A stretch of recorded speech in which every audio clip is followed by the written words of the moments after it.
And I'm so excited. I got to figure out what I got to get signed by all these new Cars Tour drivers that are going to be famous someday. So anyway, or some are a little bit. Anyway, we're all the same. We're all the family, and we like to race, and we like to go fast, and we like to see races in person. And I'm so excited to go smell the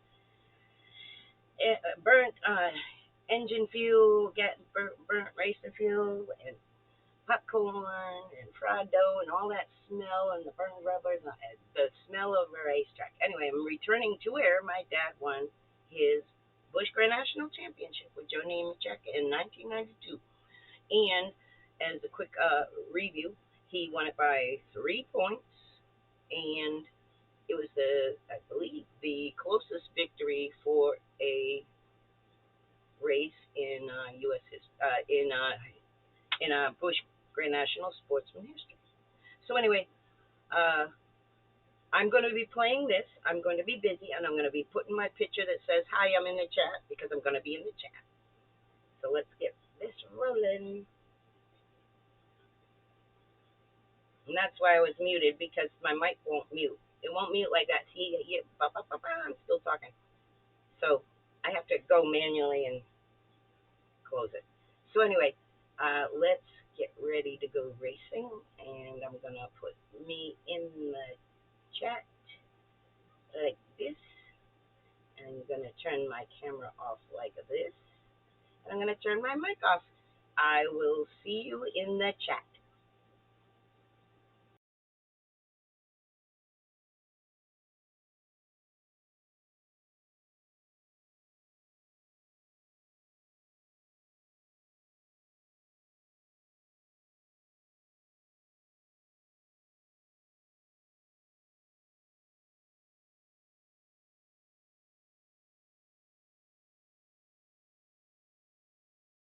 Configured to a .363 mile layout. 14 degrees of banking in turns 1 and 2 and 12 degrees of banking in 3 and 4 keeps the drivers on their game as they go to battle on one of NASCAR's most prestigious tracks. Hickory Motor Speedway hosted Cup races from 1953 until 1971 and was an integral part of the inaugural Xfinity Series season in 1982, hosting 6 series races, with drivers like Jack Ingram and Tommy Houston being among the winners. While the landscape of our sport has changed over the years, for Hickory, the tradition of creating the next generation has not. You could see late models, street stocks, super trucks, and more racing on the Newton, North Carolina asphalt. Come on out and join Hickory Motor Speedway, because you never know when a star will be born.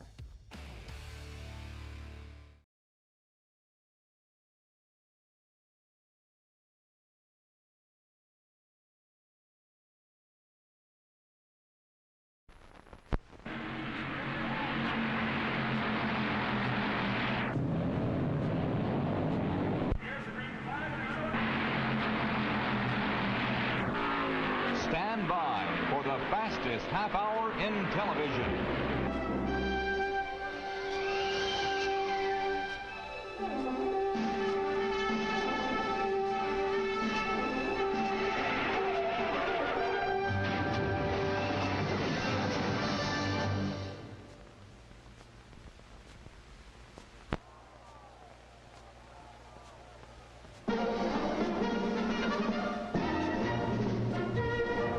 First event takes us to the Hickory Speedway and a 100-mile late model stock car race, the Hickory 250. The track is 4/10 of a mile of hard clay surface, a tricky little dish composed mostly of hard left turns, but with enough straights to eliminate the tourists. This kind of event is the real backbone of stock car racing, the bread and butter work of drivers and mechanics.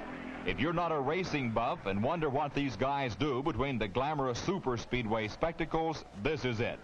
You'll find even the old pros out practicing like this every time they change tracks. It's like putting, shooting jump shots, or hitting a look-in pass. Practice makes it work or shows your mistakes. Now let's look at some of the favorites in this Grand National event. Number 64, a Ford driven by Elmo Langley of Landover, Maryland. Number 41, one of the all-time greats, Curtis Turner of Charlotte in a Ford. From Camden, South Carolina, number 11, Ned Jarrett, another Ford veteran. Number 6 from Spartanburg, South Carolina, one of the top young stars of stocks, David Pearson. Number 26, driving a car made famous by Junior Johnson, is a young man with a big name of his. With Google Play Games, you can play unlocked. Unlock bigger screens and better controls, so you can rule more Tundra. Go play on mobile and PC with Google Play Games. Download now.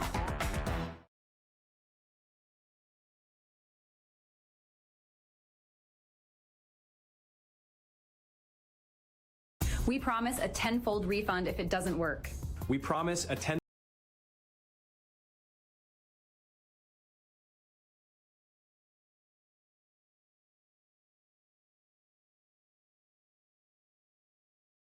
The Charlotte Independent, Tiger Tom Pistone. Number 43, made famous by Richard Petty. And number 55, Tiny Lund. The capacity crowd of 14,000 is tense with the excitement of the moment as the cars move into the pace lap.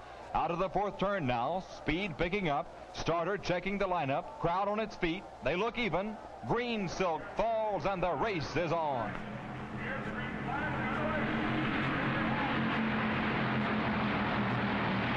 Through the turn, it's as tight as a beggar's budget.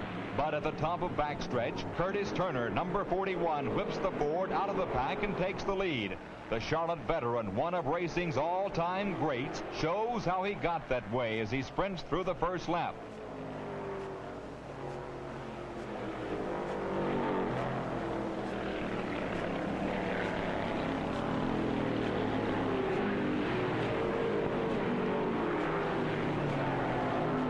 Challenged for every foot by Elmo Langley, number 64, who takes Turner in the third turn. But Turner isn't having any as he side slips to the inside, and they go head-to-head down the stretch, with Turner again pushing the Ford to the front. No rest for the leader, though. In the backstretch, it's Jarrett, number 11, making a move and passing Langley and Turner. The crowd is wild with excitement. Running like a thief, Jarrett pads the lead in the flying Ford. Down the backstretch again, he's really scorching the clay. Driving steadily like the champion he is, Jarrett steps on out. Back in the pack, here's a pair to watch. Pearson and Isaac, 6 and 26, 4th and 5th. But not for long. Here's Pearson lifting third place from Langley coming down the stretch.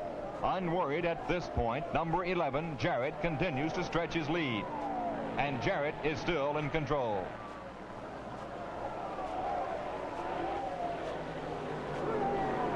But here's one who isn't. Eldon Yarborough loses it in the fourth turn and takes a friend with him. That little tango sends Isaac to the pit for, among other things, a clean windshield, while Yarborough goes on by like nothing happened. Can you top that? Well, Tiny Lund can. Here goes the cross South Carolina big guy into his own version of the old soft shoe. Tiny proves he's a pro, and he hangs right in there. Meanwhile, Jarrett, number 11, is still leading and making it look easy. But what's this? Here's Jarrett slowing to come into his pit. The Ford coasts into the pit area, and just like that, the complexion of the race has changed. This unscheduled stop will cost Jarrett the lead. Look out! Richard Petty finds the dirt track going a little tricky as he tries it in the sideways, right in front of the new leader. Petty rights the Plymouth, the chase continues, and the crowd strains to see who's in first. And it's none other than Curtis Turner, number 41.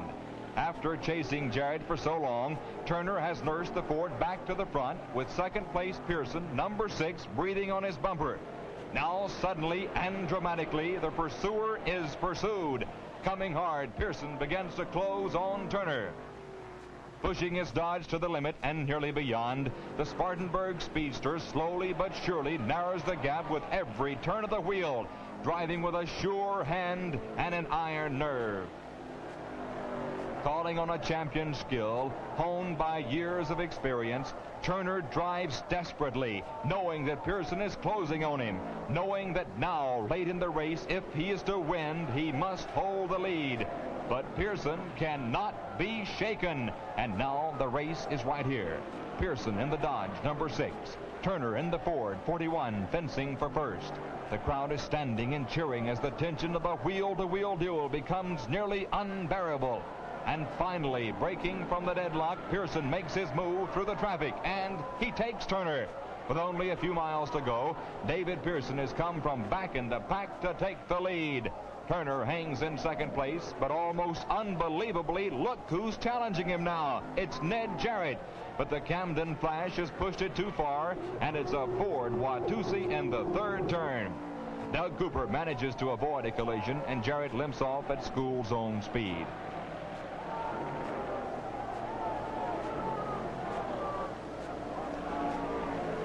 Whistling over the red clay oval, number 6 Pearson sets an unbeatable pace.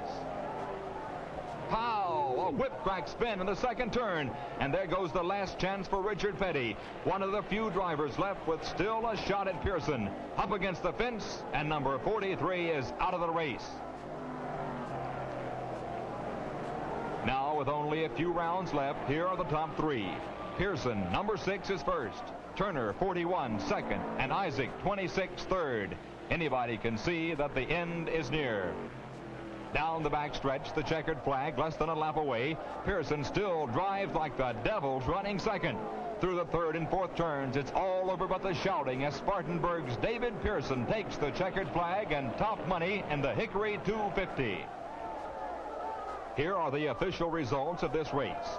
First, number 6. Second, number 41. Third, number 26. And fourth, number 11.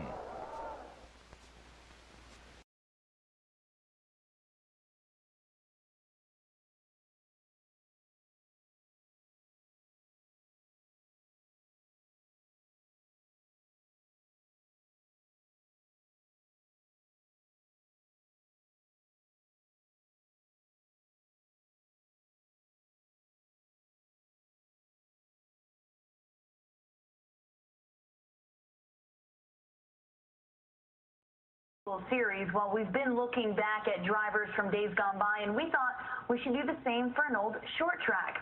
Since Martinsville is the smallest track on the schedule we visit all year long, it represents really what NASCAR used to be all about: small town short track racing. And we found some old school quirks that you just don't see anymore. Small things can leave a large impact.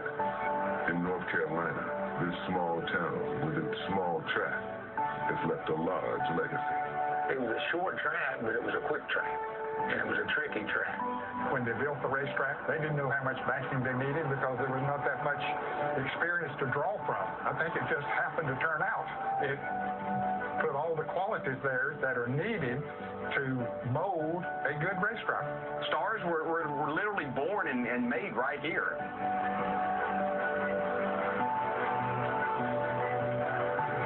Junior Johnsons and Ned Jarretts that came through there to cut their teeth on that kind of racetrack. I can go on and on with names that came here to race. Jack Ingram, Sam Ard, there's them. Dale Earnhardt came here for his first pavement race. Dale Jr. actually ran a few races here. If you can get around there, you can run about any other kind of racetrack that we ran. If you can learn to drive Hickory Speedway, you can go anywhere else and win.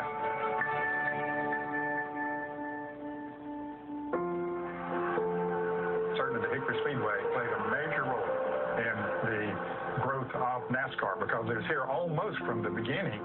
An old-time racetrack, what the sport was built on. Every driver remembers this is kind of where I had to get my start. Hickory Speedway remains a relic of a time before television, when community mattered more than commercials.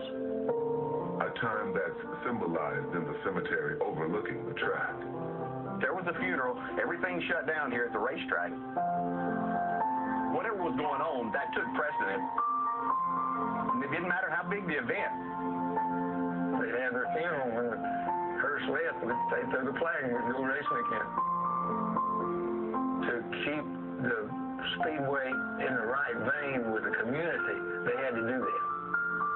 But few bonds would stand the test of time. The popularity of NASCAR soon outgrew the track, and the series left. Hickory wasn't forgotten, though.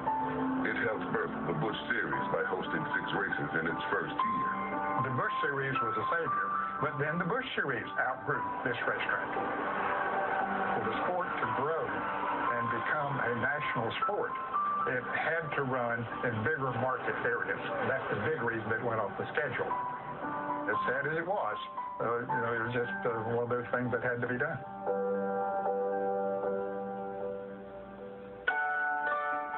Today, the track is still active, hosting smaller events like NASCAR's All-American Whelen Series. But some think it could still handle a bigger ticket. A nationwide race here with some upgrades to the pit area would certainly be a huge draw. Hickory Speedway was deeply important to many who built the sport, including NASCAR champions like the late Bobby Isaac, whose final resting place is within view of the track. So many drivers grew up within its walls. I drove in the very first race that was ever run here. My first memories are as a kid. I handed out programs, I sold popcorn. These grandstands and things that you see are still the same things that were put into place many, many years ago. It just hasn't changed a whole lot. Without this racetrack, I don't know that I would have ever gotten a start.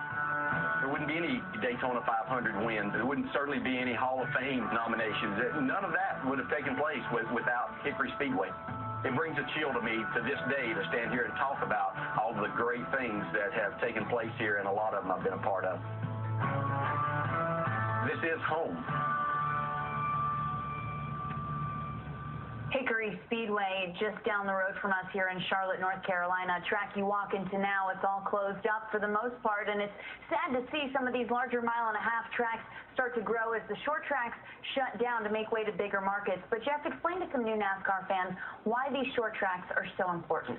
Well, I think one thing we kind of brought out in that little piece was the fact short tracks help develop some of the characters that are racing even today. I mean, back in the day, everybody had their way of style of racing, you might say. But car control, throttle control, as well as that temper control, I think came out of those short track events. And I think a lot of people were able to watch these guys put donuts down the side of the cars and yet still find their way to victory lane. And it was made for exciting racing, and you had to figure out how to not, get tearing your car up trying to get to victory lane. And I think, too, Danielle, as the number of short tracks have dwindled on the Sprint Cup circuit, the appeal has grown. I think we saw in that piece why there's an inherent charm that these ovals have that's different from the big mile-and-a-half, somewhat antiseptic speedways of today. I think if the building boom of the 1990s could have happened again now, I think you would have seen at least a 3/4 mile oval or a half-mile oval being built insteed of all the mile-and-a-halves that were built over the last 15 years. I know the mile-and-a-half tracks like Kansas, Texas, really now the trend, but it all began at the short tracks where kids now that are coming up, perhaps the next NASCAR superstars, and are still now, cutting their this teeth weekend, today. the Cars tour, so yeah.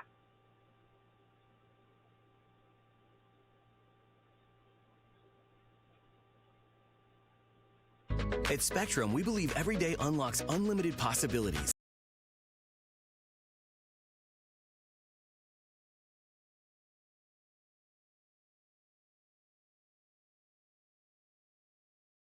Hickory, North Carolina, a special place for our reporter and two-time Grand National champion. Once again, Ned Jarrett. Sportsman champ Sam Ard started on the pole, but he had plenty of company up front. Morgan Shepherd in car number 1, Ard in the 00, and Tommy Houston in car number 6 went at it early, trading the lead back and forth. It wasn't long until former champ Jack Ingram in car number 11 and second-generation driver Larry Pearson in car number 21 moved in to challenge.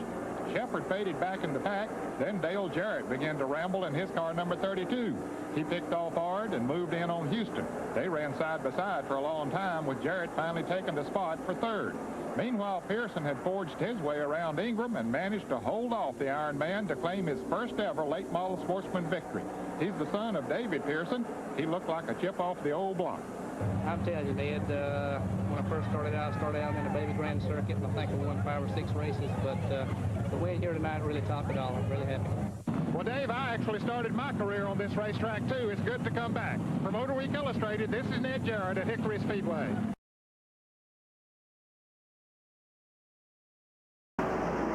NASCAR's Grand National Sportsmen back at one of their home bases for the Bobby Isaac Memorial. Interrupted by rain Saturday, the race concluded Sunday. And on the restart, Brent Bodine had the Thomas Brothers double zero up front, followed by Jack Ingram with regular Jimmy Lawson in third.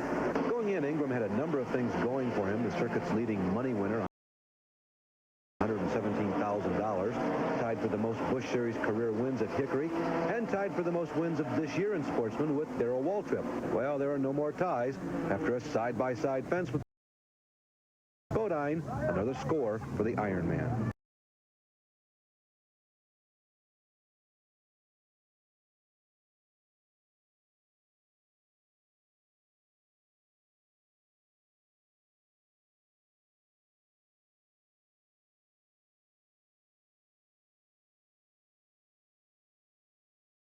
It's always nice for the Grand National sportsmen to get down to the real business of their season.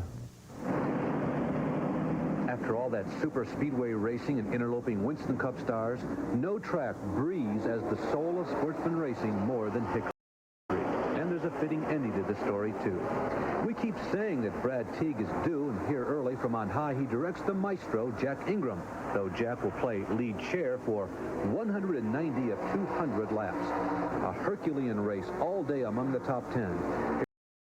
Here's a sample of the labors of Charlie Luck, Tommy Houston, L.D. Ottinger, and Larry Pearson. Houston finishes fifth after losing fourth to the Kit, that's a word for young, Fox, Pearson, late. L.D. earned a third place, but the value of silver escalates. Just 10 to go. Ronnie catches Jack at speed and passes him. His first win for new no sponsor in old sponsors, Jeff Brabham lookalike, uniform. Ingram assumes the points lead.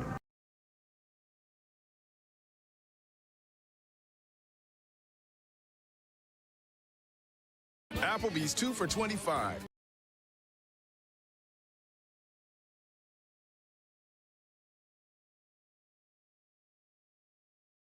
Grand National Circuit stopped in Darlington. We'll have all the highlights of the Country Squire Homes 200.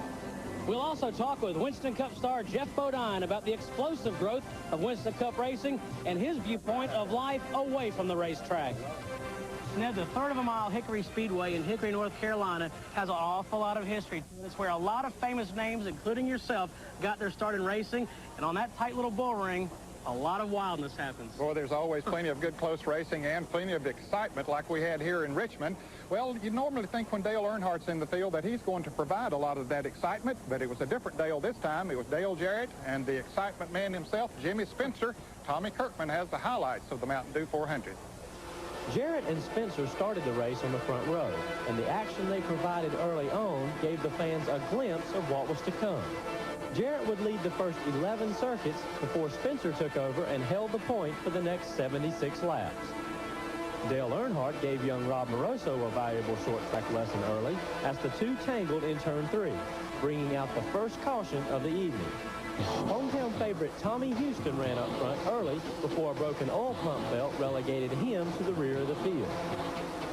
Tires proved critical in this 200-lap affair, and when caution came out halfway through the race, the front runners were forced to decide whether or not to take on fresh right-side rubber and go a lap down, or stick it out and hope their tires lasted.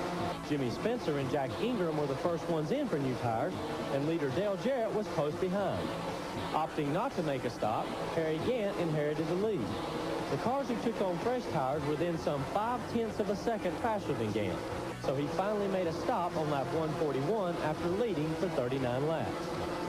Ironman Jack Ingram stood at the front after Gant stopped, and it looked as if Ingram would pick up his first win since 1987.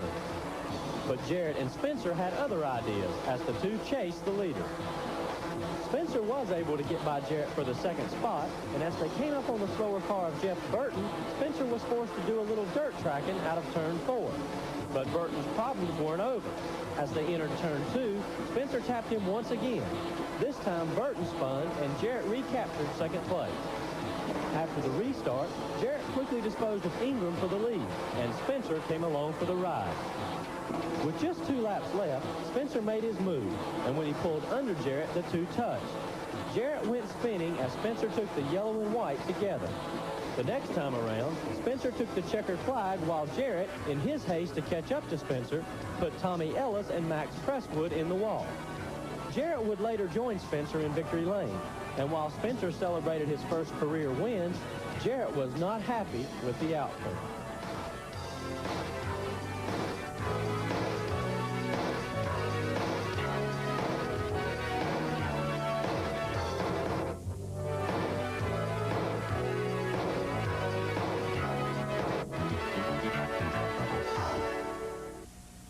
Now, there has been controversy at every single Busch Grand National event this year, and I guarantee it's a situation that NASCAR is watching very closely. I'm sure they are, and we probably haven't heard the last of some of these excursions we've seen. The NASCAR Busch Grand National Series drivers were scheduled to have this past weekend off, but a rainout on May 18th of the Granger Select 400 at Hickory, North Carolina was run this past weekend. Chuck Bowen had won the pole, but just like in Winston Cup racing, there's some major changes going on among personnel. Dan?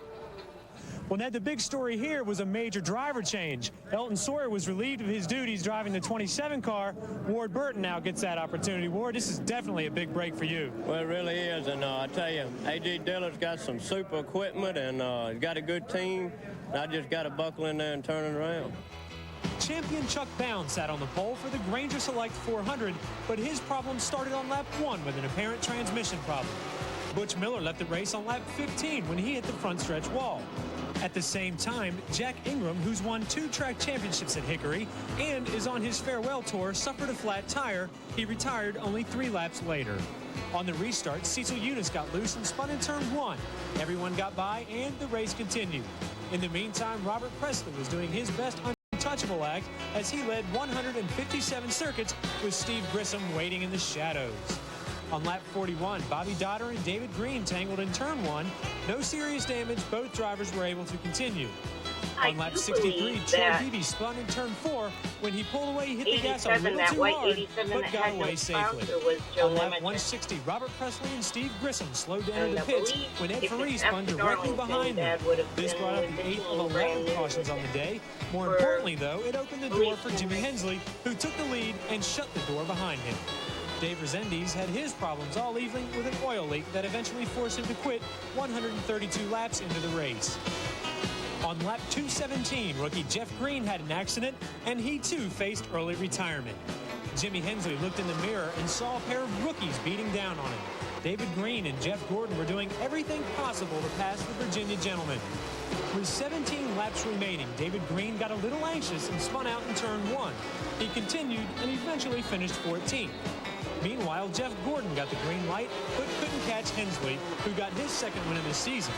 Points leader Bobby Labonte finished 3rd with Ed Barrier 4th and Steve Grissom rounding out the top 5. The victory was special for Jimmy Hensley, who still searches for that all-important sponsor. Anytime you win a Grand National race, you know, when it's here, Martinsville or wherever, it's a big accomplishment. And, you know, we got a great team. We've struggled a little bit this year, you know, without sponsorship. But I think, you know, we keep rising back to the top. And that's a sign of a good team. And hopefully we can keep going and maybe get us some help here down the road.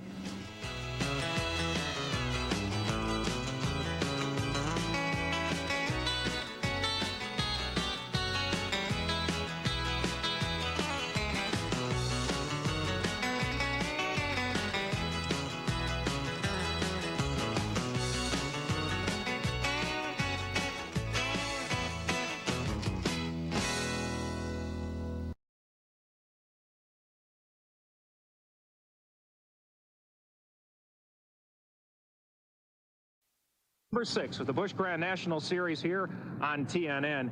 And this racetrack is now 40 years old. And Mark Garrow, she's an old lady in terms of racing, but she's undergone a facelift this year. She went from dirt to asphalt in 1967, and it took until the spring of 1991 for this .363-mile racetrack to get another coat of asphalt. Now, this track is very, very fast. The drivers like it a whole lot. There is one little problem that we had in qualifying. There was some water seepage across the racetrack in turn 4, but it doesn't appear that will be a problem during the race. Well, there were torrential rains here all the way up to qualifying yesterday. Another factor we'll be watching today is the addition of 76 laps to the 200 laps that they usually run here. What impact will that have? Well, of course, with the additional laps, that may make fuel an issue. Also, more traction with a better racetrack may make right side tires an issue. Those are two things we're going to have to watch out for. Well, for the 6th time this year, we have a different top qualifier. That man today is Jimmy Hensley, and he's on pit road with our Bill Hennessy. Records fell last night in qualifying. 88.186 miles an hour, brand new track record for Jimmy Hensley. And Jimmy, did it surprise you to win the pole here last night? Well, it did a little bit, Bill. We weren't the quickest car in practice, but I don't know what, when his sun went down, the guys had been running real quick. Looked like cars got a little bit loose, and mine I had a little push in practice, and it just kind of dialed it into qualifying, and we got a good lap in, so we was a little surprised. You won at Martinsville, Virginia several weeks ago. Can you win again this afternoon here at Hickory? Well, it'll be tough. Hickory hasn't, over the years, been one of my, better tracks as far as finishing on, but we're going to try anyway. We're starting in a good spot, and we're certainly going to try to keep it up, all day if we can. Jimmy's always a tough competitor. Best of luck. Thank you, Bill. Jimmy Hensley, the pole sitter here at Hickory.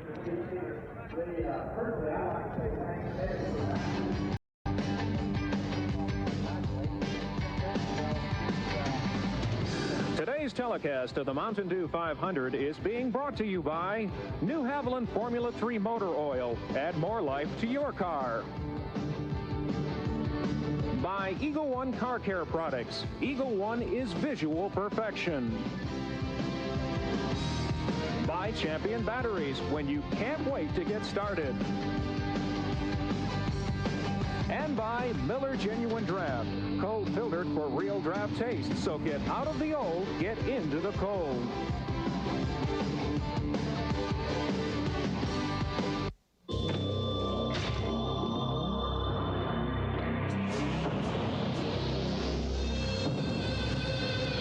When this guy steps on it, you better hold on.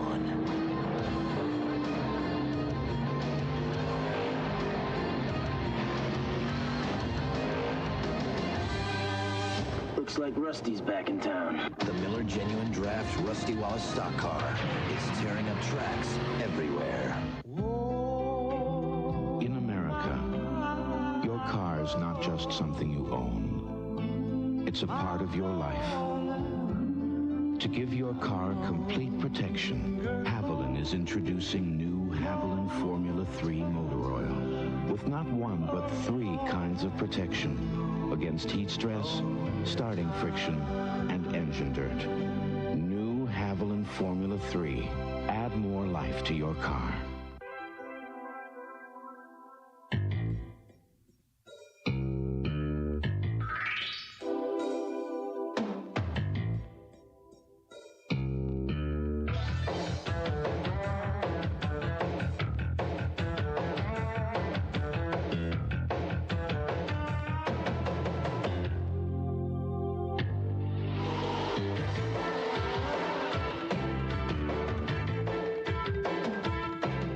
Without a doubt, serving our customers is the #1 priority we have here at Rosie's.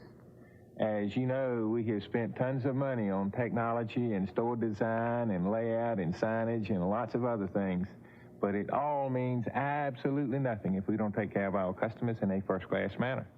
And you know about our Customer First program, under which individual associates are rewarded for giving outstanding customer service. We will have great customer service here at Rosie's. That's our promise. It's a beautiful day here in Hickory, and 30 drivers are set to go racing here in just a moment, but they're going to need a command to do it. Let's go trackside for the words to get today's Mountain Dew 500 underway. Gentlemen, start your engines. We're racing.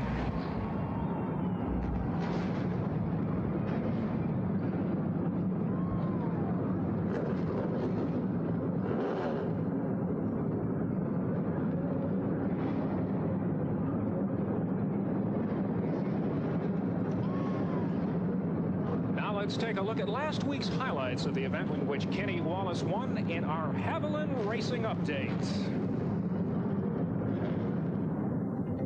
Robert Presley tried to pull away from his outside pole position in the opening laps of the Spring 200, but Martinsville winner Jimmy Hensley caught and passed his fellow Olds driver on the 41st lap.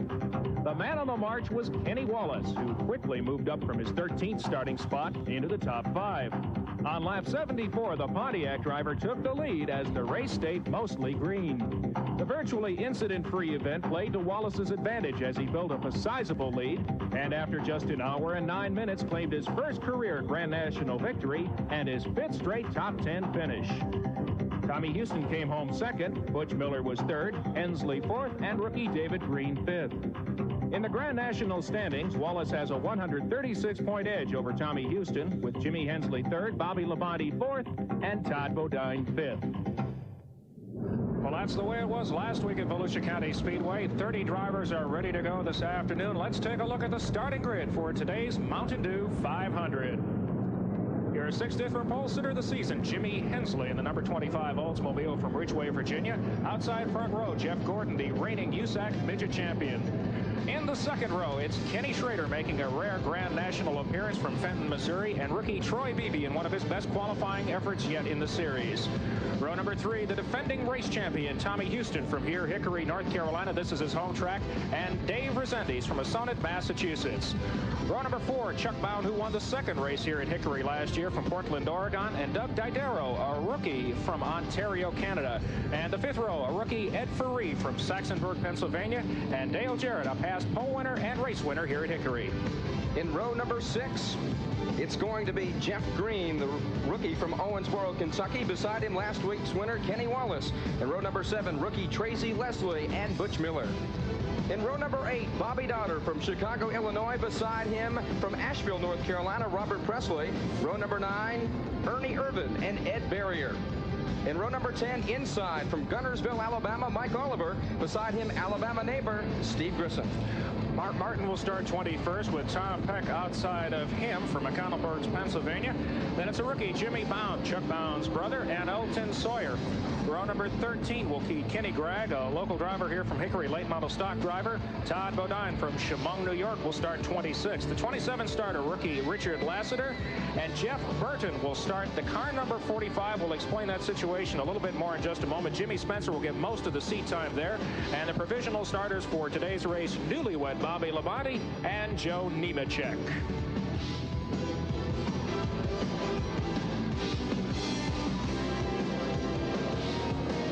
Weather conditions today, 56 degrees, partly cloudy, although a lot of sunshine blanketing this .363 mile racetrack. Now the wind slight southwest, 10 to 15 degrees, humidity 47%, virtually no chance of rain. Just a great day for racing here in Hickory, North Carolina. Track conditions, .363 miles, just a little bit over a third of a mile. The bankings in turns 1 and 2 are 14 degrees. In turns 3 and 4, they're 12 degrees. And the straightaways here are banked 8 degrees.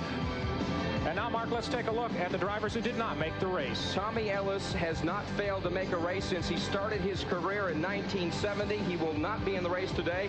Jack Ingram, he's only missed 2 races in his whole NASCAR career. Make that now number 3. Also, Cecil Eunice, Jeff Burton, who will start the Spencer car, so he will get the points. But at the first yellow flag, he'll get out, and Spencer will take it the rest of the way. His brother, Ward Burton, also missed the race, as well as Mike Porter was another driver not in the race today. Also, Shauna Robinson and Karen Schultz, 2 young female drivers trying to get into this event, did not do it. Other drivers not making the Mountain Dew 500 included Robert Huffman, Gary Neese, Davey Johnson, and Mike Wallace. They were teammates in the Ted Condor operation. They both came here, did not make the show. And in the battle of the car makes here for the Mountain Dew 500, Oldsmobile the predominant make. Pontiacs have 7 in the field. There are 6 Buicks, 6 Chevrolets, and 2 Fords. And the breakout of the tires, 23 will be Goodyear mounted, 7 will be driving on Hoosiers. And also an important issue we need to bring up, too, because this is a new track surface, the tire rule has been waived. Explain, Mark, how that's going to work today. This situation is very simple. They can change 1 tire position per position. That means they can change them 4 at a time, 2 at a time, 1 at a time.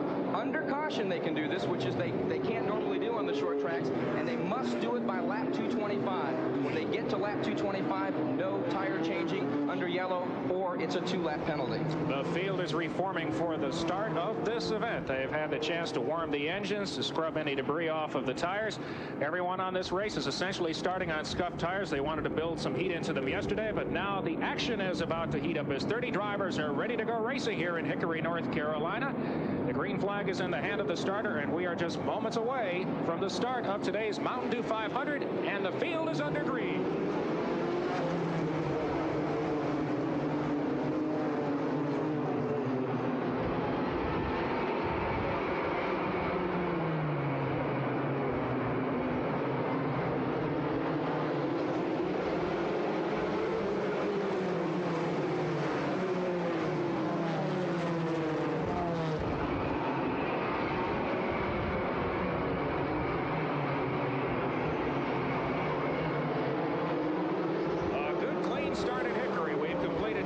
With no incident. A man going backwards is Jeff Gordon, but caution is immediately on the speedway.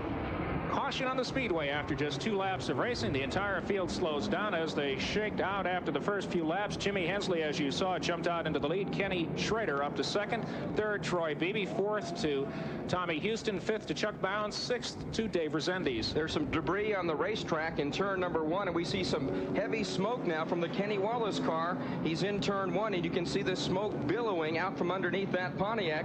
Trouble early for Kenny Wallace, last weekend's winner in Barberville, Florida. And a driver who really expected to have a good run here today. It might not be serious. Last week in Volusia, we saw on Tommy Houston's car smoke coming out from a good bit of the last portion of the race, but he was able to move all the way up to second, so we won't prejudge what the problem might be. Tommy Houston's team had to look for an oil leak earlier this morning. They finally found it in a seal, but they were very worried about that. They spent an hour after the final practice and they found it, so they almost had the same type of problem crop up again. And speaking of Tommy Houston, happy birthday to his crew chief's son, Scott Houston, 26 years old today.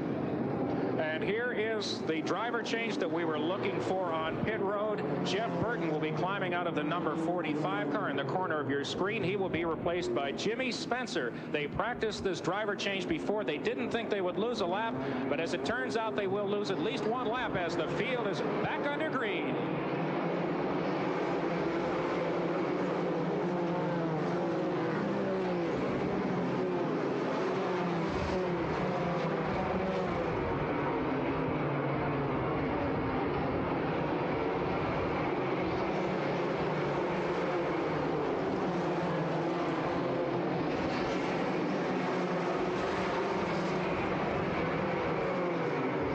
Jimmy Hensley pulls off to the lead. The 36 car, Kenny Wallace, last week's winner, has been called on to pit road. He's coming in because he's got a hole in the oil pan. A very bad break early on for Kenny Wallace as Jimmy Hensley comes up behind the car that just made the driver switch. Jimmy Spencer now in that machine. You see Wallace's car, a lot of smoke from underneath the hood of that Pontiac. Very tough break for Kenny Wallace. The Busch Grand National points leader coming into this race, losing already 2 laps on pit road. The car in the front of your screen is not the race leader. That car number 45 is now being driven by Jimmy Spencer. They lost a lap, making the driver change just a moment ago under that first caution. The leader, Jimmy Hensley from Ridgeway, Virginia, second place, presently going to Kenny Wallace, third to Tommy Houston, fourth to Chuck Bound, and a good side-by-side battle for that position. Fifth on the speedway is the Taco Bell machine of Troy Beebe. Sixth to Jeff Gordon. Seventh, Dave Resendiz. Eighth, Ed Ferree. Ninth, Dale Jarrett. And 10th, Doug Didero. Kenny Wallace continues with his problems on pit road, as right now Jimmy Hensley, as he has done in the past here in this track, has pulled off to big leads early on before, but he even admits that himself that there's a problem for him in the second half of the race. His handling sometimes goes away. In the 2 races last year at Hickory, 11th and 19th place for Jimmy Hensley. Did not have any success whatsoever, but he's looking very strong early on in this event as he's built up a quick 5-car length lead over Ken Schrader. As you can see, the field sorting itself out well here in the speedway. It won't be long before lap traffic becomes a factor. At just a little over 1/3 of a mile, this is short track racing at its best. It's always running in traffic. And we have trouble up in turn 4. Trouble in turn 4 as Jeff Gordon has shredded a left rear tire. And Dale Jarrett has also spun to a stop. And a great move by Mark Martin going up high into the speedy dry. Dale Jarrett's car, you see him spinning around and coming back onto the racetrack. Jimmy Hensley snuck by. That will put Dale Jarrett down a lap. He started this race 10th, thought he had a great chance to win. That's certainly going to hurt his chances today. And as you can see in the replay, there is some speedy dry up in that area where there is moisture on the track, but that had nothing to do with that incident. That happened well in front of that. Dale Jarrett was one driver that thought he had an excellent chance of winning this race. And we'll be back with more action from the Mountain Dew 500, where we are under our second caution of the day. We've got a long way to go. 276 laps make up today's event. We'll be back with more in a moment. At All Pro Auto Parts, performance means having the finest quality automotive products and first-class advice from professionals you can trust. At All Pro, performance is our most important part. The only thing I like better than winning is winning big. Now you can win big too at Western Steer. You can get more of this free when you buy one of these. You'll get a free frequent buyer's card with your first purchase of a Dale Earnhardt's Winter Circle steak meal. Then each time you select one of these steak specials, you're one lap closer to qualifying for free Earnhardt posters and caps and a free steak meal. Available at participating Western Steers, the official restaurant of America's #1 race team. Most of our customers come to AutoZone for low prices and for parts they can replace themselves. And then people come because we speak their language. Things like duration and lift and compression ratios, stuff like that. Because a guy who's going to rebuild an engine, he won't buy parts from just anybody. And since AutoZone stocks complete engines, we know what makes them tick inside and out. Sure, we sell our best parts at our best prices every day. But if we know something that's going to help you do the job right, you get that free.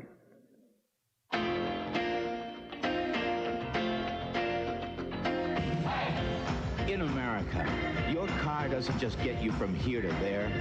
It's a part of your life. To give your car complete protection, Whelen is introducing new Whelen Formula 3 motor oil with not one but 3 kinds of protection against heat stress, starting friction, and engine dirt. New Whelen Formula 3. Add more life to your car. Gear up for safe summer driving with Monroe Gasmatic shocks, now only $19.95 each at participating All-Pro Auto Parts stores. Sign up for the Monroe $25,000 Safe Money Sweepstakes. No purchase necessary. Monroe and All-Pro, a winning combination. It's the season premiere of The Texas Connection, an all-new set of shows hosted by Jerry Jeff Walker. On the 1-hour premiere, join Jerry Jeff and his special guests. Speed camera in turn 4, and there you see Jeff Gordon. This was our second caution of the day. Dale Jarrett and Gordon involved in that, and we've noticed in the last few moments that Dale Jarrett's problems may not be over. No, they certainly aren't, because there appears to be a rub on the left rear of that race car. We also see a little bit of a mark on the right front of the race car that came from that first incident. A caution flag number 2 came out for a couple of cars getting out of shape and getting into the grass and mud area. Out in turn number 2, Todd Bodine, Troy Beebe. That brought out caution flag number 2. We've got a couple of laps from NASCAR, their indication before we go back to green. And Doug Didero is also showing some considerable sheet metal damage from an incident in that general portion of the track. One thing about Hickory Speedway, there is either asphalt and the yellow line. Some people will do anything to get some camera time. I talked to this fellow before the race, and he said, listen, I haven't been home in 4 months. If this is the way I'm going to get on TV, I'm willing to do it. He works with the Jeff Hensley team. He's a fabricator. That is the Chuck Bound car, fabricator, and tire changer with that team. And as we started to say just a moment ago, with the way Hickory is laid out, you've got the yellow line, which is the absolute end of the asphalt. Below that is dirt. You put 2 tires down there, you're going to lose traction. You certainly are, and after they repaved this racetrack, they've tried to reseed the grass in that area. Right now, it has not come up. It hasn't had enough time to, so it's dirt. And as we mentioned at the top of the program, torrential rain here later in the week. Very muddy down there, and it's getting thrown up on the racetrack. Right now, they're working on some of that in turn number 2, trying to blow the dirt and the mud, back to the inside of the racetrack. As we see Dale Jarrett on pit road, they're pulling out the sheet metal on the left rear of that car, and we also see crew chief John Irvin making a major chassis adjustment to that race car. It appears that they were trying to loosen that race car up just a bit. some of the crews were concerned that with the addition of 76 laps to this event, the total race would be just a fraction over 100 miles an hour. And there was some question in certain drivers' minds about the ability to go the distance, as Robert Presley has been in and out of the pits twice during this yellow flag period. We get the signal from NASCAR scoring that we are going green once again in one lap. We've completed 29 laps of the 276 that will make up today's Mountain Dew 500. Let's go down to pit road and Bill Hennessy for a quick update. Very quickly, Dale Jarrett came into the pits, obviously with some body damage on that car from an earlier skirmish. Robert Presley was in likewise, trying to get a fender off of one of his tires, and the Jimmy Bound car was in. His problems, he's overheating. The car's running 260 degrees. Keep your eye on that one. He may bring out a yellow. Race leader Jimmy Hensley is down on the inside. The outside cars are a lap down. We're back onto green for the 4th time today.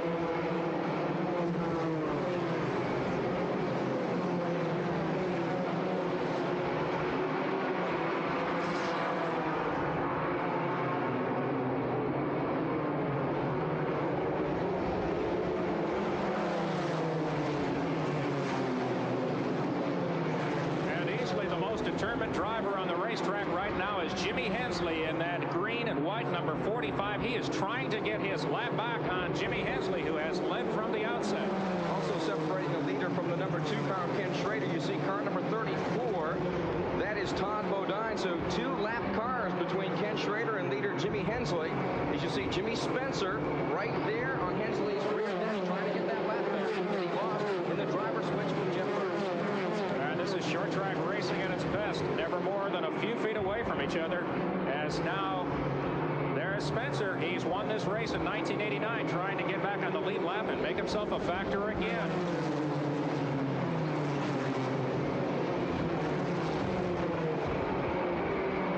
And the crowd is on its feet here at Hickory. Spencer's nickname is Mr. Excitement, and he's certainly living up to that as the moment. And he is back on the lead lap. Not by much. Jimmy Hensley would very much like to keep Jimmy Spencer down a lap, because if he gets back on the lead lap, very well be a factor later on in this race. Right now, Spencer is clearly now in front of Hensley. He'd like to have a yellow flag right now so he can get back to the back of the field. And there is Kenny Schrader moving up into the 2nd position now, moving Todd Bodine to the outside of the track. Chuck Bound is coming with him, as is Tommy Houston, the defending race champion here at Hickory. And once you get up in the high group at this point in the race, you got a lot of hungry lions that want to get down low and put you down, but Bodine isn't backing off in the least. There appears to be a very good 2nd groove out there on the racetrack right now, which is very important. This track being repaved did bring a good 2nd groove, and you can see Todd Bodine trying to fight off Ken Schrader from the high side. It's very difficult to do, but there is a groove there to work with, and Bodine hangs in there. He came into this race 6th in the point standings. He's been one of the most consistent cars early on in the campaign. Now Schrader gains the upper hand on the inside groove, and now Chuck Bound will go to work on Todd Bodine on the inside of the racetrack. Well, Kenny Schrader is carrying sponsorship from Mother's Polishes and Dale Earnhardt Chevrolet. That deal came together when the 2 of them drove down to Darlington last week to test things. A little bit of conversation exchanged hands. If you're a car owner, you're always looking for sponsorship dollars. Look at Chuck Bound dive underneath Kenny Schrader. And Bound will take over the 2nd position on lap 41. He made that look awful easy. Bound finished 3rd and 1st in the 2 races last year at Hickory. That car running very well early on. He now sets his sights on Jimmy Hensley. Hensley's got a gap now, about 6 car lengths. Chuck Bound, who sat on the pole for this race last year, led a good portion of the early section of the event, then backed off and let Tommy Houston go by to save his tires, because you don't win the race in the first 100 laps. When it was time to push the button in the 2nd half of the race, Tommy Houston just had the field covered, and there was nothing Chuck Bound could do. It looks like now he's trying to get to the front early and make his mark in this field. Because they threw the tire rule out, there is no savings to be had. There's no real reason to save your tires now. You can change them all 4, so there's no point in saving them. We'll be back with more from the Mountain Dew 500 here in Hickory, North Carolina. Jimmy Hensley's the leader. Chuck Bound is 2nd. Ken Schrader is 3rd, followed by Tommy Houston.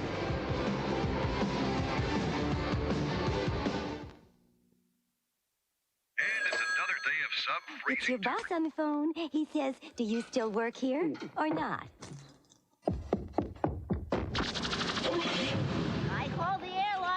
set and sure, there's a later flight tomorrow. When you just can't wait to get started, start with the Champion. Pound for pound, the most powerful automotive battery you can buy. Get your Champion now from these fine stores. If motorcycling has seemed out of reach, maybe you just haven't reached for the right motorcycle.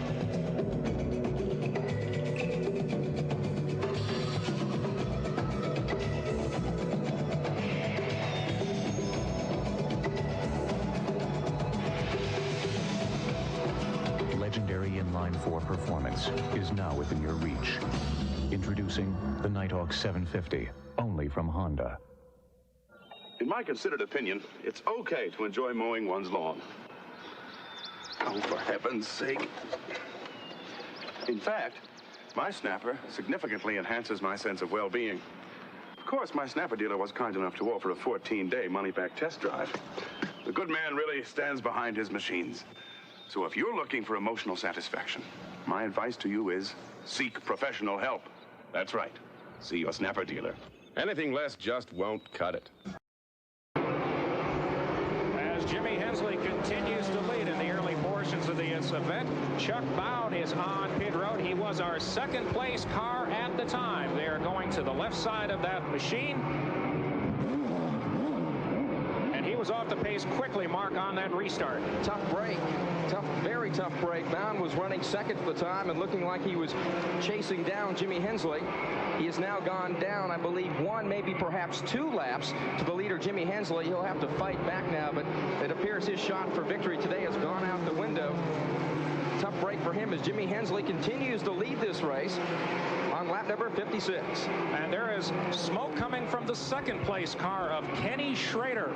Schrader is back 7 cars behind the leader on the speedway, who continues to be Jimmy Hensley, but Kenny Schrader is starting to have his problems too. Right at the moment, it doesn't seem to be a good time to be in a second position.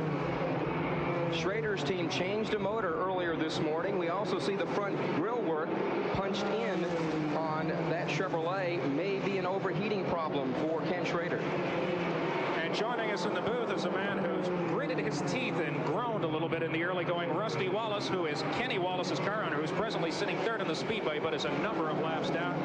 Rusty, what does a car owner think when he sees the Grand National points leader duck onto pit road and the hood go up?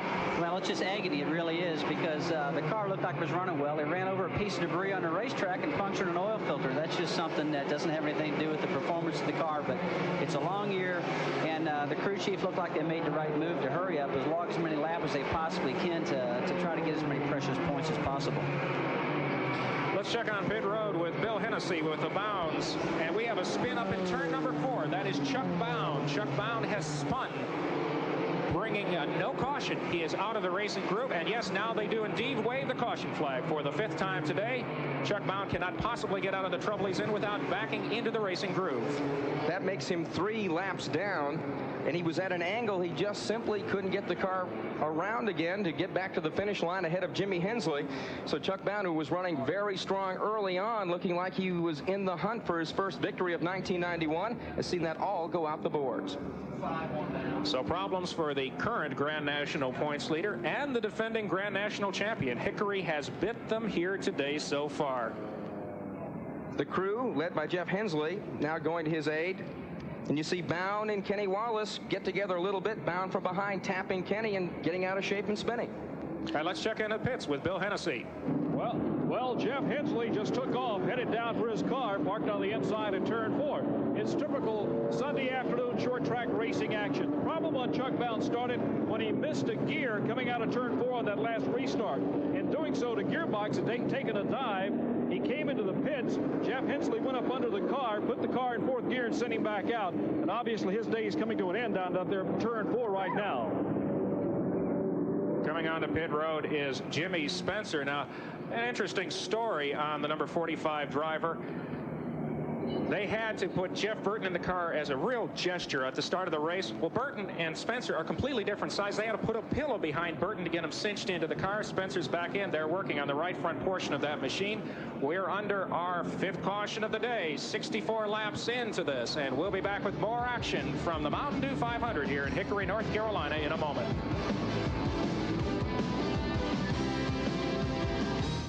NASCAR, NHRA, kart, the world of outlaws.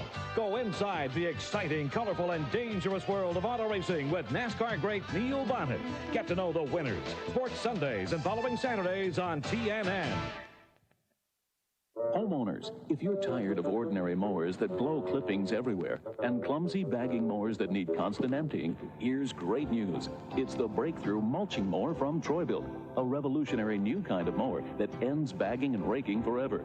The Troy-Bilt mulcher has no discharge chute to spray clippings, no awkward bag to fill up and clog with grass. In fact, the mulching mower doesn't leave clippings at all. Whether you're cutting your lawn or mulching a blanket of fall leaves, the revolutionary blade and deck design vacuums clippings up to be cut and recut into tiny nitrogen-rich particles. 100% natural free fertilizer that's recycled directly into your lawn. The results are remarkable. A beautiful, super healthy lawn with less time and less work than ever before. For full details on the revolutionary Troy-Bilt mulching mower, call toll-free 1-800-638-9898. We'll send you a free Troy-Bilt mulching mower catalog by return first-class mail. So call 1-800-638-9898 now. Continuing coverage of the Mountain Dew 500 on the Nashville Network is being brought to you by new Whelen Formula 3 motor oil. Add more life to your car. Car which presently has no life is the Chuck Bound machine, which is being towed into the pits as the field is being given the signal 1 back to green. A tough break for the defending Grand National champion. Here's your top 5 as of 67 laps of the 276 that will make up this afternoon's race. Jimmy Hensley was your leader with Ken Schrader second. We're going to keep an eye on the problems that he was having there. We saw some smoking just before that latest caution. Safety cars off the speedway again. Jimmy Hensley leads the field once again as we go back to green here at Hickory.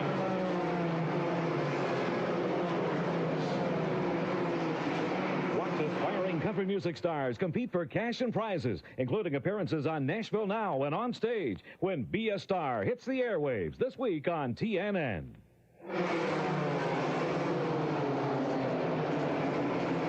Todd Bodine is blindly trying to get his lap back with the machine also in that position trying to gain some ground back, but Jimmy Hensley is in the preferred position, which is up front and on the inside of the speedway.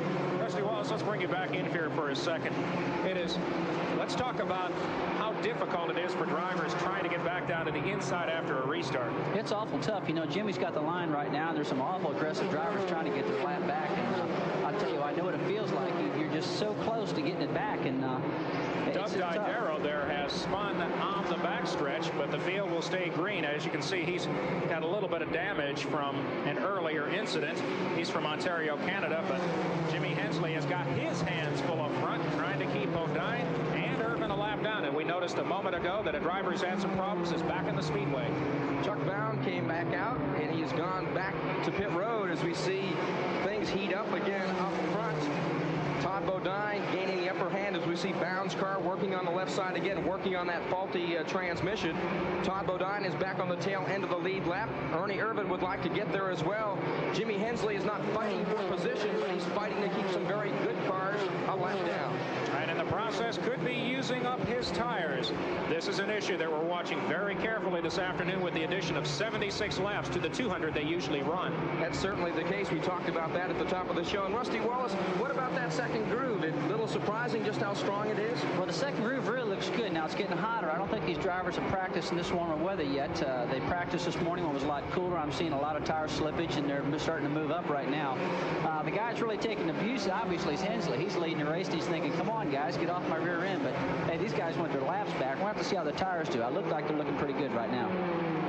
One area that we've seen the most trouble so far is off of turn 4. And Rusty, you've been watching the cars through there the last few laps. Does that appear to be the most difficult part of the speedway, or are these just circumstances that have been happening? No, it looks like the most difficult part right now because the guys know, hey, I can't slip up too far. If I get up, I'm going to get that stuff. I might get the wall. So they're being careful. They're kind of threading the needle coming off of turn 4, and that's making for some close driving. Jimmy Hensley, the Virginia gentleman, was on the pole and has led all 78 laps of this afternoon's event so far. The hood is empty, and we have trouble up in turn number 2. Trouble in turn 2 as the caution is out on the speedway once again. That is the Tracy Leslie machine. Spun coming off of turn number 2. That is caution number 6 on the day. Tracy Leslie, a tough break for him, the rookie driver, driving that Oldsmobile. Big break. That caution flag for Todd Bodine, Ernie Irvin, and Jimmy Spencer. Unofficially now we'll have them back on the lead lap. They'll be at the back end of the field, but they have now seen their hopes for victory renewed early on in this race. And we have also approached the window where if teams are going to come onto pit road and change tires, they're going to be doing it probably in the next 70 laps, because that will give them plenty of time to work their way back through the field. And one driver who will come onto pit road once again is Kenny Wallace, and our booth commentator here, who's been kind enough to stop in, is watching this with intense interest. Well, right now it looks like he doesn't have anything to lose. He's so many laps down. They're concentrating on getting the car handling correctly. They got to run a race here again. They're going to take a look at the tire wear, which looks good so far. Change tires, get back out there, maybe make a couple minor adjustments. If you're just joining our broadcast, the front row for today's race was Jimmy Hensley and Jeff Gordon. And from the outset, it's been pretty much a Jimmy Hensley benefit. We'll be going back to green here in just a few moments. The next time by, they'll be giving the signal 1 to go. Want to give a call to the third place car of Ed Ferree, the rookie from Pennsylvania, and just behind him, Butch Miller. Both of those cars are on Hoosier tires, and they've been steadily making their way to the front. They'll now line up on the back bumper of the second place car, Ken Schrader, and it looks like they're moving towards being a factor in this race. Right behind them is going to be another rookie driver, Jeff Green, then Steve Grissom, Elton Sawyer, also running strong early in this race. Right behind them, Tom Peck and the Robert Presley machine. And Richard Lassiter, a rookie contender from Little Rock, Arkansas, is lined up next to Jimmy Hensley. And as you'll see on this restart, his car is showing all the battle scars of short track racing, NASCAR style. We're back under green on lap number 83.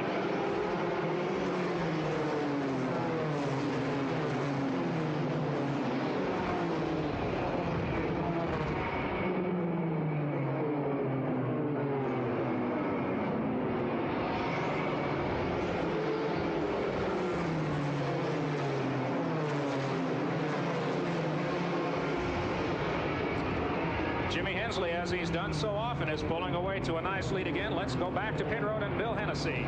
Hensley has been a trying afternoon so far. What are the problems with the truck-bound car? Well, on the restart, the pin that crosses the shifter from first and second range to third and fourth range evidently is sheared off, because when it gets crossed up in gears and he can't get it back in high gears.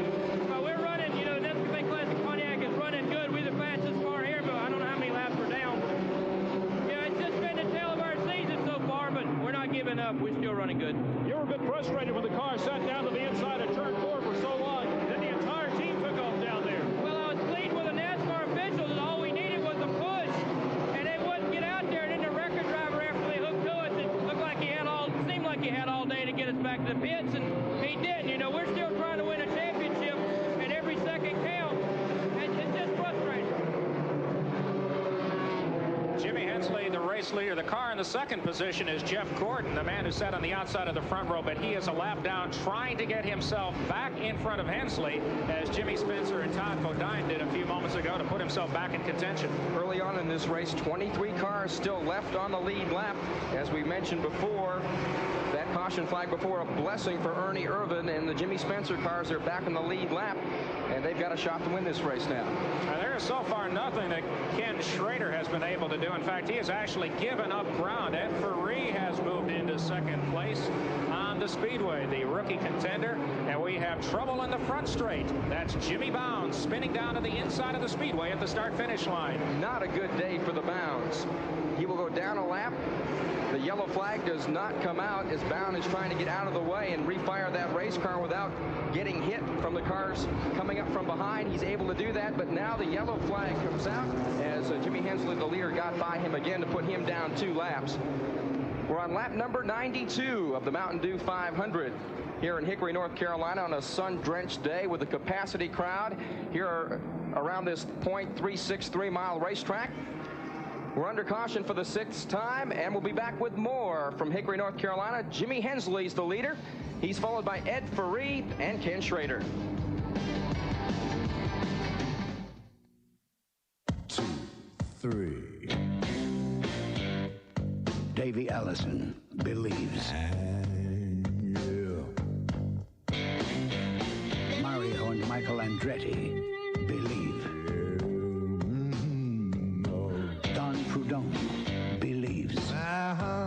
You get out of a car what you put into it.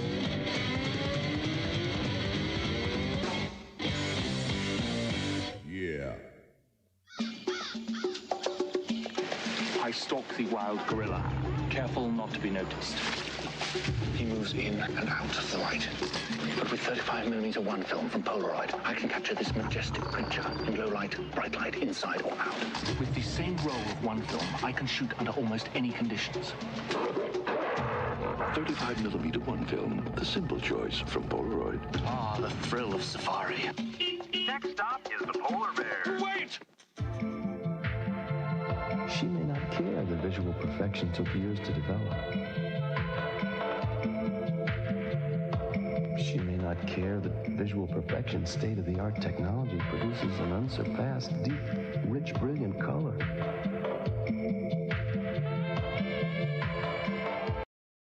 Safe summer driving with Monroe Gasmatic shocks, now only $19.95 each at participating All-Pro Auto Parts stores. Sign up for the Monroe $25,000 Safe Money Sweepstakes. No purchase necessary. Monroe and All-Pro, a winning combination. We're back at a green here at the Hickory Motor Speedway after a brief incident for Dave Resendiz and Todd Bodine. We'll show that to you in just a moment.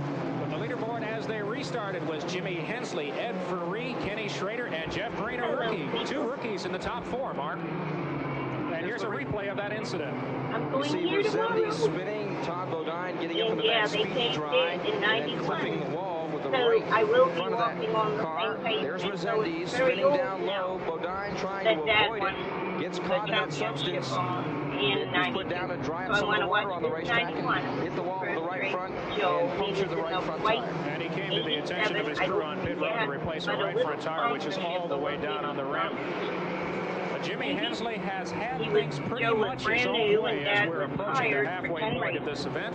The Ridgeway, Virginia driver who won at Martinsville a couple of weeks ago has had things exactly as he wanted them, except for a little pressure about 30 laps ago from Jimmy Spencer and Todd Bodine in their attempts to unlap themselves. He's been able to pretty much run out front without trouble. So I'm going to continue to watch, and Chuck Mount and Jeff Gordon are having a dandy battle. It is not for position on the speedway as they are laps down. There's a car spinning in turn 4, and there will be caution. That is Doug Didero, the Ontario, Canada driver who has moved south of that. Is caution number 9. Might be some of the big jobs.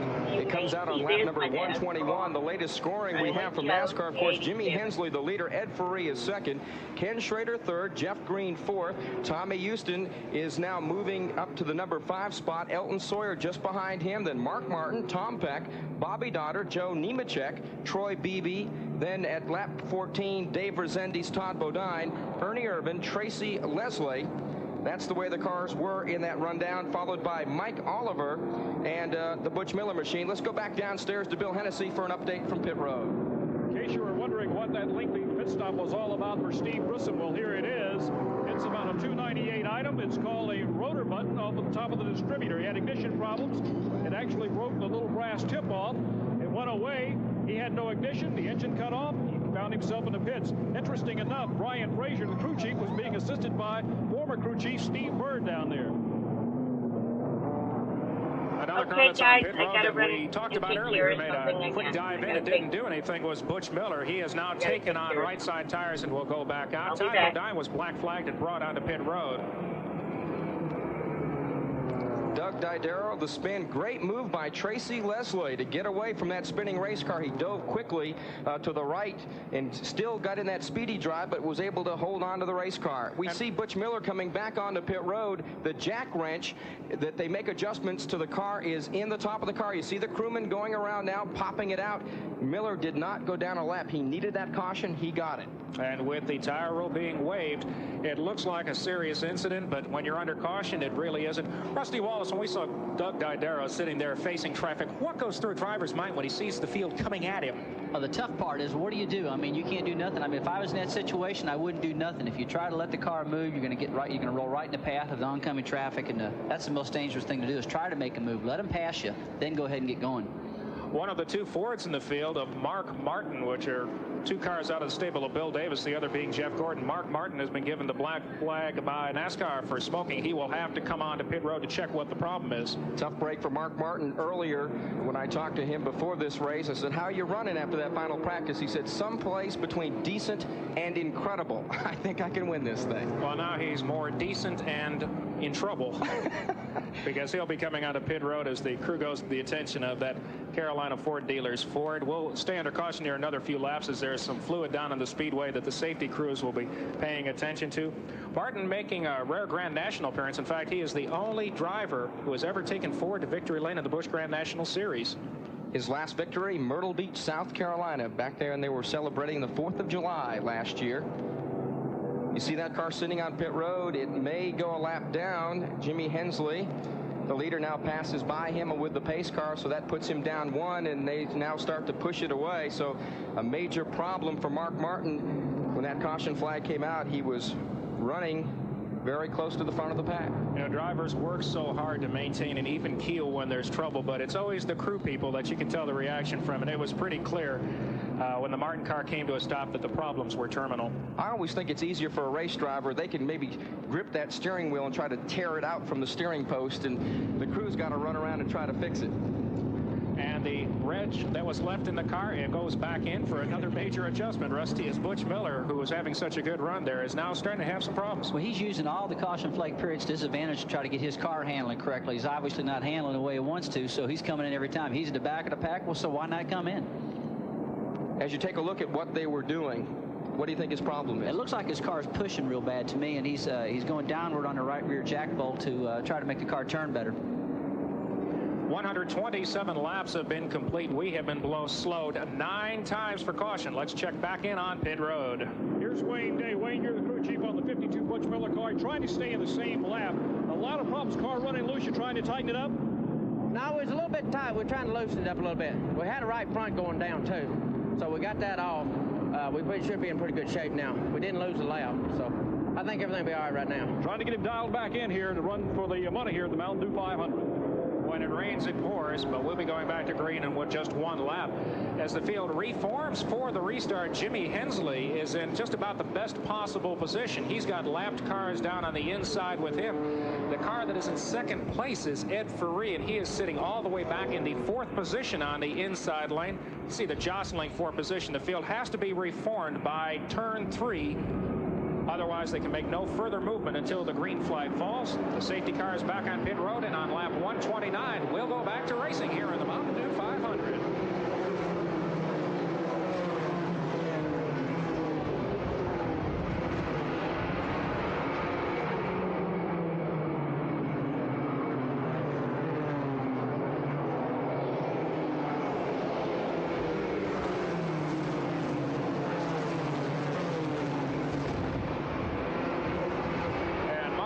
For a man who hasn't run too well here in the last couple of races and really just kind of hangdogs about Hickory Speedway, Jimmy Hensley is really showing us something in the first half of this race. You get the feeling he feels like he owes this track one. Hensley has been out front from the drop of the green. Right now being chased by Jeff Gordon and Dave Rezendes. The second place car, Ed Ferree, has got all kinds of traffic separating him from Jimmy Hensley as Jeff Gordon attempts to get a lap back. And he has done it.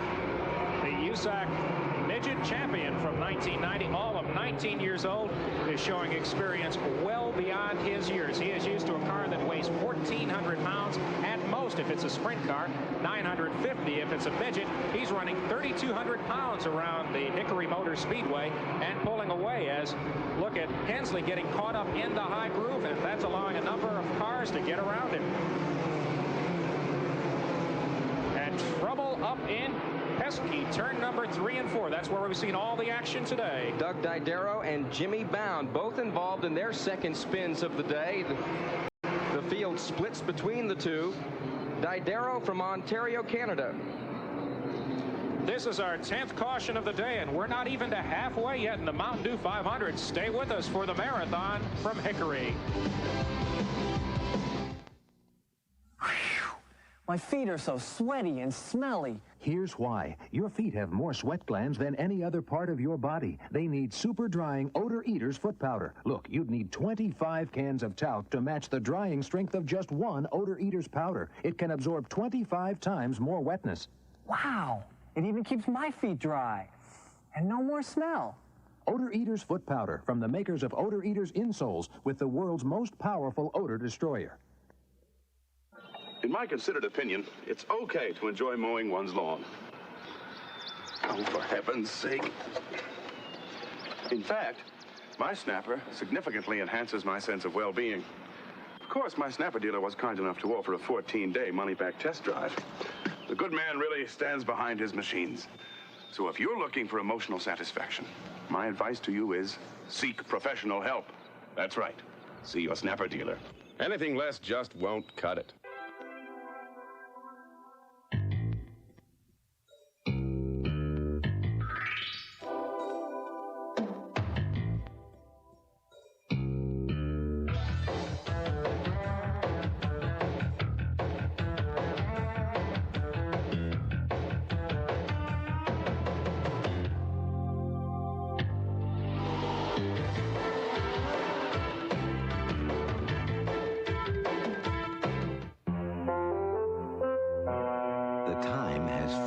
Come for the cordless power roller from Wagner.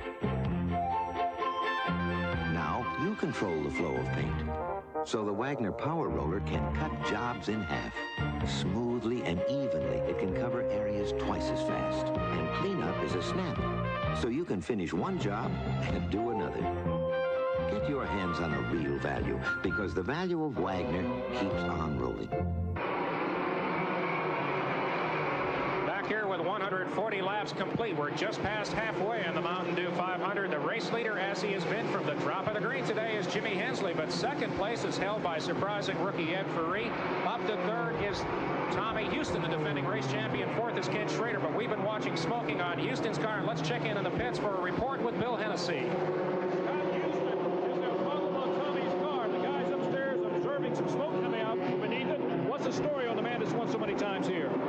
Well, we're not real sure where the smoke's coming from. We think it's a small oil leak. The car's just been right at the start of the race, and it's coming out of it. He's getting his high groove working. That's a word from Scott Houston. He says his man's still dialed in. Tommy Houston, the only man to start every single Busch Grand National race since the series was formed in 1982. And it's hard to believe after 138 laps, the speed is barely above the national speed limit. 61.675 miles per hour. In some states, it is below the speed limit. Jimmy Hensley, of course, the leader. The latest rundown, we have Ed Ferree is second, Tommy Houston third, then Ken Schrader is fourth, fifth, Elton Sawyer, sixth, Jeff Green, seventh, Joe Nemechek, eighth, all the way up from the 29th spot, Bobby Labonte, ninth, Ernie Irvin, 10th, Tom Peck, then Butch Miller, Robert Presley, and a very good run so far for Jeff Gordon. And for the first time after that last restart, Ed Ferree had a clear racetrack and was able to close right up on Jimmy Hensley's bumper on that restart. And as you can see now, that is going to be a good battle on the speedway, as Ed Ferree is in the rarefied country of battling for the lead for the first time this season. Ferree is on the Hoosier tires. Hensley on the Goodyears as they work out of turn 4. Interesting battle shaping up mano a mano, not only with the drivers, but also with the tire companies at this juncture of the race. Well, 23 teams started on Goodyear tires today, 7 on Hoosier. There was a defection from Hoosier just before this race. Elton Sawyer went over to Goodyear as Ed Ferree is saying, Jimmy, here I am. You're not going to have a clean run out front without a little bit of help. If Ed Ferree should win this race, there'll be a lot of people moving over to Hoosier tires. As we see, look at the stopwatches. That will tell you the truth in racing. You can say you're running well, but the stopwatch may say otherwise. We see Hensley has now moved out 4 car lengths over Ferree. Ferree getting loose a little bit, and he's fallen back just a bit. We're on lap 150. Jimmy Hensley's the leader, followed by Ed Ferree, Tommy Houston, and Ken Schrader. This week, Nashville Now stars Carl Perkins, Bo Diddley, Ricky Skaggs, Steve Wariner, Mark O'Connor, Clint Black, and Starcatcher goes to the drawing for the winners of Premier's Cruise to Bahamas sweepstakes. Live this week on Nashville Now. I guess I like things that go fast. Experience life on the NASCAR circuit as you've never seen before. Call now and order Bill Elliott Racing to Victory and see what life is like for Bill Elliott in and out of Victory Lane. Meet the men responsible for the high technology and the marketing of the man known as $1 Million Bill. It's $1 Million Bill from Dawsonville. Look out, the bird is on the loose again. He's got one thing on his mind, driving course number 9 down to Victory Lane at the end. Yes, it's $1 Million Bill from Dawsonville. Look out, the bird is on the loose again. And he's got one thing on his mind, driving course number 9. Order Bill Elliott Racing to Victory. Don't wait. Call now. To order, call now 1-800-524-4000. That's 1-800-524-4000. This shouldn't come as any great surprise, but we're back under caution here at the Mountain Dew 500. This was a summary of the race up to this last caution. Jimmy Hensley has been your race leader from the outset. 9 cautions before this one for 35 laps. As we mentioned just a moment ago, the average race speed just a tick over 61 miles per hour. There are still 16 cars in the lead lap, according to NASCAR scoring. These are the 2 cars that are officially out of the event, Jimmy Spencer and Mark Martin. Just before that caution flag, we saw Ed Free drop back from behind Jimmy Hensley. He started quickly to catch him. Mike Oliver on pit road, as well as the leader, Jimmy Hensley. He said he would get by the halfway mark and make a tire change. They've gone to the right side. They do have the option of changing all 4 tires. We'll see if they take themselves up on that option as his crew quickly goes to work. They've changed the right side tires for the pole sitter, Jimmy Hensley. He now falls out of the lead for the very first time this afternoon, and taking over the top spot is Pennsylvania rookie Ed Free.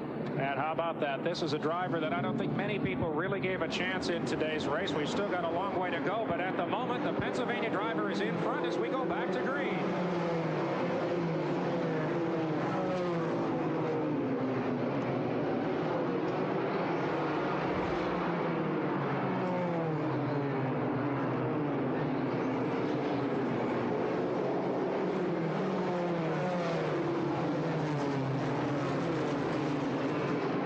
Are now beginning to become an issue in this race, and let's check in for an update on pit road on that story with Bill Hennessy. Well, Mark, it may not be an issue at all. These are the 2 tires that just came off of the Jimmy Hensley front-running car. They actually look like they're just scuffed in. No tire wear whatsoever. Actually, the surface may be to the advantage of the drivers on Goodyear. This is the first leader we have seen come on to pit road for tires as Ed Free continues as our race leader. And what must be going through his mind? A rookie leading a nationally televised race on one of the toughest short tracks in the country. Rusty Wallace, you've been there. Well, he's probably looking in his mirror right now, seeing one of Hickory's toughest drivers, Tommy Houston, coming up on his rear bumper. But tires don't look like they're a factor. It looks like Jimmy's car was pushing coming off of turn 4. He couldn't keep it low, and probably making a chassis adjustment right now. That's the reason he pitted, probably. And we'll put a clock on our race leader the next time by, as Tommy Houston is sitting back there in second place. 4 car lengths behind our race leader. We'll tell you what that translates to on the stopwatch. Ed Free, Rusty, is using a different groove than Tommy Houston. He's low on the racetrack. Houston very high. Well, you just heard Tommy's son say Dad's working the top groove in, and he always runs higher here at Hickory. He looks like he keeps trying to lay more rubber down, get the car in rhythm to run high. That's his line around here. But on the other hand, Free, a rookie here, is keeping it on the bottom, and hey, it's anybody's game. Free's leading the thing right now. This is a new surface. Maybe the top groove won't work now. Eldon Sawyer has been given the black flag by NASCAR to come on to pit road for consultation. 4 car lengths on the racetrack, and these speeds translates to 0.3 seconds. In fact, the entire field qualifying from 1st through 28th was less than a half a second difference. That's how competitive this Grand National Series is. 12 drivers went home, failing to qualify for today's race. It was just amazing, the drivers that didn't make this race. Tommy Ellis, Jack Ingram, Jeff Burton. 12 guys had to go home, and 2 gals. And just very surprising, the qualifying last night here at Hickory. 167 laps have been completed. There's action back in the pack. Kenny Wallace is a number of laps down from earlier oil pan problems. And he has been running well since he's gotten those problems sorted out. The 5 car is Ed Barrier. The 72 is Tracy Leslie. The reason that Elton Sawyer had to come onto pit road, he was dragging sheet metal. While he's there, he will change right side tires, but he will lose at least 2 laps. With laps around the speedway running at about 15 seconds, there's just no way not to lose ground on the racetrack. Elton Sawyer, the Chesapeake, Virginia driver, who, as we mentioned, was on Hoosier tires through the first portion of the season, but just made the change back, and that was quite a loss because he had tested Hoosier tires here at Hickory for this race. And he had been one of Hoosier Tires' best drivers to that point, winning a pole position at Martinsville, running 5th. He and Butch Miller had been carrying the Hoosier flag, the proudest, so to speak, early on. A tough break for Bob Newton when that team decided to go back to Goodyear tires. And who tested tires for Goodyear at this track? The man sitting back in second place, the defending race champion, Tommy Houston. Let's go back to the pits and Hensley's crew chief with Bill Hennessy. Bobby King, crew chief on the car driven by Jimmy Hensley. Bobby, is everything going to your plan? Can he work himself back through all this traffic? Everything right now going real well. And Oldsmobile is doing a real good job, and I think we're going to be all right for the end. Lots of noise down here, but Bobby King says he thinks Jimmy Hensley will be okay to get that checkered flag. Well, so far, Tommy Houston has been unable or unwilling to close in further on Ed Fiero. Continues leading this race. He has led for 25 laps. And a lot of people weren't expecting a rookie driver, any rookie driver, to be able to take the position. There's Fiero working heavy traffic. Now, since his sights on Jeff Gordon, who's just getting out of the screen, Ernie Irvin is now on pit road as he's making an unscheduled pit stop on lap 176 of this Mountain Dew 500. The race length, 276 laps. 76 laps have been added to this event to make it an even 100 miles. And folks, we just want to remind you that coverage of the Mountain Dew 500 on TNN is being brought to you by the more than 550 AutoZone stores across America. AutoZone, the right parts at the right price. And we'll be back to see if a rookie can win the Mountain Dew 500 from Hickory in just a moment with 178 laps on the board. Hey, I like to save money as much as the next guy. But what are the odds that there's going to be a sale on the parts you need when your car breaks down? Hey, it's not going to happen. That's why I go to AutoZone. I mean, sure, you could wait around for a couple weeks and maybe beat their price by a few pennies someplace else. But I don't want to wait for a sale when I need a part.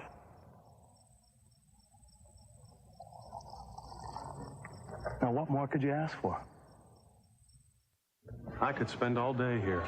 Wouldn't leave much time to fish. Don't you have enough lures? You never have enough lures. Look at the price on this rod. Well, don't let that one get away. We need headlights. We need a car stereo. They have really great sales here. Come to Kmart for Bait-Mate Game Fish Set, specially designed to catch most types of fish. On sale. Do I know where the deals are? Deals, yes. Fish, no.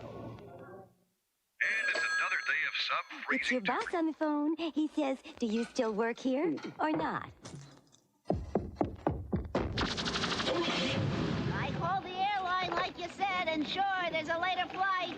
Tomorrow. When you just can't wait to get started, start with the Champion. Pound for pound, the most powerful automotive battery you can buy. Get your Champion now from these fine stores. You know, today our customers are getting pounded in their wallets like never before. At Rosie's, we are dedicated to helping. No other store does more for its customers. We have low prices, special sale events every week, double coupons, and our Golden Days Club for senior citizens. At Rosie's, we give our customers more ways to save every day. That's our promise. Welcome back to Hickory, North Carolina, where 185 laps into the 276-lap Mountain Dew 500. Ed Fiero, the rookie from Pennsylvania, continues to hold on to the #1 spot, but steaming up his rear view mirror is the Tommy Houston machine. Former track champion, the winner of the very first asphalt race here at Hickory. Third place, Ken Schrader. Fourth now, Jimmy Hensley. Fifth goes to Butch Miller. The rest of the cars on the lead lap, Bobby Labonte, Jeff Gordon, and Joe Nemechek. And talk about a contrast in experience. Ed Ferree, who has almost no experience on this racetrack, is being chased by the man who has as much experience as anyone else. Tommy Houston has won Busch Grand National races here 7 times. In the late model sportsman days, he won countless number of races. This is his home speedway. He's run it on dirt. He ran it on asphalt when it was first paved in 1967. He loved this track being repaved. And here is now the battle for the lead in race traffic. Experience versus rookie. Rusty Wallace, Ed Ferree had a lot of trouble on the inside of the racetrack with those lapped automobiles, and Houston working the outside seems to be able to handle them better. That's the reason for him taking the top spot. That's right. Houston just trapped them down at the bottom, worked his ever so perfect top line in and passed him. Now we'll have to see who's the quickest car now, but Tommy's looking awful well. Well, we mentioned a moment ago that Tommy Houston won the very first asphalt race here ever run, and we asked him about that. Division. It's what's called limited sportsman now, and I was in a 56 Ford 6-cylinder, and we had run that thing. We had won some of the dirt races, and then they paved the track, and we were afraid we wasn't going to be able to get around on the paved track, and it seemed like it just come to us. It seemed like that's what we really needed, was to be on the asphalt. And ever since then, you know, that's what we've stuck to, is asphalt racing. And you know, it's a thrill, and it's a good feeling to know that they've repaved it in the track field just like it did back in the 60s. I mean, it all come right back to me the first couple laps that I was on this new surface. Houston has won here 7 times, which is just 1 less than Jack Ingram. He would love to tie that record today. Between Ingram and Houston, they have won 15 of the 30 races that have been run. Everybody else adds up to 15. Tommy Ellis is one of the few drivers with multiple victories. So here's a man who loves the track. There is no quit by Ed Ferree. No give up whatsoever. He's not intimidated by Tommy Houston. Took a shot to the inside, didn't work. He'll cool his heels for just a bit and reel Houston back in. The car you see just in front of Tommy Houston is Joe Nemechek. He is currently running 8th and trying to hang on to the lead lap, hoping now for a quick caution flag. But Nemechek, a second-year driver, the Rookie of the Year last year, has been very strong early on in the season. He started dead last in the 30th position. The big move on any short track is to stay out of trouble, be as patient as you can, and generally you will move up through the field. Another driver that would dearly love to see some sponsorship, did show some skills last year on the short track. A 6th was his best finish in essentially his home track. And look at Houston slide all the way up into the loose stuff, and Ferree is back in front. Very scary moment for Tommy Houston using that high groove. He got caught in the speedy dry, and Rusty, he did a great job to keep that car out of the wall. Well, he did a real good job. He's coming off of turn 4, and he's using an awful high line, but you got to remember the speedy dry is coming off of turn 4. And like I said earlier in the broadcast, it's like threading the needle coming through there, and he got into it. And if this race was last year's length, Ed Ferree would have won. We have just completed 200 laps. We've got 76 more to go here at Hickory. I wonder if he's thinking about that. I think right at the moment he's thinking about what Joe Nemechek is going to do, and Jeff Green in front of him, and Jeff Gordon in front of him. As we saw a few moments ago, Ferree was caught in lap traffic, couldn't decide whether to go high or low, and that's what allowed Houston to take the lead. Let's see if he learned anything. There's water pouring out from under your about 10 laps ago. So I was like, oh, but you know, I just showered. All right, I got dirt on my knees. I've been rolling around underneath the camper. I just showered. That last time coming off in turn 4, and we see once again the 2 distinctly different groups that Ferree and Houston are taking. Rusty, we all right. turn 2, Tommy Houston way now up the racetrack. He can't do that in turn 4. I don't think he'd like to, but he can. Oh, I'd love to do that, and that's what almost got him in trouble. Now he's his car is obviously not working on the bottom the way he'd like to, but he likes that top groove, and he seems like he's really making some headway. He's just got to be careful coming off of turn 4, because it almost bit him a little while ago.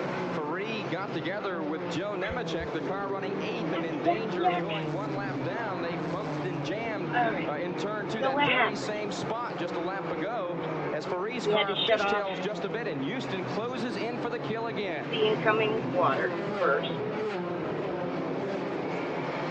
And it didn't stop. The leak still was going, so I knew it was outgoing water. Houston, a local driver somehow good in the Grand National Series have been on their feet ever since Houston slid up the curve before exhorting their driver to get back in front. And we've got trouble on the front stretch. Doug Didero once again, and our race leader, Ed Ferree, at the start-finish line. Ferree got out of the gas to miss the spinning Doug Didero. Tommy Houston tapped him, and that sent Ferree around, and we see a little bit of damage to the rear of that car. A very tough break for Ed Ferree, who was leading this race. Doug Didero involved in his third spin of the afternoon. But anyway, that's why I just had this. And here's a replay on it.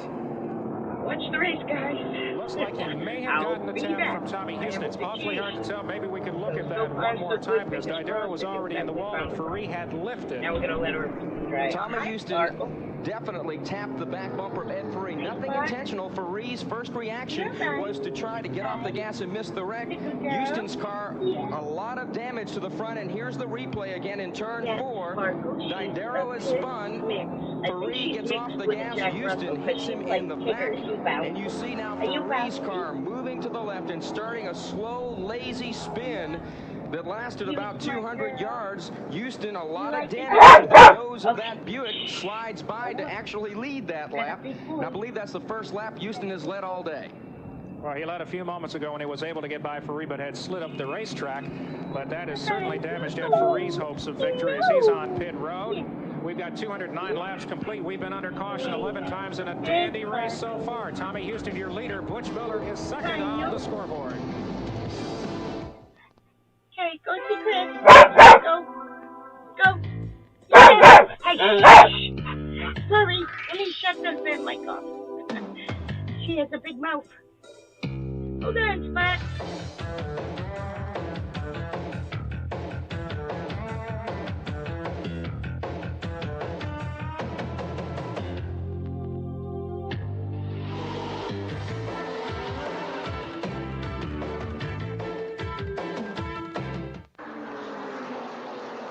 The only thing I like better than winning is winning big. Now, you can win big, too, at Western Steer. You can get more of this free when you buy one of these. You'll get a free frequent buyer's card with your first purchase of a Dale Earnhardt's Winter Circle steak meal. Then each time you select one of these steak specials, you're one lap closer to qualifying for free Earnhardt posters and caps and a free steak meal. Available at participating Western Steers, the official restaurant of America's #1 race team. Sparkles wants to go outside, so I might have to... I stalk the wild gorilla. Careful not to be noticed. He moves in and out of the light. But with 35mm 1 film from Polaroid, I can capture this majestic creature in low light, bright light, inside or out. With the same roll of 1 film, I can shoot under almost any conditions. Back here at the Mountain Dew 500, 213 laps are complete during this latest gotta caution. go. Tommy Houston took advantage of it to come and get 4 tires. Let's check in on pit road very quickly with Bill Hennessy. Scott Houston talking to his dad on the radio. 4 tires all the way around. Fuel, you can go the distance. You feel good? Yeah, I feel pretty good now. I seen Butch Miller coming up, and he looked pretty stout. That's why we changed. I think we got him. Here's a man that's won here before. Knows his way to victory lane. It's hard to argue with that either. Tommy Houston has used great strategy, has taught his son well how to do it, but he can't work his way back up through the pack to get into the lead group as we go back to green flag with 214 laps on the board.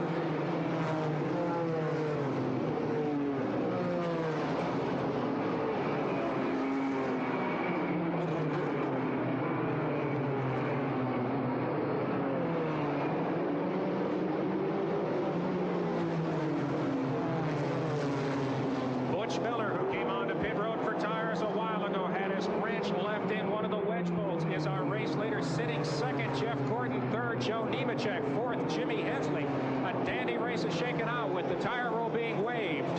Remember early in this race when Jeff Gordon fought tooth and nail to get his lap back from then leader Jimmy Hensley? We thought it might pay off for him, and it is. He's running second right behind Butch Miller. And Joe Nemechek, who was saved by that yellow flag from going down a lap, is currently running third, and Hensley is now moved up to the number 4th spot. And let's check in with the leader's crew chief on pit road. Wayne Day here. We just got a yellow come on the track. Wayne, you gonna bring him in and try to get some tires? What's the story? Well, I don't know right now. We got 6 cars, I think 25 have come in and took on tires, so we might just have to sort of see what happens there. We might have to change 6 left sides ourselves. We've only put on 2, so we can still put on left sides. We've still got new left sides to go. Let's get out of his way, because if he's a man's going to come in, he'll be coming in right now. Wayne Day, crew chief on the Butch Miller mount. They need tires. They can probably use some gas. He's got a 6-lap window left in which he can take tires, because after lap 225, no tire changes will be permitted under yellow on pit road without the 2-lap penalty, which is usually in effect. The latest caution came out for Troy Beebe spin up in turn 2. And here is another reason for the caution. You can see what happens when you get up in that speedy dry. Elton Sawyer had to practically stop the car for it not to hit the wall. That is just how slick that area of the racetrack is. Dave Resendiz, the Massachusetts driver, a lot of damage to that Oldsmobile. You see a lot of smoke from the rear of the car.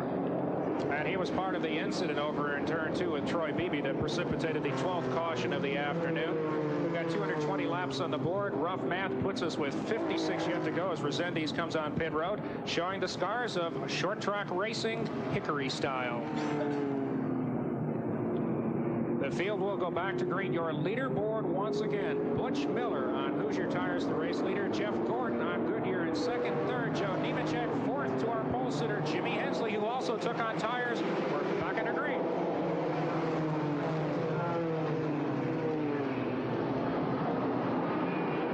Get an inside look at the stars of auto racing's most prestigious series, including NASCAR and NHRA drag racing, when Winners takes off Sports Sundays on TNN.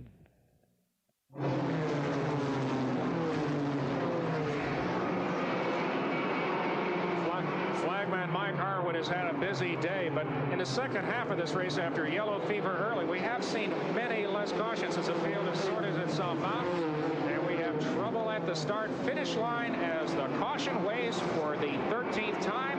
It will be for Elton Sawyer. Sawyer, who had problems moments ago up in turn 4, has problems down the front straight. A lot of traffic back there in the pack. Some jostling going on, and Elton Sawyer, the worse for the wear and tear there. As we're under caution again, lap 224. You can't change tires after lap 225, so for all intents and purposes, as Butch Miller comes by the line, tire changing is over under caution. They can still do it under green, but now if you do it under caution, it'll be a 2-lap penalty. And you notice we haven't mentioned in the last few laps the Tommy Houston cars. Here is a replay of the incident. Cars getting on the binders because Elton Sawyer had already spun in front of them, and a nice job by the rest of the field to keep their cars under control. Tommy Houston was caught back in the pack on that latest restart, which is why we have not called his number in the last 15 laps. I was just going to mention before that caution flag, Houston having a lot of trouble with the traffic, and we'll go back down and get a little more about the Hoosier tire situation with pit reporter Bill Hennessy. Mark, as you well know, Goodyear and Hoosier face off each other on these short tracks every week. Here's Ray Hill, the competition director for the Busch Grand National Series. Ray, your man Butch Miller took on 2 tires earlier. What's the story? Did they look good, and can he go the distance? Yeah, we feel like we could go the distance. We thought we could go the distance anyway, but they elected to change tires early. The tires look good, so we're set to go. The safety car is back off the speedway again for the 13th time today, and Butch Miller leads the field back to green. We've got less than 50 laps to go on the Mountain Dew 500.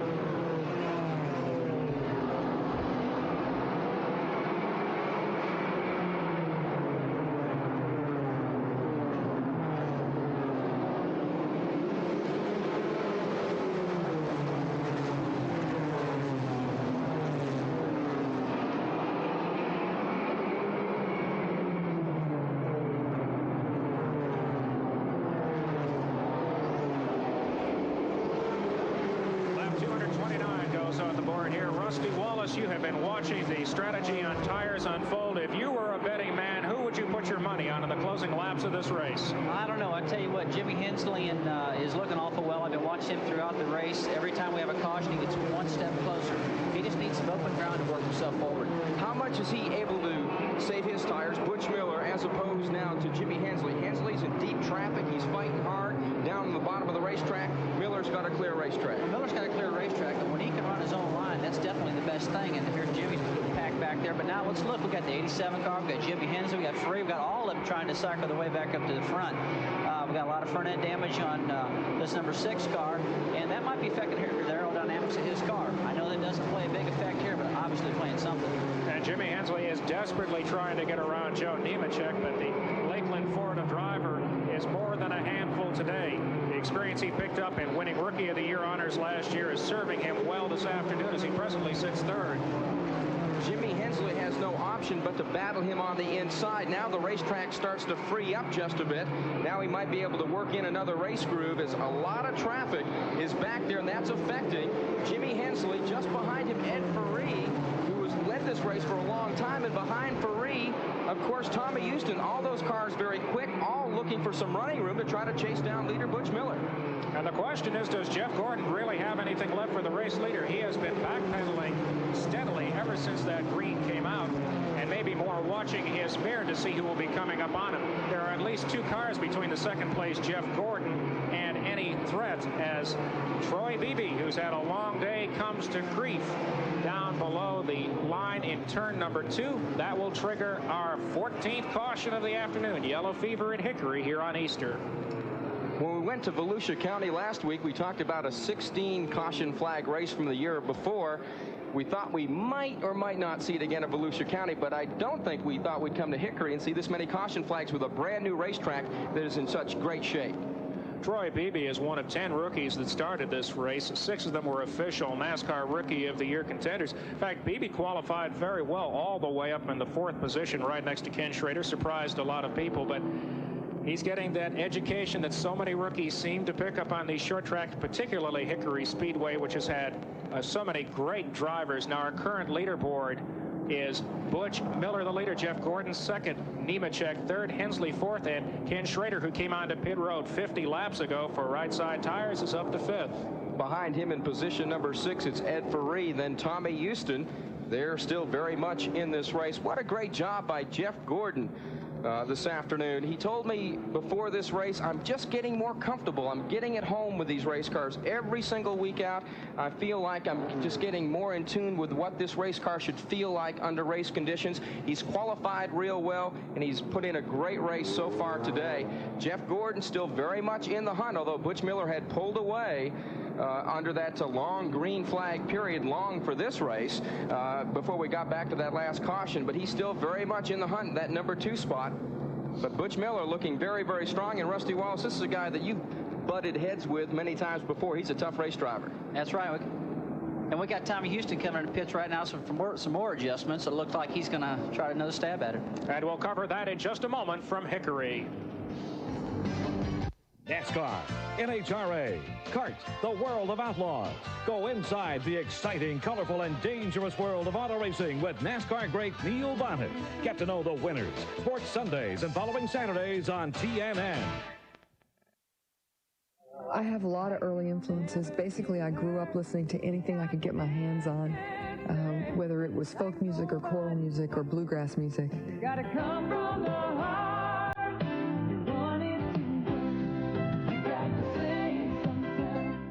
I try to find songs that make me feel strong emotions, and hopefully that will help other people to feel the same things.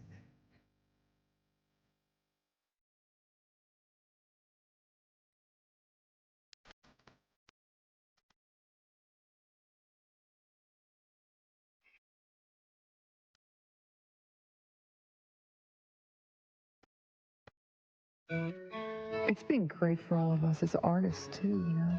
I mean, I feel like I grew up on the Nashville Network. They started when I started.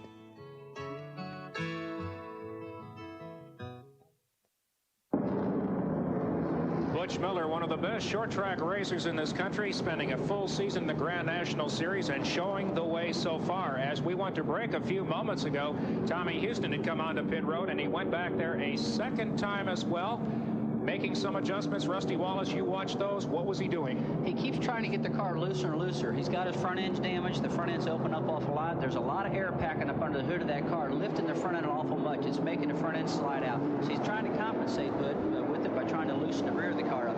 I'm afraid, though, he's kind of doomed, though. It looks like it's probably going to make the whole car go on a four-wheel skate. Well, the field is reforming to go back to green flag action. We're less than a lap away. We are on lap number 242 right now. 276 make up the race. When they go green flag, they will have 33 laps to go.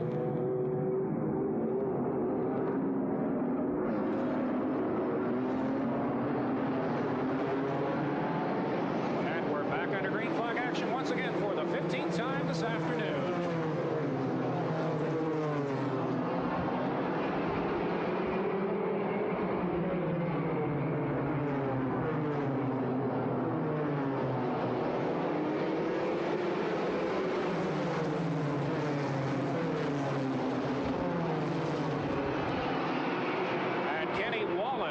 The number 36 machine is second on the speedway, poses the most serious threat to Jeff Gordon's opportunity to try to close in on race leader Butch Miller. Miller from Michigan, a strong driver on a strong performance today on Hoosier tires. Miller got a great jump on that green flag. Jeff Gordon did not, and that allowed the lap car of Kenny Wallace to get in between them. And of course, that's good news for Butch Miller, bad news for Jeff Gordon. In the third spot, remember Joe Nemechek, and he's now in trouble as Jimmy Hensley goes to work on him. Hensley's got the spot. That's the blue car working out of turn 4 behind leader Butch Miller. And he will set his sights on second place. Jeff Gordon goes flying up the racetrack into the wall and over in turn number 2. Trouble for the 19-year-old sensation, brings out the caution for the 15th time on lap 248. Running second, Jeff Gordon pops the wall. His best race to date in Busch Grand National Series racing will come to a disappointing end. But he showed a lot of spirit today and a lot of experience well beyond his tender youth as Troy Beebe's car is pushed back after a long day for the 4th fastest qualifier. And there's a replay. He just went flying up the racetrack, and once you get out of the groove, that's trouble. One thing is certain, Jeff Gordon is a comer. He's going to be around this racing circuit for a long time. Just a very young driver, just 19 years of age. What do you think, Rusty Wallace? Butch Miller looks like he's holding all the cards right now. He's got 3 aces. He's maybe trying to draw off the bottom of the deck, get one more ace, and he could walk off with this victory. Well, Butch is looking awful good right now, I got to tell you. He's a veteran short track racer. He's probably won more short track races than most in the last couple of years. But I tell you what, now we've got Hensley in second place. He keeps working his way up. I would say that Kenny's going to get out of the way and let these 2 race right now. But I'll tell you what, the way these championships go, if you lose by 5 or 10 points and you know you gave a couple spots up, it'd kill you at the end. And I'm sure that's the reason these guys are 10 or 20 laps down and want to get every position they can. They're looking at the end of the year. They're not looking at this only race. Tommy Houston back on pit road for more chassis adjustments. Ever since he had contact with the Ed Ferree machine coming off of turn 4, that car hasn't been quite right. Will be a few laps under caution as the wrecker is attaching itself to the Jeff Gordon machine. We have a Busch Grand National record for cautions in an event of 18 at Martinsville, set back in 1984. There were 90 laps run under yellow at South Boston in 1983. According to our unofficial records, we're on our 15th caution now. They got a shot. Yes, they do. They're close enough. They can smell it. They got a shot. But I would have to think that Butch Miller is the one driver that would love to see long laps of green flag action. He has been able to pull off after every restart. He just wants to keep these guys out of trouble. Let's just race. Let's try to get this thing finished up. The longer I go, it seems like he's getting better in touch with the racetrack. Now, the rest of these guys are going, come on, let's have some more cautions. Give me some more time to get caught up, get through this traffic. Jeff Green just on and off pit road. That's the rookie driver from Owensboro, Kentucky. Had a great run last week at Volusia County. Has run strong today, but isn't going to get a good finish. He had some problems early on, and he's been battling ever since to get back to a respectable finishing position. Butch Miller has won a race on this Busch Grand National Series, but you have to go back to Indianapolis, Indiana in 1986. For his lone victory on the Busch Grand National Series. And of course, Butch Miller is running this series this year for some redemption. He was in Winston Cup racing, driving for Travis Carter last year, was dropped with 6 races to go. He'd like to prove to everyone that he's a very good race driver, and he's going to use the Busch Grand National Series to vault himself back to the major leagues of NASCAR racing. And we're going back to green at 1 lap. That will give us the opportunity to see if Jimmy Hensley has anything for our race leader. Jeff Gordon didn't after the tires had come back up to temperature. Hensley changed rubber around lap number 160, so this will be interesting to see. The battle of tires and smoke billowing out of the Ed Barrier machine. He is up on the high side of that racetrack. When they take the green flag, 22 laps to go in the Mountain Dew 500. We're back underway.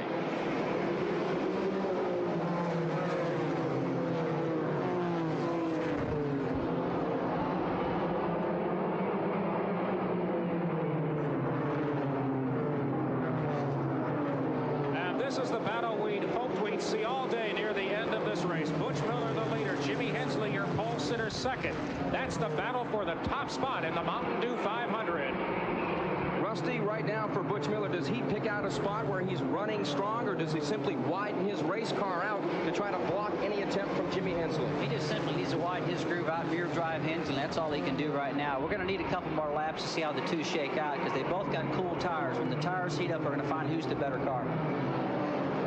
Jimmy Hensley, who sacrificed the lead when he decided to take tires before the midpoint, and we've got trouble on the front stretch. A major incident on the front stretch involving 1, 2, 3, 4, 5, 6, 7, 8 cars. 8 cars, of which some are driving away. That'll bring out the caution again as Mike Harwood is wearing himself out. Dale Jarrett's car, the worst for wear in that crash. That Pontiac severely damaged, sitting now at the end of the front straightaway. Mike Oliver, car number 28. There's the Nestle Crunch Pontiac of Dale Jarrett. A lot of front end damage. Tracy Leslie sitting in the middle of the front straightaway, also involved in that melee, as was Tom Peck. And up against the wall in turn number 1, Elton Sawyer. And Tommy Houston was also involved in that situation. And the 96 car of Tom Peck, which is coming up pit road. Here is a replay. And that is a melee. Look at the impact up against the wall. That was Tom Peck sliding into Elton Sawyer. His car shows some of the worst damage besides the Dale Jarrett machine. The sheet metal is completely gone from the right side of that car, exposing the driver's cage. And here's a low angle shot of it. Just a little bump into the wall. As you can see, oh boy, I'm glad I'm not manning that camera. And then everything breaks loose right behind it as Leslie and Oliver went around. Looks like a little fender bender in rush hour traffic, little chain reaction as Tracy Leslie walks away from that Detroit Gasket Oldsmobile. Very disappointed. He had a very solid run going this afternoon. I'll tell you what, talk about a tough break for Tommy Houston now. He's thinking, okay, Kenny Wallace has had an oil filter problem earlier, punctured. He's going to be a lot of laps down. I'm going to gain a bunch of points. I'm in second place. Hey, I got him covered. I might come out of this thing leading the points. Bam, it happens to me. It happens that way. I've been in many races where you think you got the guy and something happens to you. It's terrible. You brought up a good point earlier. This race counts. Just because it's race 6 doesn't mean it counts any different than race 30. You can't afford to give up a single point if you can. You can't afford to give up anything. I tell you what, it's a tough one nowadays in this type of racing. Everything counts. And the NASCAR flagman has the red flag out. They are going to bring the field to a stop at the start-finish line. They are still consulting up top. They will hold the flag back for just a moment. There is a considerable amount of fluid around the track, and the red flag is indeed waved. This race will come to a stop on lap 261. One thing NASCAR works very hard to do is to make sure we get green flag finishes. That is what the fans, this capacity crowd here at the Hickory Motor Speedway has come to see on this very sunny and now getting warmer Easter Sunday here in the Carolinas. So they want to make sure we can get this race run under green and give the drivers a chance that are on the lead lap, give them a fair shot at coming home. And let's take a look at the incident once again. Cars sideways, trouble everywhere. Top of the screen, that's Elton Sawyer going up into the wall, and bam! That is Tom Peck. And that is a team that could ill afford to get in an incident. They are unsponsored, running on a shoestring. Here's our low-angle camera again. And take a look at how the guardrail flexes right there.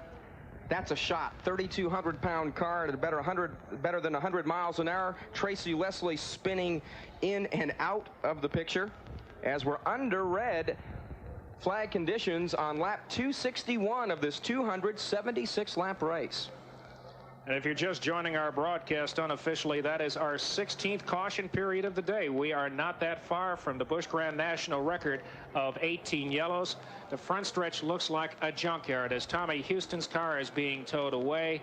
It's going to take moments for Tracy Leslie. There were so many cars involved that they've run out of wreckers to drag them all off the speedway. Rusty, would you rather get beat by an inch in a close finish than have what happened to Tommy Houston. You run strong all day, I think I can win it. You battle back, I think I can win it again, and then bam. No, definitely. I'd rather beat the guy on the racetrack. I wouldn't like to have circumstances in the pits or on the racetrack or somebody else's problems they had cause a problem for me. But I tell you, that's racing. I've learned to say that word. I've bit my tongue a million times, but it's tough. Is it more frustrating to get blown out, though, than lose by inches? Which is it? Well, I tell you what, it's probably more frustrating to get blowed off the racetrack. I mean, a guy just run away from you, you know, because you're thinking, hey, this guy just cooked me, and that was it. But this one here is hard to take. This is a real peculiar situation setting up. I don't think I've ever seen NASCAR red flag a race like this, but I think there's been so many things happen on the racetrack. We're running out of records and everything out there now. Well, we recall a race last year that Mark Fiero and I were at down at Volusia County Speedway, which is where we were last weekend, where the caution just 16 times it flew, and they had to red flag the race for a very similar situation here. There was a tremendous amount of fluid dropped down on the speedway, and we're going to come back and continue to discuss the wild Mountain Dew 500 that we've got. We've got 17 cars still capable of running. We're under red flag.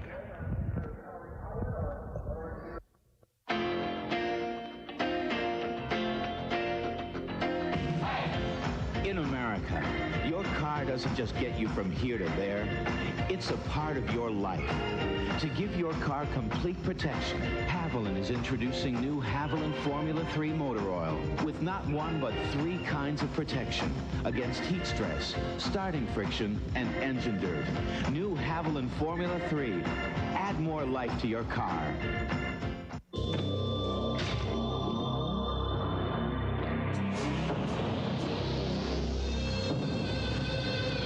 When this guy steps on it, you better hold on.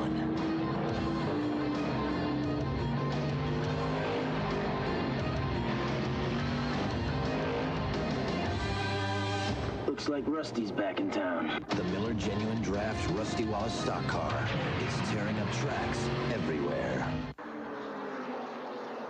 The only thing I like better than winning is winning big. Now, you can win big, too, at Western Steer. You can get more of this free when you buy one of these. You'll get a free frequent buyer's card with your first purchase of a Dale Earnhardt's Winter Circle steak meal. Then each time you select one of these steak specials, you're one lap closer to qualifying for free Earnhardt posters and caps and a free steak meal. Available at participating Western Steers, the official restaurant of America's #1 race team. It's your boss on the phone. He says, do you still work here or not? I called the airline like you said, and sure, there's a later flight tomorrow. When you just can't wait to get started, start with the Champion. Pound for pound, the most powerful automotive battery you can buy. Get your Champion now from these fine stores. 17 caution flags have waved here, as well as 1 red flag, and that's the condition we're under right now. It's been a wild affair in the front stretch just a few moments ago, and one of the drivers involved is with Bill Hennessy. Tracy Leslie, a wild melee here on the front straightaway at Hickory. What a way to end your day, but you say you're going to get back in. Well, I think just the tires are bent in on the frame is all. You know, we were going pretty good there at the last, after they brought the last green out, and I was a lap down, but we were still racing with cars for a position, so I moved up on the outside of the track and was running real good. Picked up a couple positions, and then we come off turn 4. You know, everybody just kind of moved up a little bit, and I got in that speedy dry just a little bit. Come on. But we're going to try again. Come on, that's what his crewman says, and obviously they're going to try to get the car back in. What you waiting for? Get running over here. 17 caution flags, 62 laps run under caution. And one thing we need to remind everyone, under red, you cannot work on the race cars. They must wait until NASCAR gives the signal for the pace car to once again move. And when they do that, they can go back to work on the race car. Now, they can survey it now, see what the car may need, and be ready to jump in there real quick, but they can't work on the cars under the red flag condition. You see the backstretch with cars that are not littering the backstretch. Those are the machines that are still running. Let's run down those cars that are still in the event, but we'll do that in a moment after we check in on pit row with Tommy Houston, who has had one of the wilder days of all the cars in the field today. Tommy, lots of damage on your car. How did you see it? Well, 27 car just got up in the wall, and it kind of pinched Chuck in there, and it turned his car down across the track, and I didn't really have any place to go on it, but getting this close to the end of the race, it looks like a lot of those lap cars would have just backed up, wouldn't have raced us so hard and let us went on and raced. I mean, they was running 2 abreast, 3 abreast, and they wouldn't let you go. And, this deep into the race, they needed to let the 7 cars that's on the lead lap. Well, they're going to work on the car right now since they refired the engines down here. Mark and Mark, looks like we're going to have quite a battle. Maybe Rusty can call who the winner's going to be. Butch Miller is the leader. Jimmy Hensley is second. Joe Nemechek third. They crossed the stripe. 262 laps will be complete. Ken Schrader is fourth. Fifth, Ed Ferree. Sixth, we haven't talked a whole lot about him, but a good run for Robert Presley. Then Bobby Labonte currently seventh. Those cars on the lead lap. 1 lap down, Ed Barrier and Todd Bodine. And 2 laps down, Bobby Dotter and Tom Peck. And let's walk you through all the cars that are still on the speedway. There are 17 cars running. A number of them have come back onto pit road for service that could not be done during that red flag period. The Chuck Bound machine showing the scars of some significant damage. It has been a very long day for the defending Busch Grand National champion. Now he has to drive through the smoke screen being laid down by the Ed Barrier engine, as if there hasn't been enough trouble for him today. And Barrier's car will be black flagged and brought into the pits. It'll be a few laps before we go back to green. So let's walk through all the cars that are still on the racetrack in order as they appear. This is not necessarily their running order.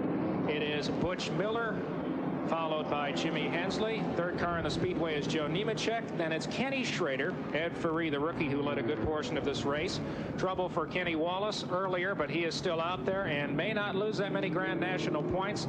Then it's Bobby Dotter, Robert Presley, Todd Bodine, newlywed Bobby Labonte, who was married Friday and said, hey, what better place to spend it than at a racetrack? That's what Tommy Houston told me to do. That's what he did when he got married to Martha.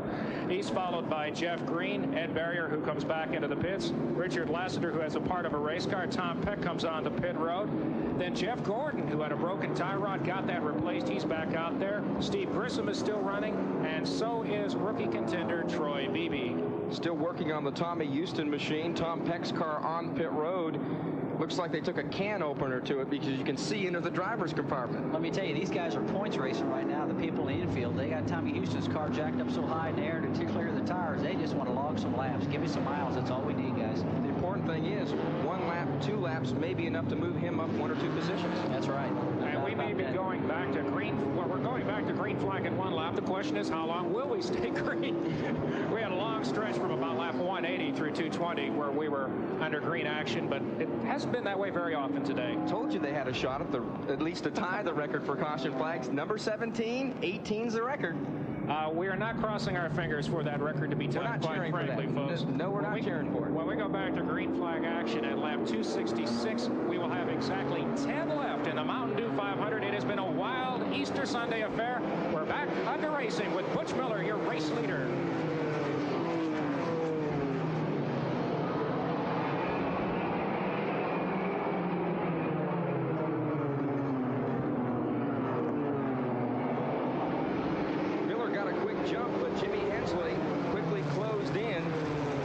Looked like he was getting ready to go back out onto the racetrack. Now he's moving back to his pit stall. The white car is Butch Miller. The blue one, Jimmy Hensley. They're battling for victory here in the Mountain Dew 500. 8 laps to go. Rusty, the rules of etiquette change when you get down to nitty-gritty time. They sure do. I tell you what, we got a heck of a race going on between Jimmy Hensley and Butch Miller, and I couldn't really call the race. It's that tight right now. And it's going to be a tough decision to decide who's going to be our Miller Genuine Draft pit crew of the race. There are a number of candidates for that. We'll have that for you right after the checkered flag and the winner's interview. The question is, who will the winner be? It could be any one of 4 cars. Butch Miller, Jimmy Hensley, third, Joe Nemechek, and right behind him, Kenny Schrader. 6 laps remaining in the Mountain Dew 500. 17 cautions have slowed the field. The action up front is sensational. Got loose in turn 4. Hensley made a dart to the inside, but couldn't quite get a good run up out of the turn. Miller continues to hold on. And that will be the battle for the victory unless something significant changes among the leaders, as they have pulled away from the battle for third place between Nemechek and Schrader. Just 4 circuits around this point. 363-mile Hickory Speedway. And Miller has has increased that advantage ever so slightly. If Hensley has anything left, he has to show it now. Hoosier Tires has won a pole position so far this year, but they haven't won a race. They may be about to get that first one, but the leaders are getting set to come on to some heavy traffic. Elton Sawyer, Troy Beebe, as they work out of turn 4, just 2 laps to go. Butch Miller last week at Volusia County Speedway showed that his short track program was coming together. He finished 3rd there. He's presently in front. Hensley is going to take one final shot at him. It's white flag, 1 to go around Hickory.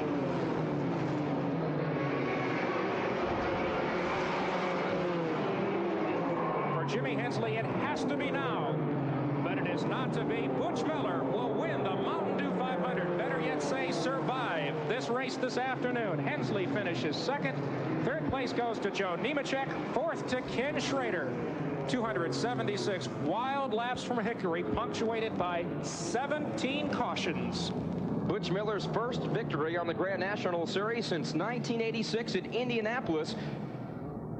Give a call to their crew. They made some late race adjustments that certainly paved their way to victory.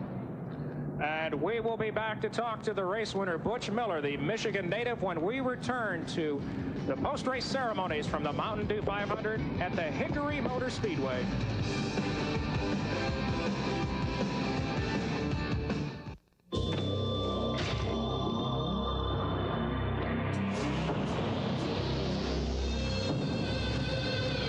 When this guy steps on it, you better hold on.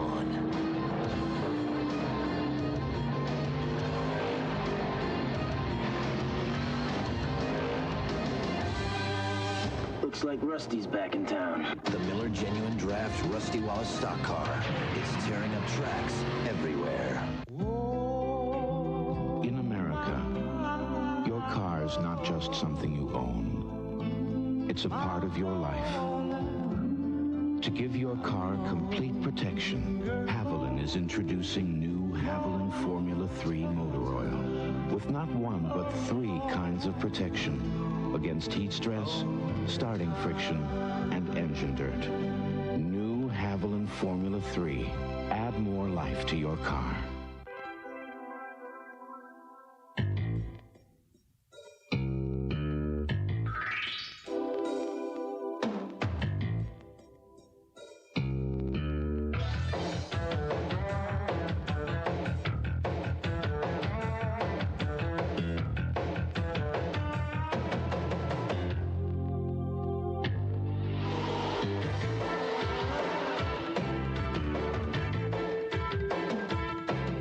Without a doubt, serving our customers is the #1 priority we have here at Rosie's. As you know, we have spent tons of money on technology and store design and layout and signage and lots of other things, but it all means absolutely nothing if we don't take care of our customers in a first-class manner. And you know about our Customer First program, under which individual associates are rewarded for giving outstanding customer service. We will have great customer service here at Rosie's. That's our promise. It is fair to say that today's Mountain Dew 500 will not soon be forgotten by anybody here at the Hickory Motor Speedway. Let's go down to our Winner's Circle interview sponsored by Eagle One, and today's race winner, Butch Miller. Well, Butch, you finally won over in the Busch Grand National Division of NASCAR. Thank you very much. And first off, I'd like to welcome Bob Newton and Hoosier Tire back to Busch Grand National Racing. Heck of a tire. The day crew did a super job. I had a really pushy race car in the beginning. We stopped a few times, changed a couple tires, and towards the end, it really came through. The car was really handling it at the end. We didn't need the yellows, though.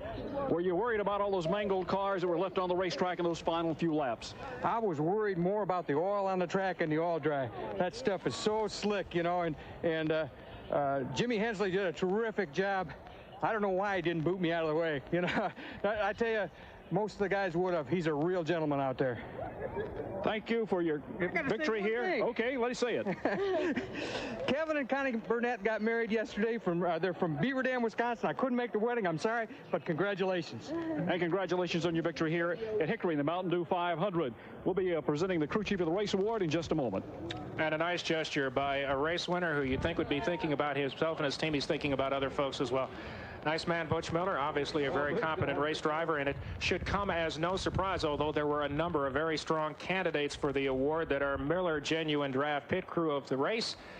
The race winner, Butch Miller's crew, and Wayne Day is the man in charge of that. And let's go back downstairs to Bill Hennessy. Congratulations, Wayne Day, on being the recipient of the Miller Genuine Draft Pit Crew Award. You're the pit crew champion, and I tell you did a great job here calling the shots for Butch Miller this afternoon.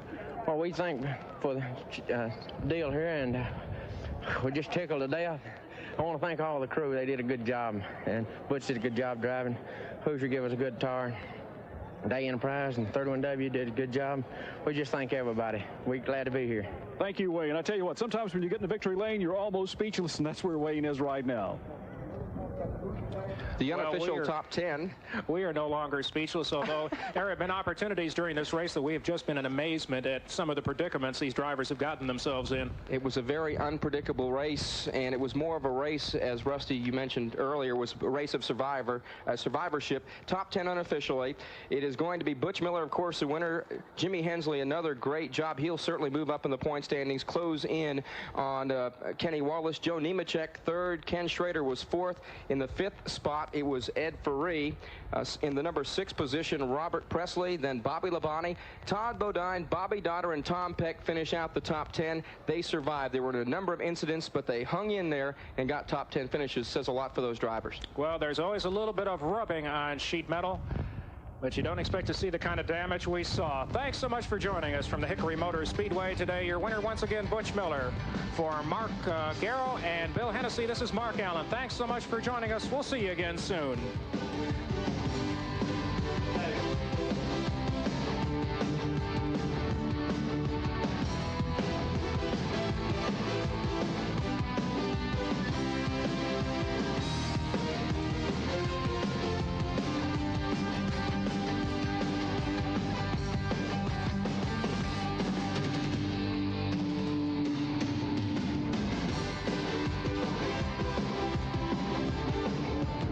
Today's coverage of the Mountain Dew 500 on the Nashville Network has been brought to you by New Whelen Formula 3 Motor Oil. Add more life to your car. By Eagle One Car Care Products. Eagle One is visual perfection. By Champion Batteries, when you can't wait to get started. And by Miller Genuine Draft.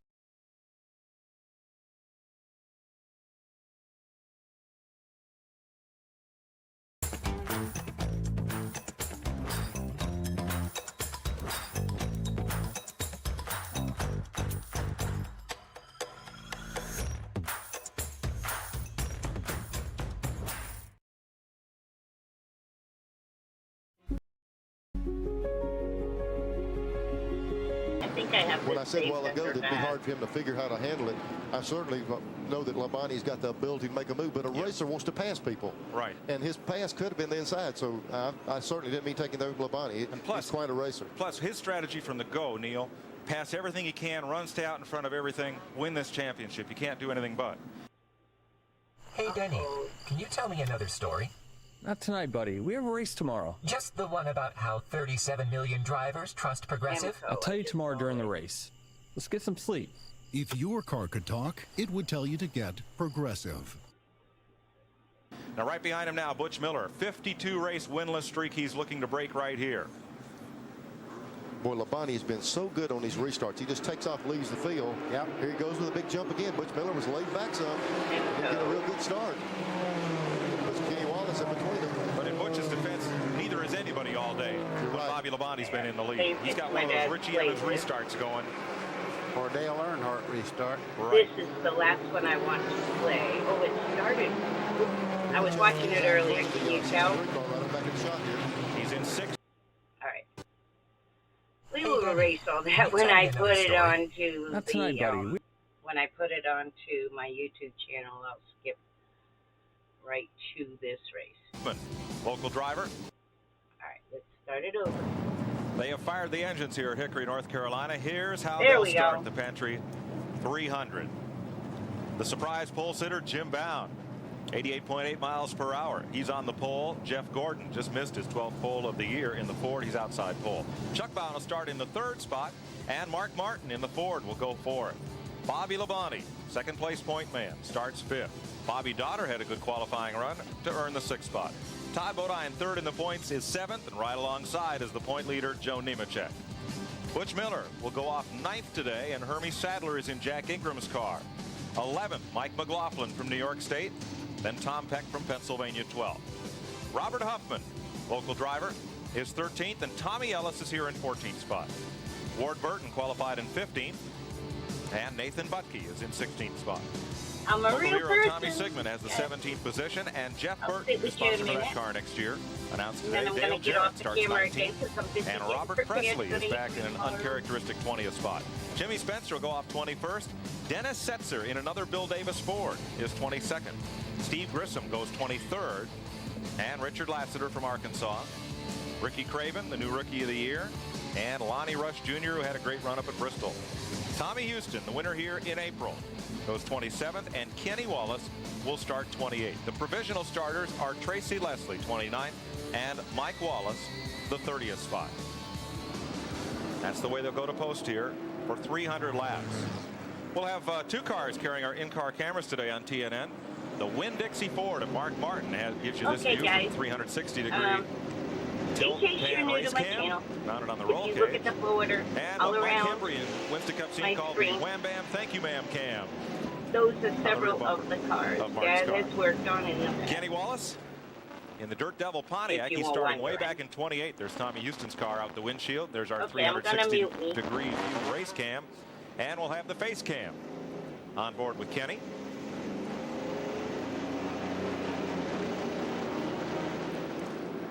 And Tommy Sigmund had a quick stop there on the back straightaway to adjust something, but got back going again, and he'll be up with the field when we get the green. 300 laps, 3 drivers, 1 championship at stake here. The weather today, I think 60, well, it could be 60 degrees, a little optimistic. We did a concert here the other night. It was about 34 Friday night, our driving country concert. No chance of rain, partly cloudy, mostly sunny here at Hickory. It's going to be a great day, and the place is packed. They're up the hillside, out in the parking lot, all over this 3/8 mile oval. 14 degree bank in 1 and 2, 12 degree bank in 3 and 4, and 8 degree bank, which is pretty steep on the straightaway. Second oldest NASCAR track running a weekly schedule anywhere in the country.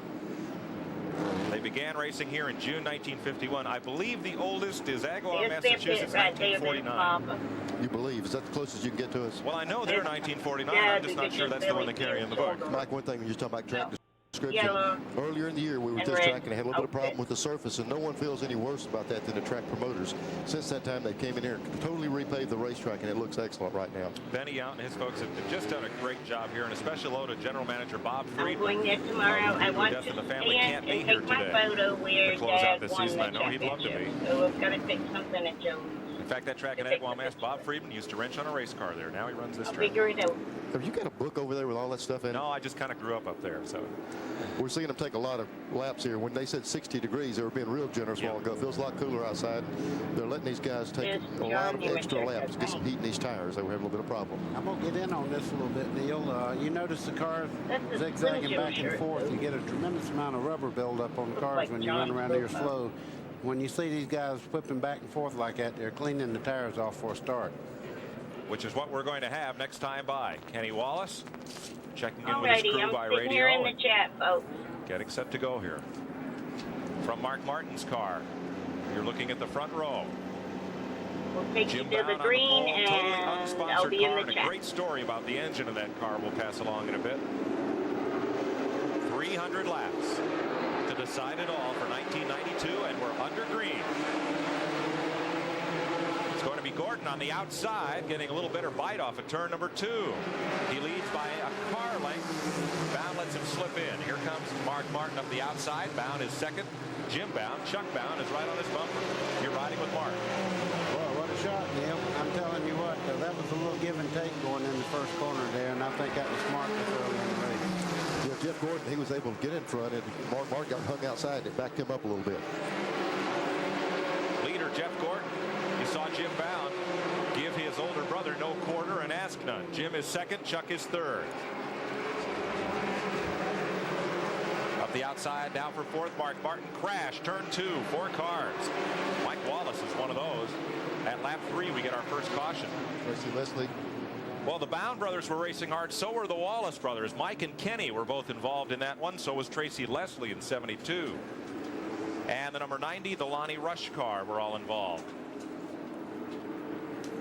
Everybody will pull away and resume this race. We're under the first caution of the day at lap 3.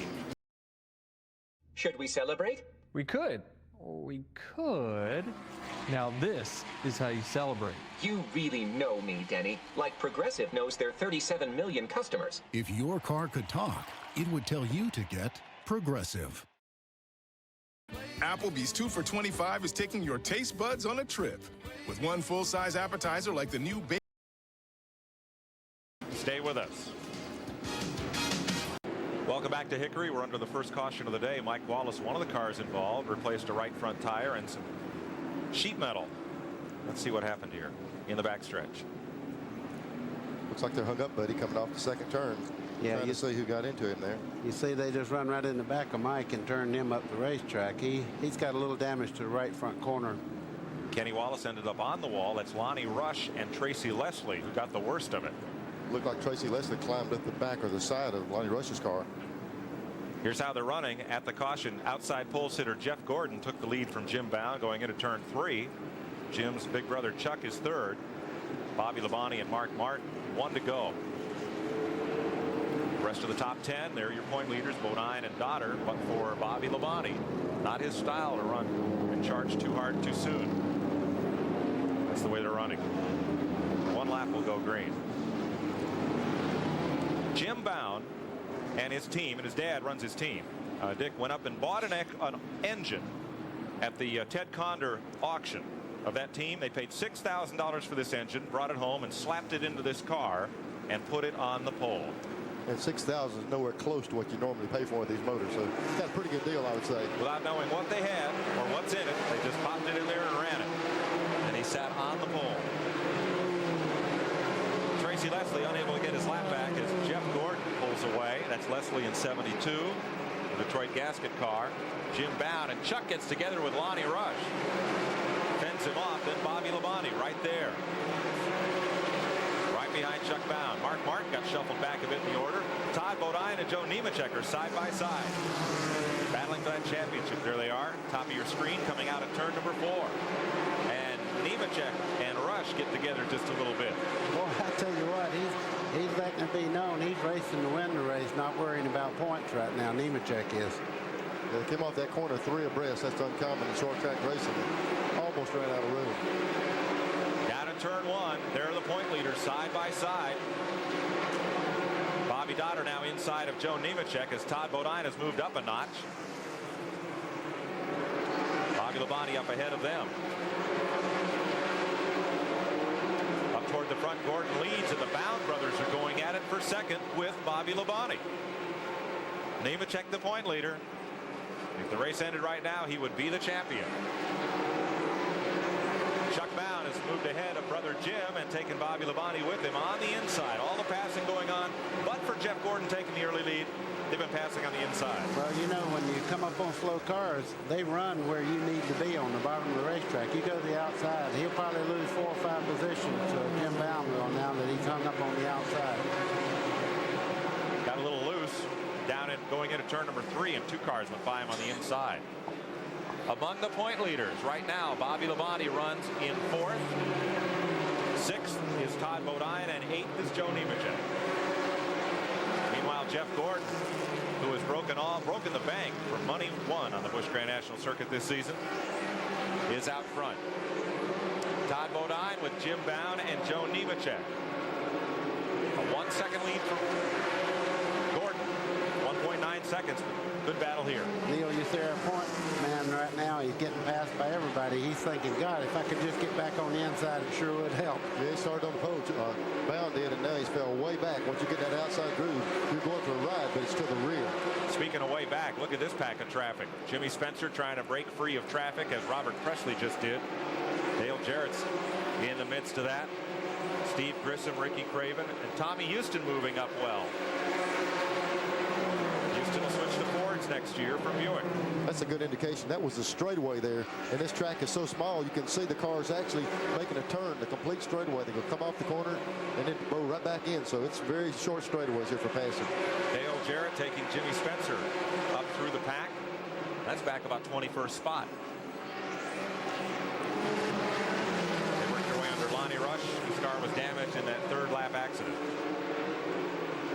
Back up toward the front, Chuck Bound and Bobby Labonte. You know, it's kind of interesting. Top of the show, we heard Nemechek say his car was really, really good. He was going to the front, and we heard Labonte just be real conservative, and his car seems to be the best car right now. He's working his way right to the front.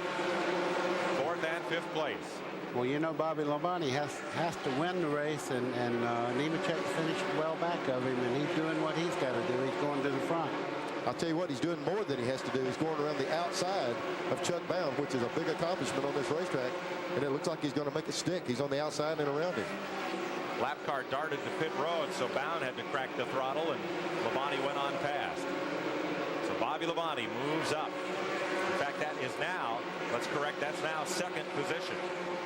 You're riding with Mark Martin. He's the 4th place car. 4th place behind Chuck Bound, and there's Bobby Labonte ahead of Bound and Jeff Gordon up there with the lead. And Labonte is closing it in on Jeff Gordon. He is erasing Gordon's lead. It almost seems out of character for Labonte. He's kind of like Terry Labonte. He usually lays back and comes on, but like Buddy said, he's got to win the race today. He's going to put that effort out, it looks like. That last shot was out of the Winn-Dixie car of Mark Martin. He's moving up well, too. He'll be in the fray here in just a second. 4th place for that Ford. And closing. There's a look at Jeff Gordon, the man who's won more poles and more money than anybody this season. He goes to Winston Cup next year, as perhaps will this man. That's the rumor. Bobby Labonte will also have a Cup ride and run for Rookie of the Year in 1993. Definitely Gordon and Kenny Wallace will. I'm telling you, Bobby Labonte is moving in like he's obsessed today. You never see Bobby Labonte make a move this early in a race. Here he comes, though. He's closing in on Jeff Gordon fast. They're down to 2 car lengths. That's the lead.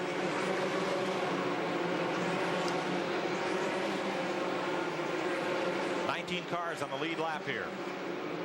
Jarrett and Spencer with Presley and Grissom. That usually brings the crowd on their feet too. Mr. Excitement and the hometown favorite racing each other like there's no tomorrow. Dale Jarrett, his dad Ned has a grandstand named for him here. Ned standing on top of the tower spotting for Dale. I kidded him. I said, you're doing a radio broadcast today, but only to 1 listener. Back up front, Labonte has caught Jeff Gordon. I'll tell you what, buddy, if he drives around him on the outside, he's going to show me something here. Look at this. I'm telling you what, that's impressive right there. Not only did he pass him, he's going to drive away from him, it looks like, in just a matter of a couple of laps here. That is unbelievable. I guarantee you the people in Nemechek's pits are telling him what's going on, and they're going to have to get after it a little bit harder than they want to today. Well, Todd Bodine's picked up the pace. He's side by side with Bobby Dotter. That's for 5th spot. And then Nemechek has moved up to 7th. So Labonte leads this race. 6th is Todd Bodine, the 3rd place point man, and 7th is Joe Nemechek. You know, Neil, the awesome part of Labonte's pass is it don't look like Jeff Gordon's having any handling problems. He just drove by him and drove away like, you know. It'd be different if he was falling back, but they're maintaining the lead they had on the other cars. Chuck Bound's coming up on Jeff Gordon a little bit now, but Labonte just drove around him. But, you know, here's what's so critical. We're watching Labonte run there working lap traffic. On a small racetrack like this, it's so easy to get caught on the outside of a slow car and get pinned up on that wall or something. And, boy, they just can't stand that today. But I'm sure at drivers' meeting they warned them today that these point guys need a little bit extra room. Chuck Bound moving up right underneath Jeff Gordon. He's going to try it on the inside for 2nd place and make it work. Lap car ahead, Richard Lassiter. I think I see what Jeff's having problems with. He looks like he's a little bit loose right up off Turn 2, Lassiter has spun. Everybody will get past him. Denny, can you tell me another story? Not tonight, buddy. We have a race tomorrow. Just the one about how 37 million drivers trust Progressive? I'll tell you tomorrow during the race. Let's get some sleep. If your car could talk, it would tell you to get Progressive. Don't think there was contact between he and, was it Chuck Bound? The caution didn't come out. No, will stay green. Boy, that was close. That was right with the leaders that we were watching when he lost the car. Just a quick twirl in turn 2, and we're back at it. Riding with Kenny Wallace as he chases Tracy Leslie. Now, I believe Tracy's gone a lap down. He is 1 lap down after that collision at lap 3. So Kenny will lap past. Kenny's Tracy Leslie car. Looks like Kenny's helping that thing turn. He leans that head over the left. It gives you more left side weight there. He's working. He's trying to make this thing get around the corner. Look at how many times you got to check that mirror on a short track like this. That's coming up off the corner. He wants to make sure there's nobody on the outside when he lets the car just fly out to the wall, and you have to check it in and check it out every lap. So well, I'm sure keeps you busy. I'm sure they're telling him, Neil, that Bobby Labonte is coming up to lap him. Now, Labonte still has to clear Lassiter and Leslie, but that's why Kenny's got a mirror full. He's waiting on Bobby Labonte. There's Labonte moving up on Tracy Leslie. He has extended his advantage in traffic now to nearly half a straightaway on Chuck Bound. Remember, this track is only a third of a mile, so half a straightaway is not that far. Now Labonte is the next car behind Kenny Wallace. There's Kenny looking ahead at traffic ahead. See our face cam there in the roll cage. And we may see Bobby Labonte coming up alongside here in a second. There's Kenny, like you're talking about. There he is, but he's looking over. He sees him right now coming. He knows he's watching pull the inside and give him that inside, the outside lane to pass him on. Yeah. So he doesn't have to check that mirror anymore. He knows. He can feel him now. And he's got somebody on the radio telling him, you know, Bobby's here, give him room. I tell you, that's good sportsmanship. You know, they're out there racing, but he realizes this for the national championship here, and he give him room, let him go. Well, last year it was these two drivers fighting for that championship, Labonte and Kenny Wallace. So a healthy degree of respect there. And they'll be racing each other next year. Trouble in 2, it is Jeff Gordon. He was all by himself, it appeared, went into 1, lost the back end of the car, and spun up into the fence. Does not look to be major damage, but it'll give us our second caution of the day at lap 48. Buddy, you must have hit the nail on the head a while ago when you said he was loose, because he turned it around by himself. The man who sat on the outside pole here has spun the car and brought out the second caution of the day. We're live at Hickory on TNN. We'll be right back. We're under caution for the second time today. Jeff Gordon has taken on 2 tires and gone back on the racetrack. It was a harmless spin all by himself, and he's back on the speedway. Here's the way they're running. Labonte doing what he has to do to win this championship. He is out front early. That's a bit of a surprise. Chuck Bound, Mark Martin, Bobby Dotter. Good run so far. And Todd Bodine in 5th. Here's the rest of your top 10 with Nemechek in 7th spot.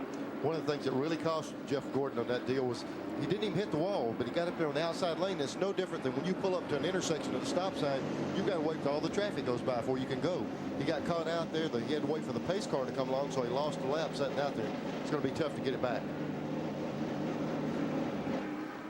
Lonnie Rush and the 72 of Tracy Leslie also making stops. Work finished on the Jeff Gordon car. He goes back out. Hermie Sadler driving for Jack Ingram today. Stop as well. He stopped the lap before and put right sides on. And he came in. Jeff Gordon just came in and got left side. So he's on 4 brand new tires. If anybody can get a lap back, he should have a chance doing it now. Let's go down to Glenn Jarrett. Well, standing by with Bill Davis, and Bill, the back end of the car just seemed to come around. Did he say what happened? I think he and Mark got together. The thing's towed in. We're probably going to have to work on that. Here he is. He's back now for another adjustment. They did change the left side tires last time in, so now they're going to work on the front end. Gordon had fallen about 3 seconds behind Bobby Labonte at the time of that caution flag, and Labonte had built up a 2 1/4 second lead over Chuck Bound when we went to caution. I don't doubt they wanted to work on that toe in that they were talking about, but you just don't have time on this size track. If the race ended now, look at that. 1 point would decide this championship. Now, if they were tied at the end of today's race, believe Labonte would be the champion based on more second-place finishes than Nemechek. They each have 2 wins. Unless, of course, Nemechek would win today, that would break the tie. Of course, if he wins today, we can't have a tie because nobody will get more points than you know all that. 53 laps complete out of 300 here today. Getting set for the restart. Lapped cars are on the outside. Chuck Bound spun the tires, and Bobby Labonte will get away with about a 3-car length lead. The LF1 rule I wish they'd put in Winston Cup racing is the lead cars go to the inside on restart. So on a racetrack like this, the groove's on the bottom of the racetrack, and you need to be there. Depends on the track, buddy. At some of the Cup races, aren't they starting the Winston Cup cars on the inside on some of the short tracks? The lap cars up high. I think for the last 50 laps they go to that. All the rest of the times it's the fast cars to the outside. I like this rule. There you saw Chuck Bound from inside of Kenny Wallace's car. Wallace is a lap down. And we'll go to Mark Martin's car right behind Kenny. Kenny's car was fading early. We saw him go a lap down just before the caution. So Mark Martin needs to get around him so he can work on the leaders a little bit. Should we celebrate? We could. We could. Now this is how you celebrate. You really know me, Denny. Like Progressive knows their 37 million customers. If your car could talk. Look what small area you have to work on here. When we always talk about it's nice to be able to pass on the straightaways, but there's not that much straightaway here. Just got to get the nose up under. Guy, here he is right here, trying to get the nose under Wallace going down in the first turn. Looking at Bobby Dotter, who'd like to move up on Mark Martin. Dotter, another unsponsored driver. Oh, around is Dennis Setzer and Tom Peck at turn 2. Caution. Dennis Setzer is in a second Bill Davis car. Teammate for this race to Jeff Gordon. There's a look at the Paramount Ford Montana Steakhouse car. It's his second Busch Grand National start. He ran at Charlotte in October of '91 in a backup ride. Qualified 5th, but fell from the race with engine trouble early on. He's in this is the car that Jeff won with at Charlotte. A little more suited there than it is to Hickory. You know, when you see a spin like this at Hickory, you don't really blame anybody because you're running in such close quarters, like you said a while ago. Just any little touch, you're almost in a circle all the way around the racetrack, and if they just barely touch, it spins both cars out. That's what happened there with Dennis Setzer and Tom Peck. We asked Bobby Labonte what stands out most for him, his memories of the 1992 season. Bobby? Well, we just got to go out there and run the best we can, but we know at the same time we got to finish the race, because if we don't, we could lose the 3rd place in points. So we got to be careful behind us, because we don't want to lose that position. But we're going to try as hard as we can to win the race, and if we get lucky, then we might win the points championship. Lots of live racing on TNN today. 6:30 p.m. tonight Eastern Time. You'll see live sprint car racing. From Phoenix, Arizona, Dick Berggren and Doug Wolfgang will be providing the commentary from the Slick 50 Sprint Car World Series. Live Sunday night sprint car racing all winter long right here on TNN. Getting set to go green with 64 laps complete. Bobby Labonte, number 2 point man in the number 1 spot. Todd Bodine is 5th. Joe Nemechek is 7th as they battle for the Busch Grand National title. Good clean restart. Bobby Dotter in that bright red car having quite a run here. Mark Martin just ahead of him. You're in Mark Martin's car. And there's Bobby Dotter. Yeah, he's right there harassing Mark Martin. That's for 3rd place. All on knows how those brake ducts get in the air in there. That car spun off turn 2, car number 39. Spun cut off 2nd turn. Robert Huffman's car. No caution. Oh, he's going again, and they backed up a little in the field. 2nd spin we've had without a caution flag. A lot of bump and run here at Hickory. This track looks pretty wide on TV, and it is as you sit here in the grandstand, but the width of the track where you can run looks very narrow. They're using it all up, I'll tell you that. When they get them 2 side by side, they're using up the raceable part of the track. Now, you could race up high, except that every lap, a little more rubber scrubs off those tires and floats up to the top of the racetrack. It becomes what we call the marbles. So if you go up there, it's like trying to drive on top of a bunch of marbles.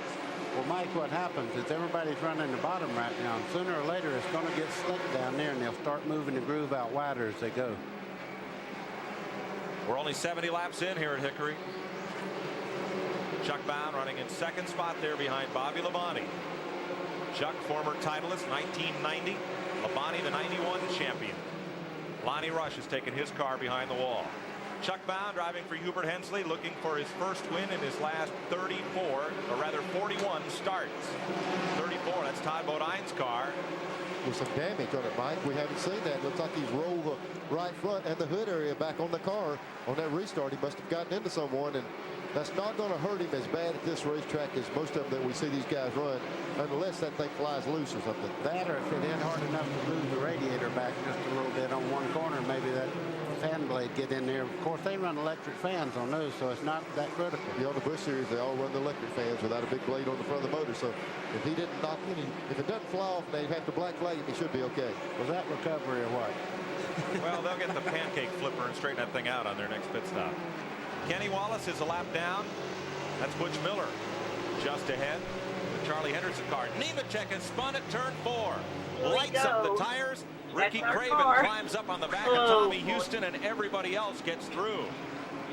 Going for the championship. Well, let me tell you, the thing he didn't need was damage. If he damages that race car, he really damaged his chance for the championship. He's lucky to get hit. And no caution. No caution. Boy, that's really going to cost Nemechek. Both Nemechek and Craven. Actually, Joe just flat spotted the tires. But Ricky Craven may have suffered quite a bit of damage when he climbed up on Tommy Houston's car. We stay green. Nemechek holding down a top 10 spot here. I think in 2000, although he lost 4 positions on that one. I did notice one thing, though. When Nemechek spun, he kept the tires moving instead of locking them up. I don't think he's flat spotted them. Good point. Ricky Craven's car is in trouble, however, and he is going to have to stop. I'll tell you what that spin did for Labonte. Bobby Labonte, he can see Nemechek now. He can see Nemechek on the same straightaway, and he'll probably go all out to put him a lap down if he can. Let's have a look and see what happened. Here coming out of turn 4 from our speed shot camera. There's Nemechek at the top of your screen. Serious trouble right there. He was real lucky. You see the rear tire still moving on that car. He's getting himself in position to go ahead. And he was real lucky. Everybody think, there we go. Great Camel work. Turns the car around, cranks it left. Now you'll see Craven come in here. There's Houston. A little further. There goes Ricky Craven. He's already climbed up on Tommy Houston's car. What happened to Craven? The 19 car got into the back of it. Nemechek has dropped to 16th position.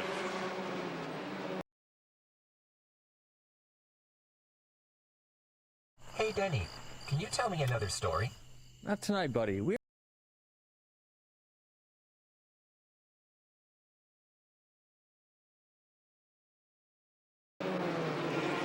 If the race ended now, Bobby Labonte would be the series champion by a good margin over Nemechek and Bodine. Ricky Craven has made his stop. Nathan Butke is on pit road. Under green, we're at lap 82. Robert Presley moving up on the point leader and passing Nemechek. We're watching Labonte run, Mike, and now they got to be weighing out some options. They see Nemechek with trouble. Do you back the 44 car down and protect this big lead or do you bear down and put Nemechek a lap down and really know you got him? They're going to have to weigh it out. I believe you'll see Labonte trying to put him a lap down if he can. What do you think, buddy? I think he needs to lap him. I would put a lap on him and then look at him in the mirror instead of through the windshield. I think that would be the ideal situation. Good point. The other thing is when you're leading the race, hopefully you're out in front of all this commotion. The other thing you have an advantage too. I tried to lead as many laps as I could during my career. Was the flagman always works for you, and then once you get by, they don't do that for everybody else in the field. So the flagman's working for the lead car all the time. Good point. Let's ride with Mark Martin in 3rd place now. Coming up on Tracy Leslie, and then just ahead the Nescafe Nesty car of Chuck Bound. And Bobby Dotter is still right there, trying to wipe the lens off our rear bumper cam on Mark's car. Yes, we recessed those lenses. We set them back a bit to try to protect them. That lens they use is about the size of a cigarette pack, and it's about $2 grand. So trying to take pretty good care of it. Well, it's hooked onto a $40,000 car, so which is worth the most? They don't have a lot of respect for our camera, I'll tell you that. Here's Todd Bodine working in the outside of Tracy Leslie. And he has Tommy Ellis in 77. Tri-County Speedway car right behind him.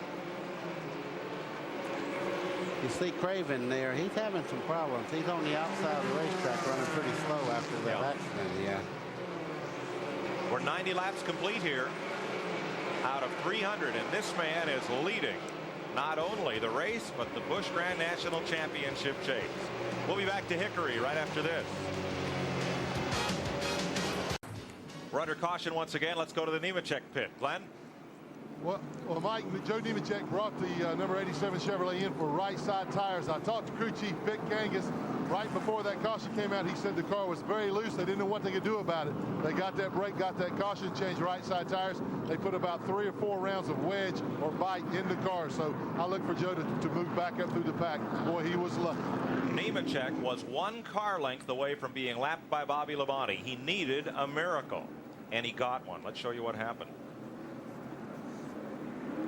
We're looking down the front straightaway into turn 4.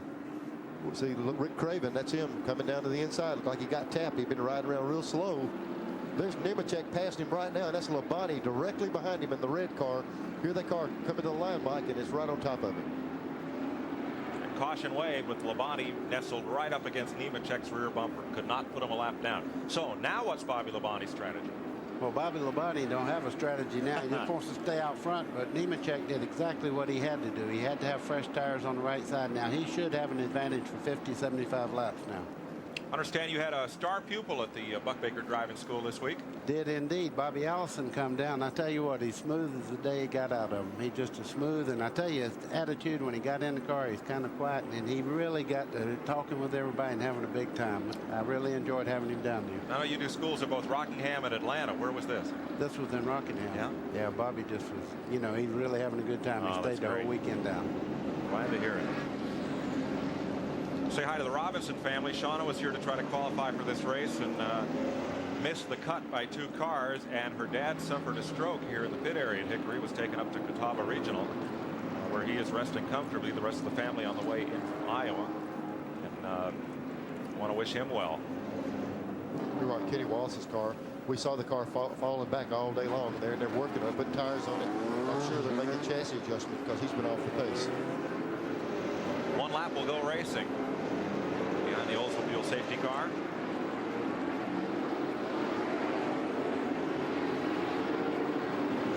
Oh, Richard Lassiter just bammed into the, what was that, the 39 car as they were shuffling for position on the restart.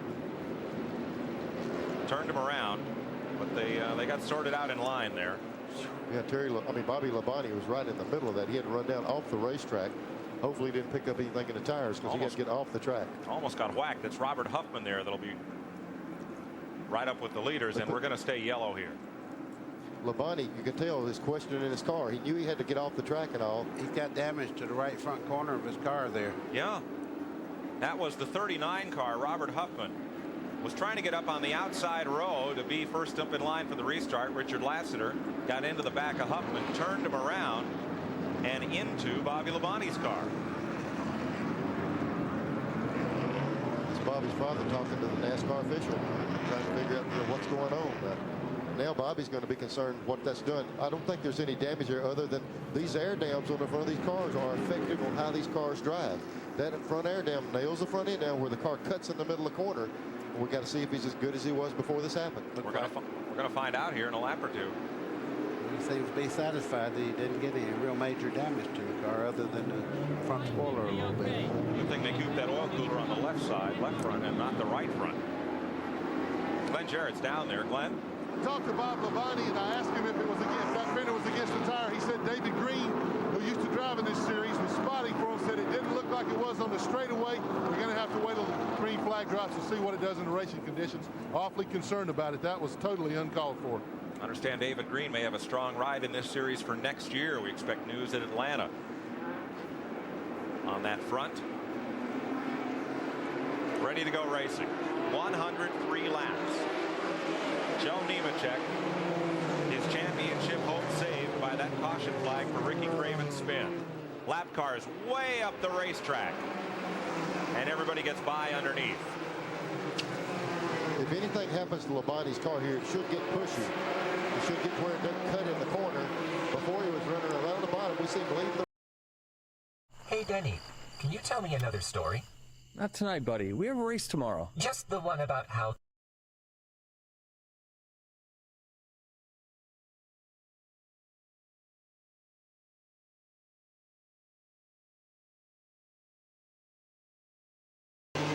Mark Martin looking back now at Todd Bodine. There's Bodine's damage that we saw earlier. He's got the front roll back on in. There won't be many cars undamaged when this one's over. Back up front, Labonte now has Chuck Bound looking for his first win in over a year. Mike, I'm not so sure this is not answering the question that we had. Is Labonte's car is good. Nobody could stay within a straightaway of him a while ago. And now we see the 63 car really working on Labonte. It might have affected him just a little bit. Dennis Setzer a little bit off the pace, and Tommy Sigmund, something may have been bent up on his car when he was shoved into Labonte by Lassiter there on the caution flag. Sigmund, or rather Huffman, Robert Huffman backing up as well.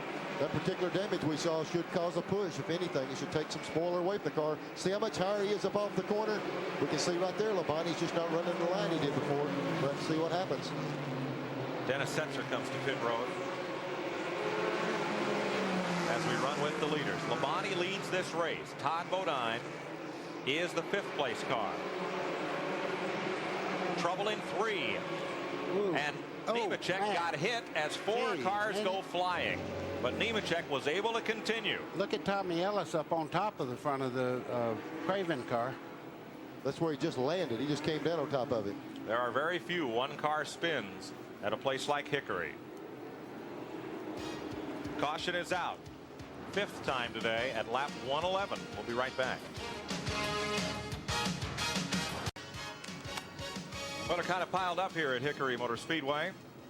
Here's the way the top 10 look. Under caution at lap 113. Labonte number 2 in points, number 1 in this race. He would be the champion if it ended right now. Bound, Dodder, Martin, Todd Bodine running 5th. Jim Bound, Butch Miller, Jimmy Spencer, Ward Burton, and Tommy Houston's fought his way to the front. He qualified way in the back. We had about a 6-car pileup in turn 3, and I do mean pileup. That is Tommy Ellis's car on top of Ricky Craven's. Both drivers are okay. Mike, when I saw the 77 car the first time, it was about 5 foot up in the air, and the other car drove under me and came down a real hard impact. And the right front wheel is almost in the driver's compartment, Rick Craven's car. We'll be back to Hickory under caution right after these messages.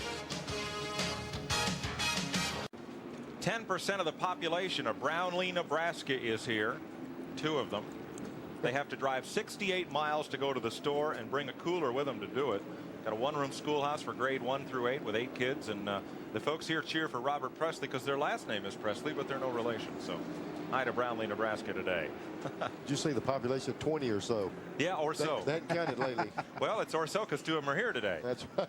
Well, you got to figure if it's 68 miles to the grocery store, this is just across the road to them. That's right.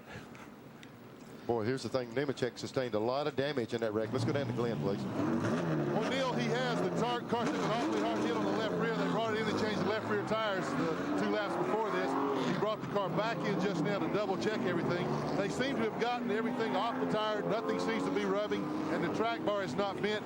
Joe Nemechek has just radioed in and said everything is okay, so they made another chassis adjustment. He's going to try it again. Thanks, Glenn. You know, we spend a lot of our weekend here talking to drivers and teams and figuring out what's going to happen here. And, you know, the fellows that work alongside me are some of the hardest working guys in show business. Let me show you one of them. Jim Crabtree took this photograph at Charlotte Motor Speedway in 1978.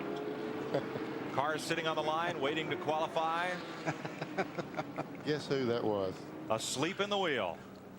Maybe that's the reason I had too many wrecks. I wasn't awake when that thing started. Where did they find that? Jim Crabtree shot that and brought it to us. Okay. Jeff Gordon's pit.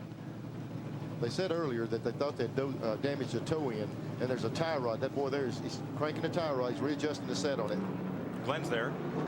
Well, as Neil said, and Bill Davis told us earlier, the toe end was messed up on the car. They hadn't had a chance, hadn't had a caution long enough to adjust it. That takes some time, so they've used this lengthy caution to bring the car in and to try to reset that toe end. While I was down here, while I was talking, I checked with Vic Kangas, crew chief, on Joe Nemechek. I asked him, I said, what's the tire rule today? They have already used up their allotted tires. They only had 2 rights and 2 lefts given to them by NASCAR. They could change in the cautions. But since they flat spotted the right side tires in that spin, NASCAR is going to give them 2 more right sides, so he can make another right side tire change. Mike, I wonder what Glenn's doing in his spare time. He's interviewed 5 cars in the last minute, checked on all the tires. We're keeping him hopping on the short track. That and selling cars. That's right. I tell you, though, that's a good call by NASCAR. When they do take in consideration that you're involved in an accident, it waives the rule on those particular tires. But, I mean, you got to show them that that thing is flat spotted. You're not going to go out there and smoke a tire and come in and con them out of 2 free ones. You've got to show the damage. Let's mention again that Tommy Ellis and Ricky Craven are both okay. Climbed out of their cars, looked around at the damage. And they're just now getting Craven's car up on the rollback. 119 laps complete. Sprint car racing, 10 weekends of it. 10 Sundays out at Phoenix, Manzanita Speedway. So those of you that like your racing live are going to get to see it all winter long right here on TNN. So stay with TNN all day. Speedway Sunday and thereabouts. We'll be going out to Phoenix. Mike, I tell you what, I'm glad to hear about Doug Wolfgang's involvement with the broadcast. We did a show on him, and I've never met a guy as competitive as he was, and he had a real bad accident. And, man, I'm glad he's back around racing. I know he's going to like it. He's back at the Speedway out there. He and Dick Berggren will have the telecast for you tonight from Manzanita Speedway in Phoenix. 120 laps complete. Cleanup continues. We'll be right back to Hickory. Tommy Ellis will get to watch the rest of this one from a safer spot. He's standing atop the truck there in the infield. Mike, he was on top of that car. That might be where he landed. Might because be he took a ride a while ago, I tell you. Tough break. 1 lap will go racing. Most cautions ever in a Busch race, 26 back here in April for 132 laps. We won't come near that today, thank goodness. Remind me next time I do one of these races, would you guys no coffee in the morning? I'm too hyper for this. It's been an exciting one so far. 177 laps to go. And Bobby Labonte takes off on the restart. Pack thinned out just a bit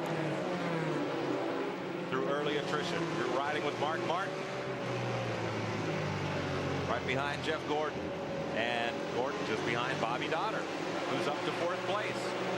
Dotter having a great run here today.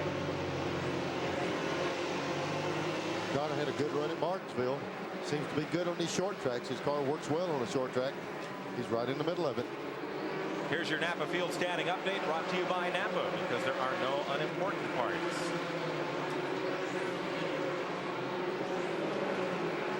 You see Dotter there in the picture as Tom Peck makes a pit stop under green. That bright orange 08 car. Look at Mike Wallace there, and he looks like he's in 2nd place, but he's actually, I guess, a lap down. But he's running right with the lead car. That's what track position on a short track can do for you. Also, he's made a pit stop where the other guys haven't, so he's a little bit fresher than the other guys on tires. But, well, I tell you, Chuck Brown's putting a lot of heat on him. Now he's going to turn the car up under him. Chuck Brown in 2nd place. He's trying to get around this lap car. Yep, he got him, man. Comes Dotter right with him behind him. One of Bobby Dotter's group had a birthday last night. We were up at Montana Steakhouse. Tiny Holland, who's as big as his name implies, he runs the place, came out with the cake to set it down on the table and asked the lady how old she was. When she told him, he pulled out this huge paddle the size of a tennis racket and said, well, here, come and get your medicine. Yeah. She kept the cake and passed on the paddle. Well, in the second shot, we see Labonte lead, but Bobby Dotter is really working on it now for 2nd place. He's all over Chuck Brown. Dotter coming hard down into turn 3, tries to dive in and just runs out of room.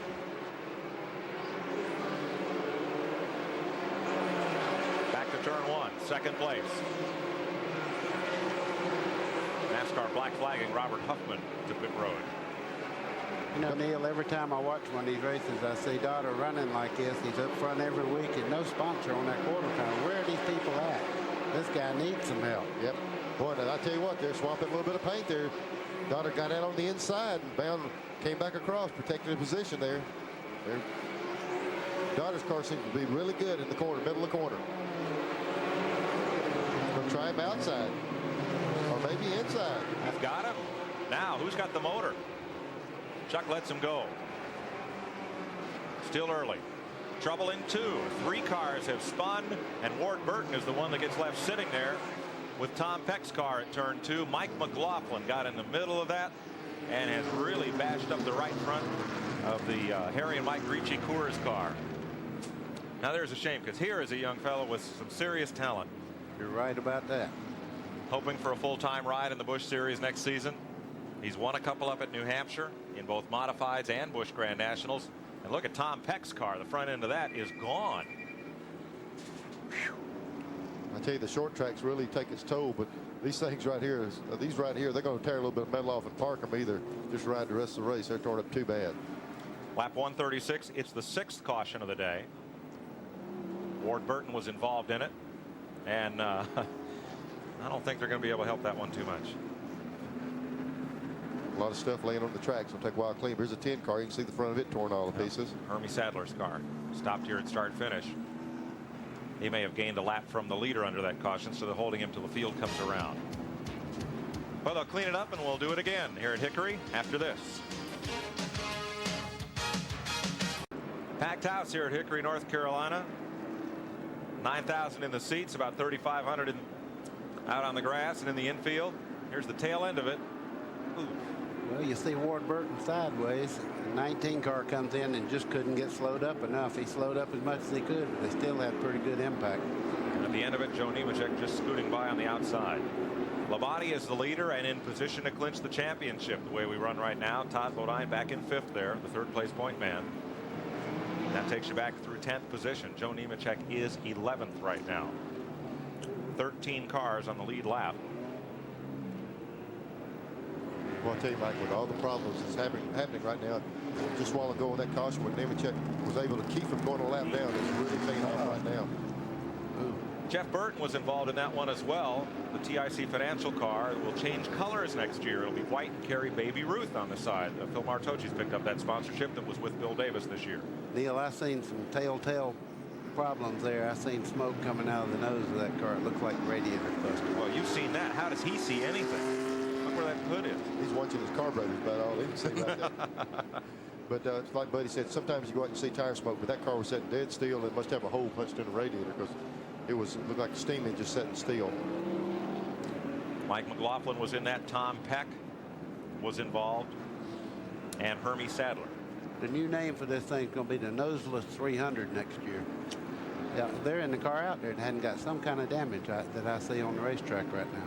Yes, they went across start finish line. The ones that don't have the nose tore up has got the rear tore up on them. So everybody's got a little bit of damage. Could be the survival of the fittest like we had earlier this year. One lap will go racing. We're coming up on halfway here in 7 laps.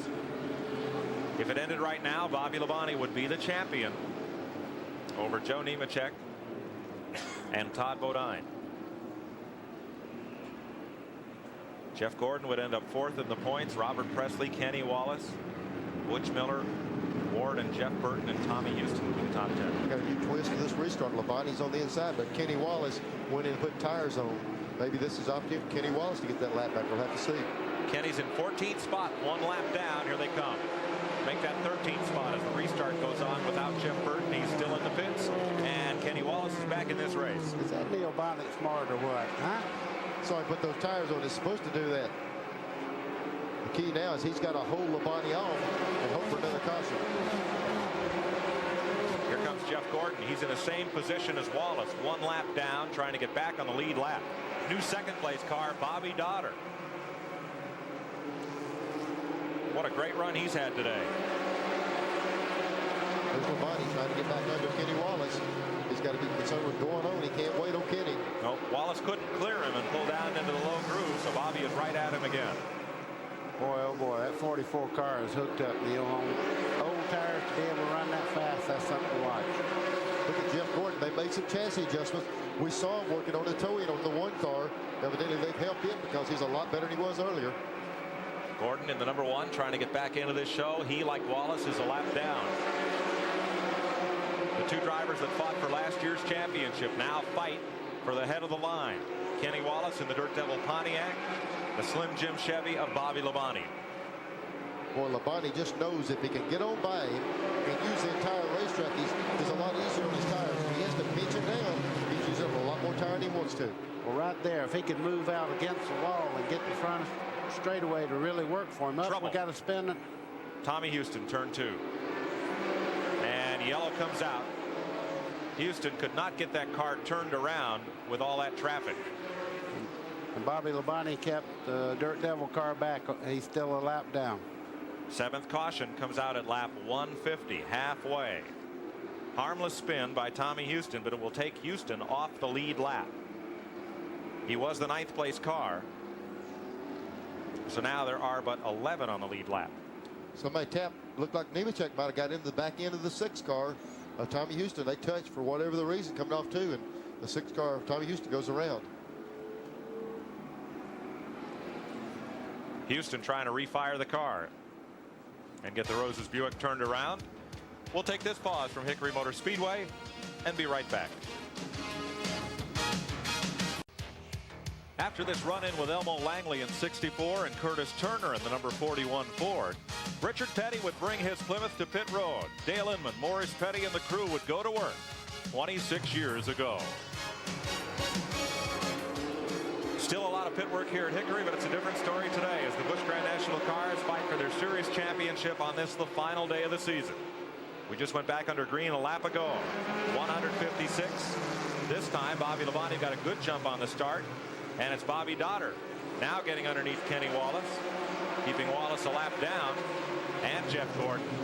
3rd place car, Chuck Bound, is trying to root for some running room in the middle of that pack. Just as that caution came out a while ago, it might have been a good thing for Labonte. He ran about 5 laps on the inside and heated his tires up in the car, but Dotter drove up under him trying to pass him just as the caution came out, so cool him down, but it looked like Dotter's coming after him again. 11 cars on the lead lap. Labonte the leader, Dotter in 2nd, Chuck Bound in 3rd, Mark Martin in 4th. 5th is Todd Bodine. 6th is Butch Miller. 7th is Jim Bound. 8th, Jimmy Spencer. 9th, Steve Grissom. 10th is Joe Nemechek, and 11th was Robert Presley. Everybody else a lap or more down. Let's go back to 4th place. Todd Bodine trying to track down Mark Martin. And you're riding along with Mark Martin. There is the front end of Todd Bodine's car. You can assess the damage for yourself. Neil, a whole lot of shaking going on there. I don't think anything's hooked together. There goes Todd right on the inside, but he's got up under him. Mark Martin got hung on the outside. We see Butch Miller coming by also. The Food Country car going past. Boy, did you see Todd Bodine waving? The car got sideways in front of him up there. Bodine threw his hand up. Almost had a big chain reaction wreck right there while we were watching. Yeah, Dennis Setzer got a little sideways, but gathered it back in. Up front, battle for the lead is heating up. Dotter's putting the pressure on. Down in turn 1. Neil, watch Bobby Dotter when he starts in the next corner. He just closes right in on the 44 car. He's getting in the corner a lot better than Bobby Dotter, native of Chicago. Followed his dad up into the ARCA circuit, and now he's going for the lead. Trouble in 4. Tracy Leslie spins it, backs up the racetrack away from harm's way. They're going to run to the flag. Leslie has spun it down to the track apron. Here come the leaders. And it'll be Dotter up front at lap 165, 8th caution flag of the day. While they battled for the lead. I'll tell you, Bobby Dotter had been working on all those leaders. Pit road is closed. Looks like Labonte might want to take a look in pit road, but it is closed. At least for another lap, Neil.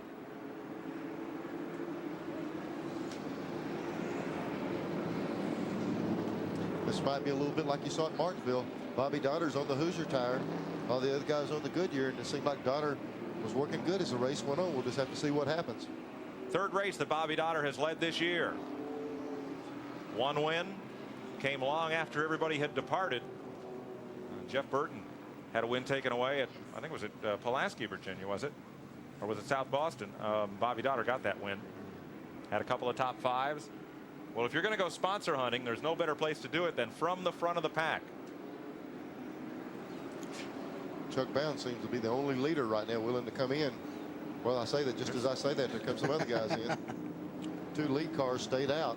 Butch Miller, Mark Martin, Jim Bound on pit road among the cars on the lead lap. Let's have another look at the race back to the flag.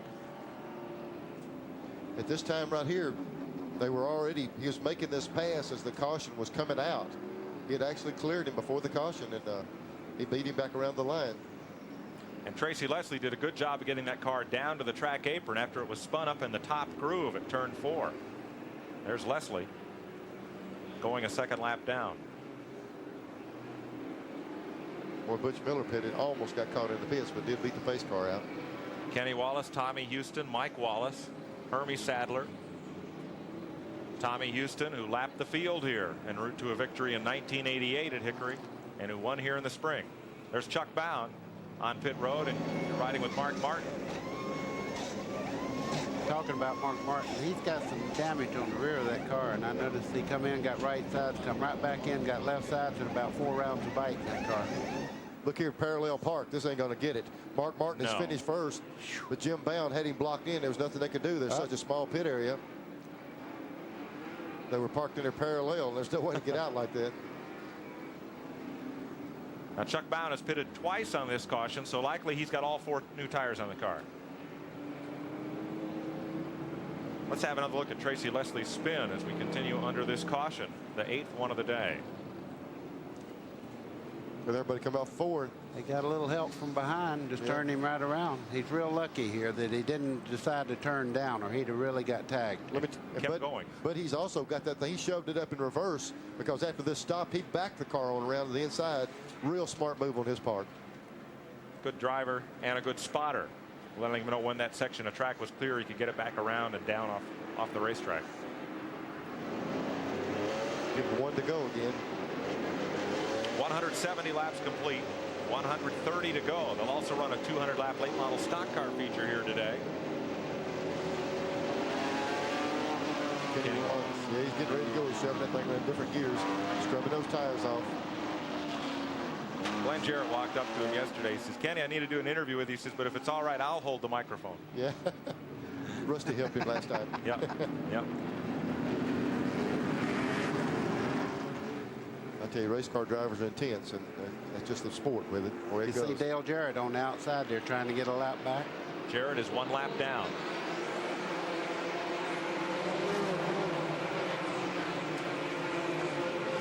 And Jarrett has the measure of Daughter off turn 2, but can't clear him going into the corner. Daughter fights right back on the inside. And Dale Jarrett goes on to the tail end of the lead lap. Boy, Daughter's not giving him any room. He better not. You know, those Jarrett's run well here at this racetrack, so he's trying to keep him that lap down if he possibly can. Hasn't raced here in some time, but it's his home track, and he wanted to come and run here in this final event of the season. It's hard to take the race off a racer. He wants to come back to his hometown where he really got his start in racing right here and run today, and he's having a lot of fun. As we mentioned, his dad, Hall of Famer Ned Jarrett, up spotting for Dale today and trying to get him back on the lead lap. Daughter the leader, Labonte is second, and Todd Bodine is now third. Playing on iPhone? Now you can play Unlocked on PC with Google Play Games. Unlock bigger screens and better controls so you can rule more Tundra. Go play on PC with Google Play Games. Download now.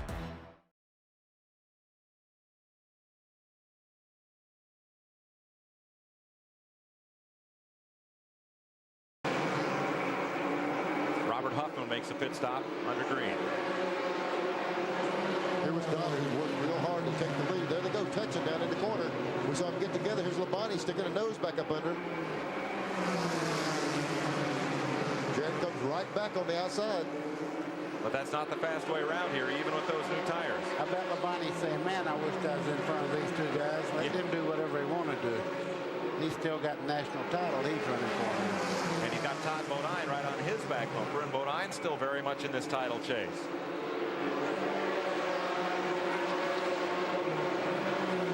Joe Nemechek still on the lead lap. Back at 10th spot now, unofficially. Donner's in the lead, but now Labonte's going to have to work real hard with Jarrett to stay in second place.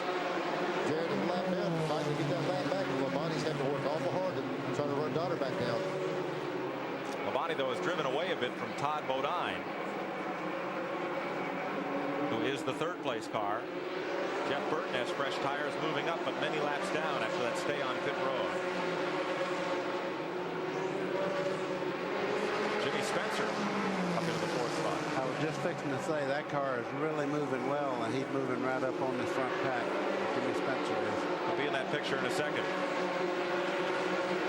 And now let's correct scoring. We're reported Joe Nemechek up in the 5th position. He is right behind Spencer. There's Joe in 87. If the race ended right now, Nemechek would be the champion by 18 points. Something to keep in mind, though, Nemechek has used all his tires up. Maybe they said they might give him 2 more for the right. Labonte has not used any of his spare tires, so he's still going to have an edge at the end of the race if things go his way. Tight pack of cars on the outside. Jeff Gordon, or rather Dennis Setzer. Kenny Wallace is right in the middle, pulling up on Nemechek, left side of your screen, and Spencer. 4th and 5th. Kenny is a lap down. Wallace in 12th place unofficially right now. Look at that, Neil. Dennis Setzer is on the outside, and Nemechek's wanting to go, but what can he do? The racetrack's only accommodating 2 cars right now. Up, big spin right there. And everybody's in it. Nemechek hard on the brakes. He gets by.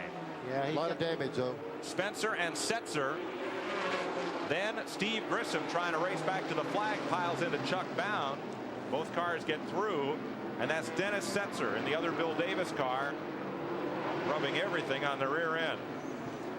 9th caution, lap 185, and Joe Nemechek has another close call. No, he's got more than a close call. He's got a lot of front end damage on his car. Nemechek does. Yeah, it looks like it might be something they're going to have to do a lot of work on. He just worked himself back up in position where he was still in contention for the lead for the championship, but now this is going to hurt him. There's Nemechek's car damaged to the left rear and the right front corner. I'm like you, buddy. What concerns me is this right front damage. We'll get a look at it. We'll try to tell what he's got. It's pushed back in on the right front wheel there. You see right on the top of the wheel there, that's a big problem. They got to do some work on that. Pit road not yet open. Glenn Jarrett is in Nemechek's pit waiting for that car to come in. We'll go to him then. And Spencer and Nemechek get together a little bit. That was a case where Nemechek was shaking his car around to see what it felt like. Now Spencer's going to go up there and repay him. Oh, man. They're just beating and banging on each other on the caution. Pit road will open this time around. You know, we go to super speedways, these things look like airplanes, aerodynamics. They come to here, they look like battleships. They just build them where they'll take a beat now when it comes to short track stuff. The 2 leaders have pitted. Dotter and Labonte are in. So is Todd Bodine. So every driver involved in this championship is on pit road, but the one who may stay there the longest is Nemechek. Chuck Bound is also in. Glenn is down in Joe Nemechek's pit. Well, Mike, Joe has brought the car in. There is damage on the right side, as Buddy said. They're pulling that fender off the tire right now. Jimmy Spencer came up and gave Joe a shot under caution there. I guess he was angry about what happened. NASCAR official Steve Keith came over and told Joe's brother John that they were going to park Jimmy Spencer for that incident. So number 20 is going to be set down for the rest of the race. They got the fender off the tire. Where they were parked, okay. right where the That car is turned battered from and beaten, but upper it's to still lower. running. And Bobby Labonte is still in. He's getting 4 tires. Good stop for him. They changed all 4 tires. They As shot Millen where said, he had they're not picked changed up with. any. Thank goodness He's on they fresh didn't rubber get the the rest of the way. radiator. Only 113 laps left. It's Bobby Labonte's race. Let's see if we can figure out what happened down there in the corner. NASCAR just set a 5-lap penalty, the 20 car of Jimmy Spencer. Looked like Spencer and the 4 car got together coming up off the corner. There goes Spencer down the inside. Look at Nemechek. He got into the rear of the car, did a lot of damage. Let's see if somebody turned Dennis Setzer, though, to key that off. That's Kenny Wallace right behind Setzer. No.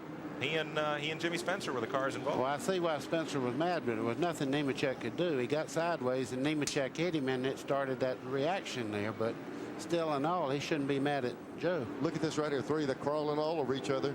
3 abreast just banging through the middle of the field there. 4 cars smoking terrible on the inside. That was Steve Grissom trying to get back to the line and beat a few cars back. He is one of the cars on the lead lap. They're framming and bamming here at Hickory.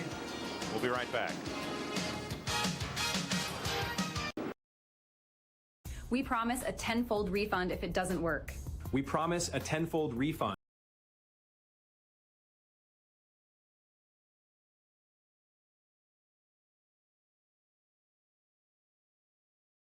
Hickory, 191 laps complete. Let's show you another angle and show you how little time drivers have to react when something happens here. Okay, you can just see him coming right now. And when this thing starts, you just see Jimmy Spencer going, look at this. Looks like the county fair and bumper cars through there. They just ricocheted off each other all the way. They got to the front straightaway. There's the 4 car. That was the 4 car. Must have torn oil line off. And here afterwards, under caution. Okay, Nemechek's cleaning his tires right there. Runs over into the 20 car and then a little love tap. On down the straightaway there, the 20 come back and was cleaning his tires and bumped into him a little bit. So. Purely accidental. Spencer's been penalized. He's still sitting on pit road. Glenn Jarrett. Fast down here that I can't keep track of. But we do know Joe Nemechek's car seems to be okay. He has fresh right side tires. Bobby Labonte has fresh rubber all the way around. Joe beat Bobby out of the pit, so there's only one position separating them right now. I don't know what's going to happen next. Nemechek is 6th in the race. Labonte 7th and Todd Bouchard 8th. That's the way they came off pit road. And Robert Presley is the leader. But he is smoking from what looks like a tire rub on what, the right rear? Got a lot of smoke. It's hard to tell which one it is right now. Definitely the right rear. Watching it from Kenny Wallace's point of view, the fender is all torn off Presley's car. The reason it's the fender rubbing, it's not on there anymore. It's just laying on top of the tire. Steve Grissom is in 2nd. Jim Bound and Mike Wallace scraped together all out of 3 and 4. It is heating up there here. He goes around. He's lost it. Presley in a cloud of smoke. Let me tell you, that might be the best thing that ever happened. We saw Presley keep going. Smart move on Presley's part. He was just being black flagged, was going to have to come in. Now that this caution's out, he's going to get to do this under the caution. Steve Grissom becomes the new leader. Grissom, it's a good thing Grissom's in the jam car today, because on that last caution he jammed his way through the whole field and the track position paid off. He is the new leader, the man who won down at Volusia County Speedway in Barberville. You think the body men at all these shops love to see them rolling these little half-mile racetracks? They don't bring anything back but a bent-up garbage can. Look at this car. I'll tell you, not a straight place on it. I don't have a garbage can that beat up. Labonte and Nemechek were side by side when that happened. Labonte ended up with a big advantage. We're under caution with 103 laps to go. We'll be right back to Hickory.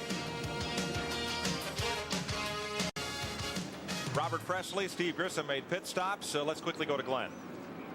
Well, the excitement again was crazy down here. When Presley came in, he had his helmet off. Tommy Ellis got in the car and lost the lap. I'm going back up on the truck where Ellis was. It's a lot safer.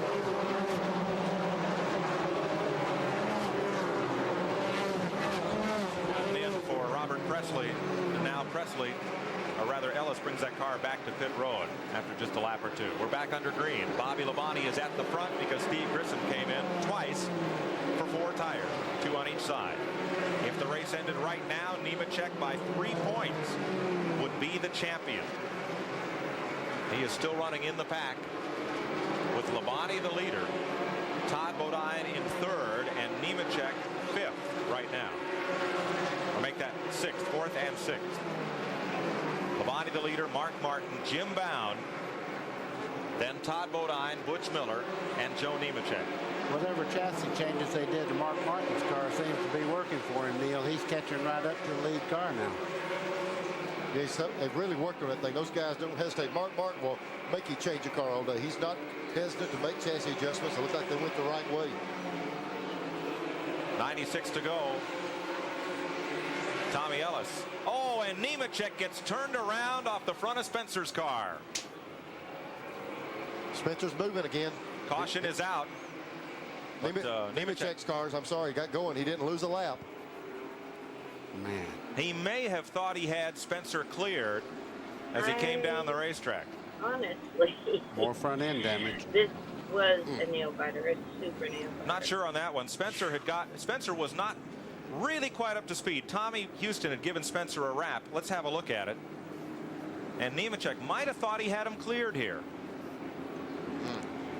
Really got together going in that first turn. Nemechek got it right back in gear and got going again. And the black flag is out for Tommy Ellis. Or excuse me, Spencer. I'm so used to saying that. Yep. The black flag is out for Jimmy Spencer. Sorry, Tommy. Yeah, we just had a man walk to the window here from NASCAR and say that's it, he's out. Yeah, we're told he'll be given the thumb and that Spencer will be ejected from the race. And again, the drivers meeting, you know, anytime a championship gets close, they always tell the drivers, you got 3 guys out here running for the title, run your race, run to win. Try to give those guys a little room so they can battle for that championship themselves. And now in the pits, Nemechek, Grissom, Jeff Gordon, Tommy Ellis in relief of Robert Presley and Chuck Bound. Let's go to Glenn Jarrett. Well, once again, we're in Joe Nemechek's pit, and I've tried to keep an open-minded view of this, but I was looking right at that incident. Spencer waited on him. He waited until... Mom, Dad's been away working for a whole year. We finally get to see him today, right? That's right, honey. We're going to the city where he...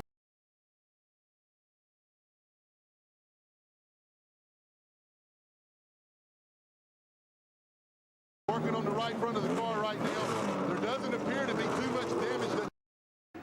Or excuse me, Spencer. I'm so used to saying that. Yep. The black flag is out for Jimmy Spencer. Sorry, Tommy. Yeah, we just had a man walk to the window here from NASCAR and say that's it, he's out. Yeah, we're told he'll be given the thumb and that Spencer will be ejected from the race.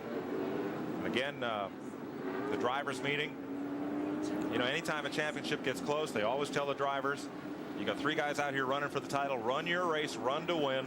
Try to give those guys a little room so they can battle for that championship themselves. And now in the pits, Nemechek, Grissom, Jeff Gordon, Tommy Ellis in relief of Robert Presley and Chuck Bound. Let's go to Glenn Jarrett. Well, once again, we're in Joe Nemechek's pit, and I've tried to keep an open-minded view of this, but I was looking right at that incident. Spencer waited on him. He waited until Joe got beside of him, and he turned right into him. They're working on the right front of the car right now. There doesn't appear to be too much damage that they can't repair. The car is in shambles. He's down in place. But again, they had to change right side tires. It's just, it's been one of those kind of days for Joe Nemechek, but by gosh, they're still out there trying. And Spencer got a bit of it there with the right front. Spencer making a motion to the flagman there. There's a replay going down in the corner. See, Tommy Houston gives Spencer the boot there. Ooh. Boy, awful wide down in there. It's yep. You know, if they hadn't have had that confrontation of caution before, you might leave a little more gap in there for questioning. And I think NASCAR's call was probably because it was 2 times in a row those 2 cars got together. There's Spencer down the inside. NASCAR's holding him at the end of pit road. But they said they were going to park him, not penalize laps, so we just have to see what happens. You know, if I had Nemechek's crew, I believe I'd bring him back in and work on that right front corner. That fender's torn in half, Neil. This may create a problem when he gets back up to full speed. Well, he can afford to give away the track position and do that, buddy. Although Joe is the 5th, or right there, 6th place car. We're carrying 12 cars now on the lead lap. He is pitting.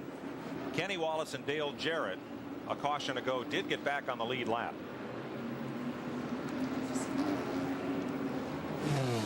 Here they are. They're back in there. Just like Buddy said, they've got enough damage. They need to. They're going to let him put tires on the car because he did spin. You know, no doubt, probably flat spotted the tires. It's a bad thing to happen, but you know, he said he was out of tires before. Now he's putting 4 on, so they gave him that option, I guess, to go with new tires since he did spin.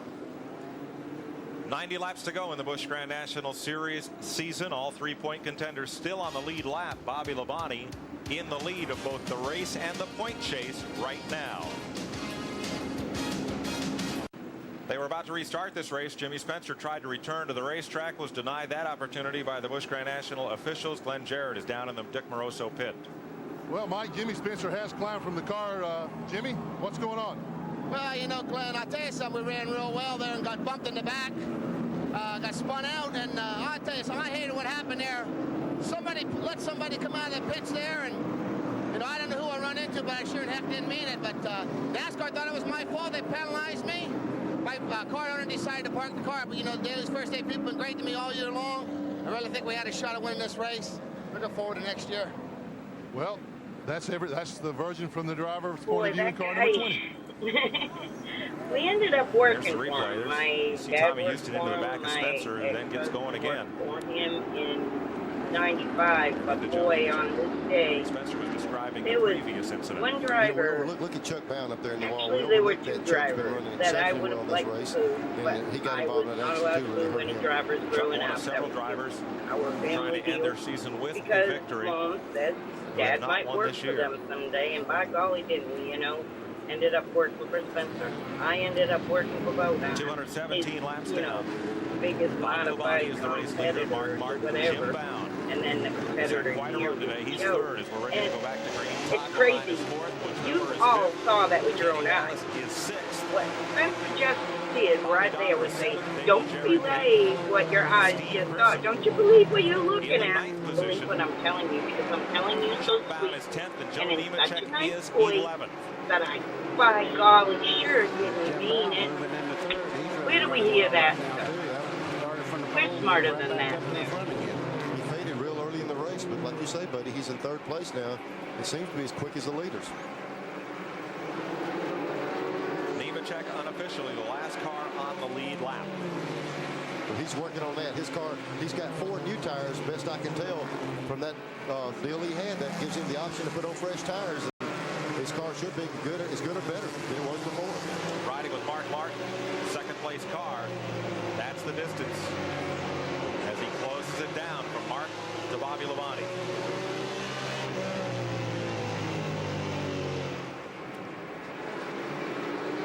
Bodine in third, or rather Jim Bound in third, and Todd Bodine in fourth. Bodine trying to keep his championship hopes alive. But he needs some bad luck to befall Labonte and Nemechek if he's to win this. He's a long shot at the title with 78 laps to go. That's exactly how many points Bodine is out of the lead, 78. Neil, that's a fast car with all that damage on that right front corner. If he was aerodynamic, ain't no telling how fast that car would be going. Yeah, we can see Bound really make a run down in the corner. Here he is up on the inside. Let's see, didn't quite have him cleared. Bodine didn't quite have the car by Bound, and he had to back out the throttle. But watch him when he goes in the corner. He makes up a lot of ground right here as he dives in. There he goes. He's up on the inside. They touch.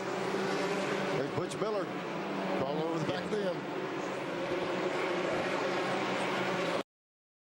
Applebee's 2 for $25. Get 1 full-size appetizer and 2 entrees for only $25.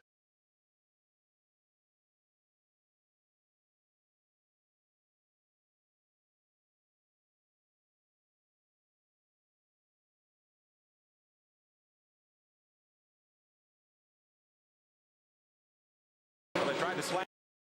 Had his foot in it. Joe Nemechek has moved past Tracy Leslie and Jeff Burton in the last lap or 2 here. Bound, and he had to back out the throttle. But watch him when he goes in the corner. He makes up a lot of ground right here as he dives in. There he goes. He's up on the inside. They touch. There's Butch Miller crawling over the back of them. Well, they tried to slam the door on him, but he still had his foot in it. Joe Nemechek has moved past Tracy Leslie and Jeff Burton in the last lap or 2 here. Trails Chuck Bound up and off the corner, trying to move up. NASCAR black flagging Robert Huffman. There's Nemechek. 4 to go. Nemechek getting up under Chuck Bound. If the race ended right now, Labonte would be the champion. Nemechek needs to gain 5 positions to win this title. There he is. Nemechek's up under Chuck Bound trying to clear him, but the cars are stacked up on the inside. And we see a little shoving right there. We see Jeff Gordon get in to look like Grissom car. When you get them this tight, anything can happen. They don't need any more accidents. They've already had enough today with this car. You know that we've seen that replay on Spencer. I don't mean to dwell on anything. Bobby Dotter in the wall. Bobby Dotter in the wall. Turn 3, and Dotter was on the lead lap, and it looks like he may have cut down a right front tire. what I was going to say about Spencer, there was a slow car coming out of the pits. So sometimes your eyes deceive you. There was a car down low, and maybe Spencer moved up to try to avoid that car coming out of the pits. Well, I tell you, Goddard ran good today. There he is sitting in the wall. Seems like whoever gets to running up front, they're having a little bit of problem on these short tracks. Seems like just a few seconds ago he was leading the race, and now he's up against the wall here. Bobby Dotter was on the lead lap, the 8th place car, and he caromed off the wall at turn number 3. Caution again. This is, I think it's the 11th. There's Dotter. He's moving around the car. He's okay. It's one thing about these short tracks. The car can take a pretty good lick, and it's not that bad on the driver. Looks like he's all right. He'll be getting out here. Yeah, we're seeing him unbuckling his belts. Safety crew pulling up behind him. Let's make this the 12th caution of the day for Bobby Dotter up in turn 3. Steve Grissom pits. So does Robert Huffman. It looks like Dale Jarrell will come to pit road this time as well. Somebody else I know is really making a strong charge right now is Butch Miller. He's on the Hoosiers too, as the Bobby Dotter car was, and it seems like those cars are working very well. They did at Martinsville. Ran tremendously, and Dotter was coming to the front. At the very time that happened, buddy, just like you were saying, Butch Miller was up under Todd Bodine trying to get around him for 3rd place. So Butch Miller might have a little bit for these guys at the end of the race. I think so. Let's update you on one story from last week at Phoenix. We mentioned that Derek Cope would leave the Bob Whitcomb team, and that left a seat open, and Derek hunting around, and we're told now that situation has been rectified. They've gotten together and everything put back with Bob Whitcomb and Derek Cope and Barry Dodson. They'll be together with Purolator for the 1993 Winston Cup season. I know everybody in this booth's glad of that. They're fine people, and you know, sometimes you have a little falling out when you're not running well, and then you run good, and everybody says, let's try this some more, boys. We like each other. We're glad to see it. Yep, they had a great run at Phoenix as well. Let's have another look at what Jimmy Spencer spoke of, and Buddy mentioned a minute ago. We were focusing on the Spencer and Nemechek cars when that happened under caution, and we're going to get another look here. Okay. Now there's Tommy Houston. You see Spencer down on the bottom here. He's giving everybody racing room, it looks like. Here come Nemechek on the outside. They start down in the corner. Now you'll see a car coming out of the pits right down here on the bottom. Yep. Right there. Right next to the post. He moved up thinking that car was going to move into the lane. So really, a lot of times what looks like a real bad thing is not that way. As we mentioned, Jimmy Spencer is out of the race. At lap 234, we have 66 to go. Mike, that's what it's hard to understand about racing. It's not like a lot of other sports where if you dribble the ball out of bounds, you throw it back in and say, I'm sorry, and you go back the other direction, or you make a mistake. When you make a mistake here, it tears up a lot of sheet metal and stuff, and it's really costly.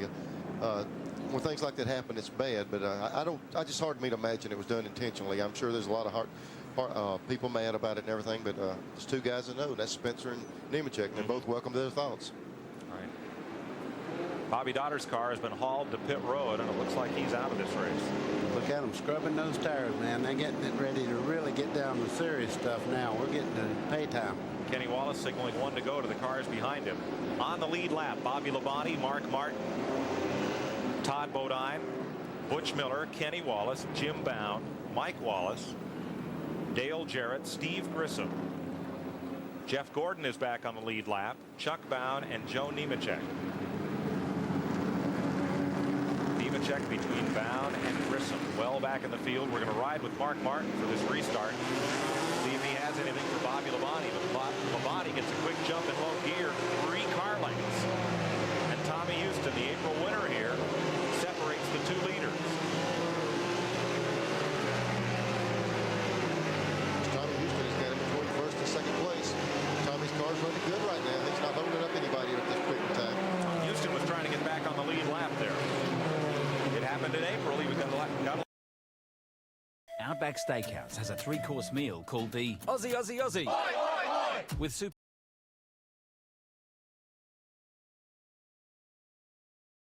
Todd Bodine's car. Todd Bodine. We've seen this shot before. That's an ugly mess there. That's Jeff Burton. this thing's still running. Part of it looks like they didn't even run. There's Bodine up under Mark Martin down the back straightaway.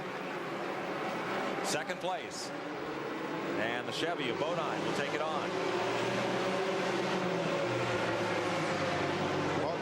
Mark got caught on the outside. We're sitting out there with Mark Martin in his car. And we'll probably go see the Butch Miller car right on the inside. There's Butch's car pulling up inside. That's third place. That one slip cost Mark 3 positions. 60 laps to go in this season. Houston trying to get his lap back from the leader. Turn 4, no contact. Clean move by Tommy Houston. He's going for it. I tell you, if I was leading in point standing, I'd let him go. I would worry about him later on in the race. I'd let him back in the lead lap right now and fall in position. I don't know, buddy. As we saw here in April, that's a guy that can get a lap back and come back to Hunch and win this race. Houston did it in April. It's his home racetrack. And they just announced before the race they unveiled a Ford Thunderbird that he'll run next year with Roses as a sponsor, and all his sponsors are here, so he's trying to run as hard as he can. Look at these people from Hickory around here. They're used to these Houstons every week up here. They're jumping up and down like he's leading the race right now. Andy and Marty Houston will be running the late model stock car race after this event. Andy qualified 3rd. Marty qualified 22nd. They're Tommy's boys. His other son Scott is his crew chief here. Here's Labonte. He sees Bodine coming behind him along with Butch Miller, and he's wanting to get back around Tommy Houston and put some distance on these other guys. Yeah, that'll make him pick up the pace. I don't think he'll get to sit there and enjoy that for long.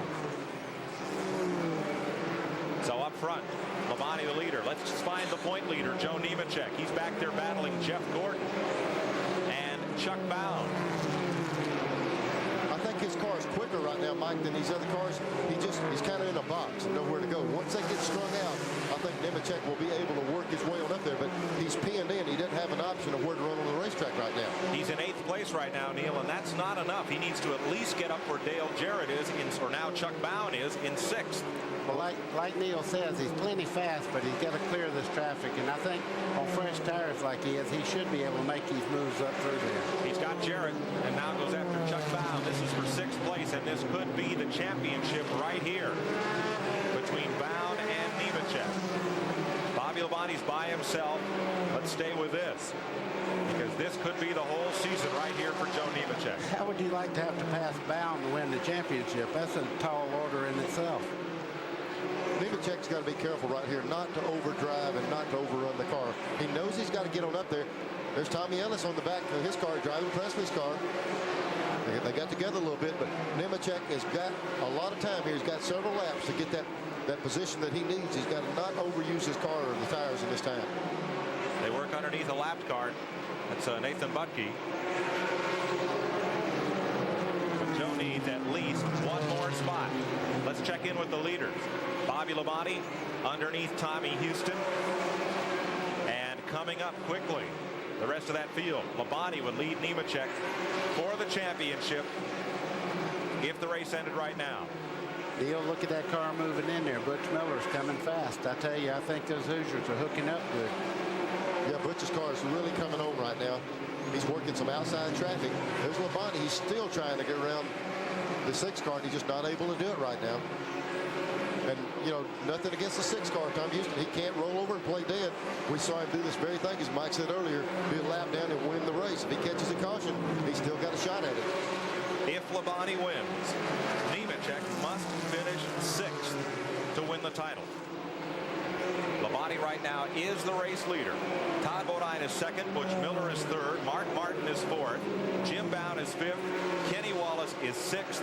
7th is Chuck Bound, and Nemechek is 8th. I'll tell you, Todd Bodine is 2nd, but he's got all of Butch Miller he wants right now.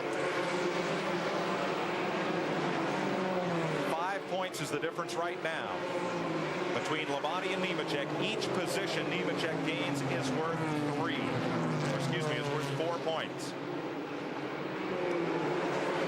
2nd place. And Butch Miller takes it away from Todd Bodine. That car of Butch Miller's is really strong here. Yeah, he's right down on the bottom of the racetrack. He's able to get back in the throttle quick. That's what you got to do on a short track to run fast. Now here's Miller. He's running in the box. He's run up in a lot of lap traffic. He's going to have to be careful. Get through this traffic. His car seems quick enough if he can work around it. There's Labonte still leading the race.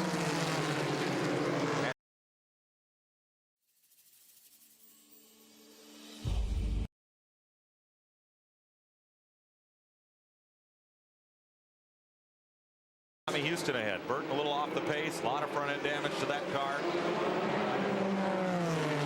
14 cars or 13 cars on the lead lap now. 14 counting Tommy Houston, who's just ahead of the leader. Joe Nemechek has 42 laps to gain 2 positions and be the champion. Bobby Labonte doing everything he can to win this title. Todd Bodine is having a great day here. He's the 3rd place car, but he's out of the point chase. You know, we're talking about he's got to gain 2 positions, but the way the 75 car is coming on to Labonte, he can move Labonte back, and that'll take a car away out of the picture. So he can move it back to where he would meet 1 less car if the 75 can catch Labonte.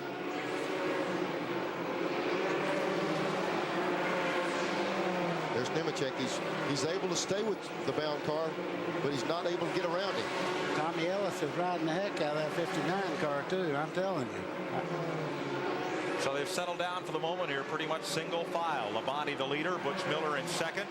3rd is Todd Bodine. 4th is Mark Martin. 5th is Jim Bound. 6th Kenny Wallace. 7th Chuck Bound, and 8th Joe Nemechek. 32 laps left in the Busch Grand National season. They're all chasing Bobby Labonte. He has done everything he's had to do today to try and win this championship. Joe Nemechek is still running in 8th place, just behind Chuck Bound and Mike Wallace. We see him right there, Mike. He gets the nose up under the 63 car of Chuck Bound. A couple of times he's been about 2 foot up beside him, but not enough to totally clear him. He's almost got this car a couple of times. He couldn't quite get by. Now, we mentioned Todd Bodine. If Bodine can win this race, Nemechek has to finish 21st or worse, and Labonte 10th or worse. That's very unlikely. 5 points would be the difference if the race ended right now. 30 laps. That's all that's left. Side by side in the backstretch. They will get the Mike Wallace car up on the outside. Barry Owens High Point betting car. An FDP brakes machine. Way up high, and there goes Nemechek gaining 3 very important points. Just looking ahead, Mike, there's not enough cars. We just saw these 2 cars pick off a position. It's going to take a lot for these 2 to run down another. I think it's going to take Nemechek being able to pass Chuck Bound to be able to pull it off. I'm afraid you're right, Neil. They are not going to catch Jim Bound in the next 27 laps, it appears. And right now, Nemechek is 1 point shy of Bobby Labonte. The race ended at this moment. 1 point? Yes. Holy mackerel. And when we say we're, you know, it's going to take this, take that, we're not pulling for either one. We're just trying to make them, you're aware of what position, what it's going to take for these guys to do it, because certainly both of these drivers have run well enough this year to deserve the championship. Bobby Labonte in a team run by his dad. And this team, though Bobby is likely to move to Winston Cup Racing next season, this team will continue with a different driver. Trying to win back-to-back championships. Sam Ard did it in 83 and 84. Larry Pearson in 86 and 87. The only drivers to win 2 consecutive championships on this tour. Monty lapping Tom Peck. Yeah, and I tell you what, he's coming up to lap Nemechek here shortly. While Nemechek has been back in this traffic, Labonte's had a clear run at it, and they're almost on the same straightaway now. They are on the same straightaway. 22 laps to go this time by. Let me tell you a scenario that might happen here, and it'd be unbelievable. When he gets up there, Labonte's car is so good. If he can get by Nemechek and then move the 63 over to pass him, Nemechek could take the pass with him. He's and take the title. And take the title. He's running so fast he can run these 2 guys down, and he might be the guy that beats himself if he's not careful. All right, there's Nemechek. Right behind Chuck Bound. Chuck Bound. 21 laps to go. And we'll come back here to find Bobby Labonte coming off turn number 4. There's Kenny Wallace, Tommy Ellis in the Presley car, and there's Bobby Labonte. You know the bad part? They're up there telling him that 44 car's coming to lap you. The spotter up there is telling him you got to get on it. He's doing everything he can to get by Chuck Bound, but he just cannot get under him. The only way he might keep Nemechek back there is if he can lap those 2 cars on the outside. Mike, it's almost going to have to be his move. I'm telling you, if I was Nemechek, I'd almost move over and give Labonte the inside line and just move over and let Labonte have the inside and make him try to pass Chuck Bound on the inside. And if he does, he can follow him through there. But, you know, we're playing up here armchair quarterback. It's easy to do. All right, you're riding with Kenny Wallace. goes underneath Joe Nemechek, he will open the door for Nemechek to pass Chuck Brown and slam the door on Bobby's championship hopes. You two guys got me so nervous I can't stay in. In Charlotte, we root for the home team because they're our team too. What a stupid time for an ad. Of course they do that. Let's go back to watch this in-car camera. You know, we're playing up here armchair quarterback. It's easy to do.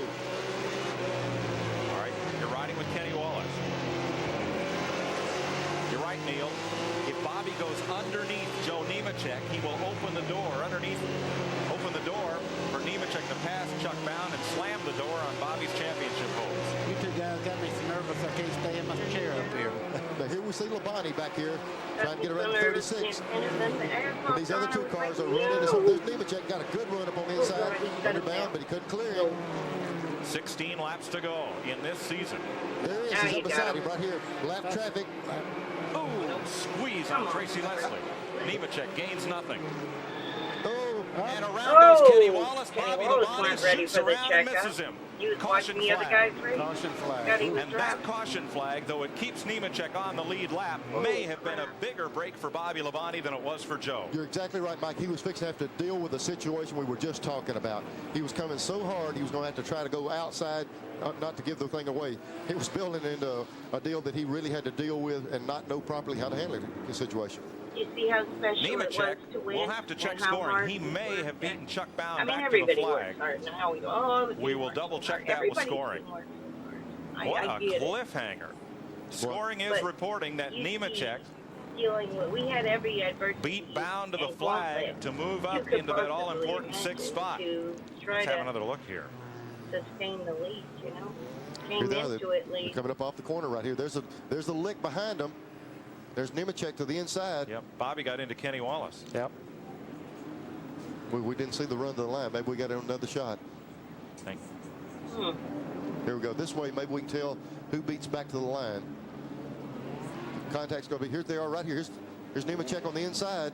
Gosh, there's going to be a call by NASCAR. Who was leading? Real close. Have his front fenders in the Boy, Labonte has run a tremendous race for it to come down to a deal like it was a while ago. It might be a good thing, like you say, Mike, that it ended like this. Other than the fact that in case he did beat him line, that's going to put Nemechek in position to pass him. We'll have another angle here. We will see. I don't know. They're giving it one to go. I will tell you this, that brings Butch Miller right up under the 44 car on the restart. Those two cars seem to be very similar in speed. When I said a while ago that it'd be hard for him to figure how to handle it, I certainly know that Labonte's got the ability to make a move, but a racer wants to pass people. Right. And his pass could have been the inside, so I certainly didn't mean taking that Labonte. Plus, his strategy from the go, Neil, pass everything he can, run, stay out in front of everything, win this championship. You can't do anything but. Now, right behind him now, Butch Miller, 52 race winless streak. He's looking to break right here. Boy, Labonte has been so good on these restarts. He just takes off, leaves the field. Here he goes with a big jump again. Butch Miller was laid back some. Didn't get a real good start. But in Butch's defense, neither is anybody all day. But Bobby Labonte's been in the lead. He's got one of those Richie Evans restarts going. Or Dale Earnhardt restart. Right. The fences were metal then, and I remember He's in 6th place, which would give him the championship by 3. 10 laps to go. There we see Butch Miller. He did clear the 36 car. He's got 10 laps to go. If he can do anything, he's good right now. Joe Nemechek in 6th place behind Tommy Houston. Todd Bodine having a great race. He's the 3rd place car, but it won't mean anything to this championship.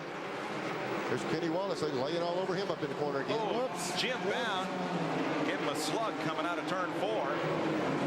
Mark looked for somewhere to go. Jim just wouldn't roll out of the throttle. 8 laps to go. Neil, we were worried about having something to sit in. We didn't need anything today. We stood up for this whole race. Have another look. Watch the 2 white cars. And taking evasive action there, Mark Martin. 7 to go. Boy, that was critical right there. Nemechek got caught outside, but he just got back to the inside line. He just cleared those cars for position. He got caught outside. I thought he was going to have to drop back, but he got back to the inside line. He's okay. And as he passes Kenny Wallace, that spot counts, and that'll pad his lead by 4 points. When they have the autograph signing, I'm going to actually be you might There's Joe Nemechek. Whoops, we have a spin. Tommy Houston goes around in 4, no caution. A complete 360 and back in the gas, no yellow, 5 laps to go. Kenny Wallace got into the back of Houston. They were battling for position on the lead lap. Boy, I tell you, look at LeBon here. They did just exactly what they had to do. They just bared down and run away with a race here. And still to win like this and still have that championship get away is going to be tough on him. Joe Nemechek is coming. 6th place. Right where he needs to be. This is when it's kind of hard to throttle a guy down. He's got the championship, but he's wanting to pass Mark Martin. He's going to have to be careful. I believe I'd have to set this one out if I was him. He's done what he needed to do, so did the 44 car. If he finishes like 51 by 320. After all the stuff's happening. We have not lost the core values to treat our clients with the dignity and respect. Meta. To go in the 1992 season. And back in the gas, no yellow, 5 laps to go. Kenny Wallace got into the back of Houston. And they were battling for position on the lead lap. Boy, I tell you, look at LeBon here. They did just exactly what they had to do. They just bared down and run away with a race here. And still to win like this and still have that championship get away is going to be tough on him. Joe Nemechek is coming. 6th place. Right where he needs to be. This is when it's kind of hard to throttle a guy down. He's got the championship, but he's wanting to pass Mark Martin. He's going to have to be careful. I believe I'd have to set this one out if I was him. He's done what he needed to do, so did the 44 car. But Nemechek's very lucky to be in position to win the championship after all the stuff's happening. 2 laps to go in the 1992 season. Bobby Labonte has done everything he can to win the race and the championship. White flag for the Texas Pete car. Here comes Nemechek for the white flag. Tacked onto the back bumper of Mark Martin. Labonte into turn number 3. Coming out of 4, he will win his 3rd race of the season. And the battle out of 4 to the line. Mark Martin leads Joe Nemechek to his Busch Grand National Championship by an unofficial 3 points. Things, you know, to win a championship, you got to have a good car, you got to have luck go your way. As much trouble as he was in today and still finish this race, he was awful lucky. LeBonte did a tremendous job with that car right there, winning the race. Got run into on the caution flag. When you get beat and you won the race, there's nothing you can say. If he'd have finished second, they might have an empty feeling, but not right now. Joe Nemechek got involved in a couple of spins, a scuffle with Jimmy Spencer on the track. Still came back to win this title. We'll talk to them when we come back to Hickory Motor Speedway. Labonte wins the battle, Nemechek the war. We'll be right back.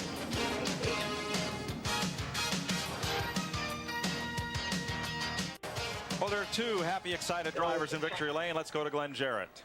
Well, Mike, the happiness is somewhat subdued for Bobby Labonte, but I tell you, buddy, that was about the best race I've seen you ever drive. What a job. I mean, we were always side by side. All the cars were on the table. We had to do what we had to do, and Slim Jim Chevrolet run great all day. It's the same car we won with at Martinsville, and, you know, it's just a deal where, hey, this is the way it goes, and we'll just go on from here. You know, we had a good day, and Goodyear tires held up, and we did what we had to do, and I never thought I'd ever win at Hickory, but hey, this feels great, it really does. Well, your record at Hickory is phenomenal. You hardly ever finish out of the top 5, so it's not a surprise to us. Great job. And one thing that I told Bobby, he was a little bit subdued about this. He lost the championship. He gave it a great try. He couldn't have done any more. But I told him to remember one thing, that driving ability to put you here at Hickory today is going to make you millions and millions of dollars in Winston Cup racing. And I'll tell you what I said. I'll say I'll buy a car for me because I know he just sold me one, Jarrett Honda. So anyway, I just want to thank all the guys of the crew. We just did what we had to do, and we had fun doing it. And my producer said that because of that commercial you gave me, I owe her $5,000. Congratulations. Thank you. Thank you. Well, Bobby can afford that $5,000. He's had a great day, and he will have a top Winston Cup ride next year. The announcement of the car and the sponsor will be made next week at Atlanta.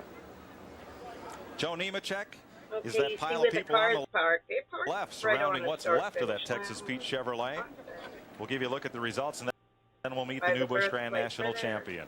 Labonte the winner. Butch Miller, as at Martinsville, strong stretch run. He finishes second. Todd Bodine did everything he could, and for a second-year driver in this series, he's had quite a season. Jim Bound started on the pole, had a fine fourth-place finish, and Mark Martin is fifth. Let's go down to the champion of 1992.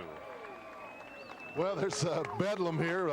Radio people are here. Joe's getting hugs from everybody involved. And Joe, I don't want to get too close to the car here. I don't want to tear my pants, but what a great job. I'm telling you, you had to come back from all kind of adversity. Well, the last 15 laps after that caution, when I got Chuck, something happened to the right front, and you could hear it grinding up there, and I just come on, and then at the end I thought I could pass Mark. Mark was running his best. I mean, he wasn't going to let me go by. And Texas Pete, Lazito Pharmacy Chevrolet, all the other people that stuck with me this year, we did it.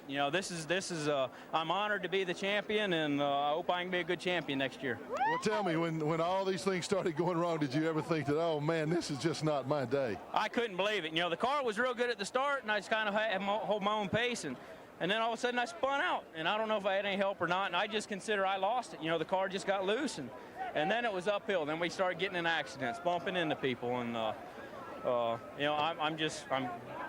it's unbelievable to be here right now.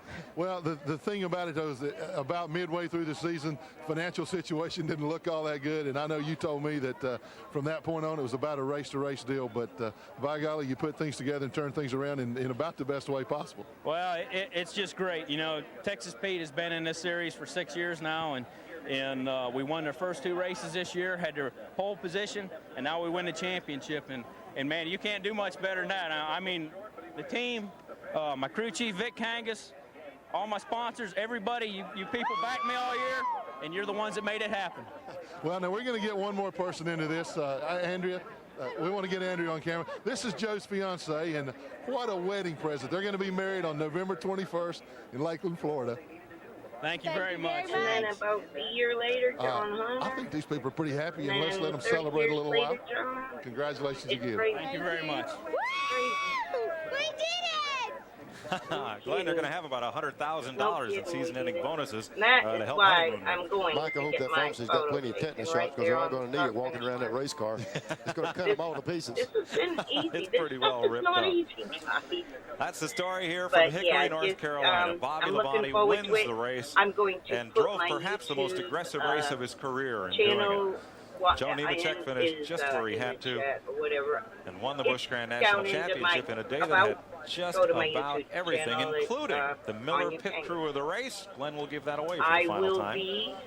Well, we're still down here in this happiness, and Vic Kangas, congratulations, and one heck of a job on keeping that car under, Joe. On behalf of Miller, Genuine Draft, we're giving you the Pit Crew Award for the race and for the whole season. Great job. Thank you very much. The crew that we've got here did a heck of a job.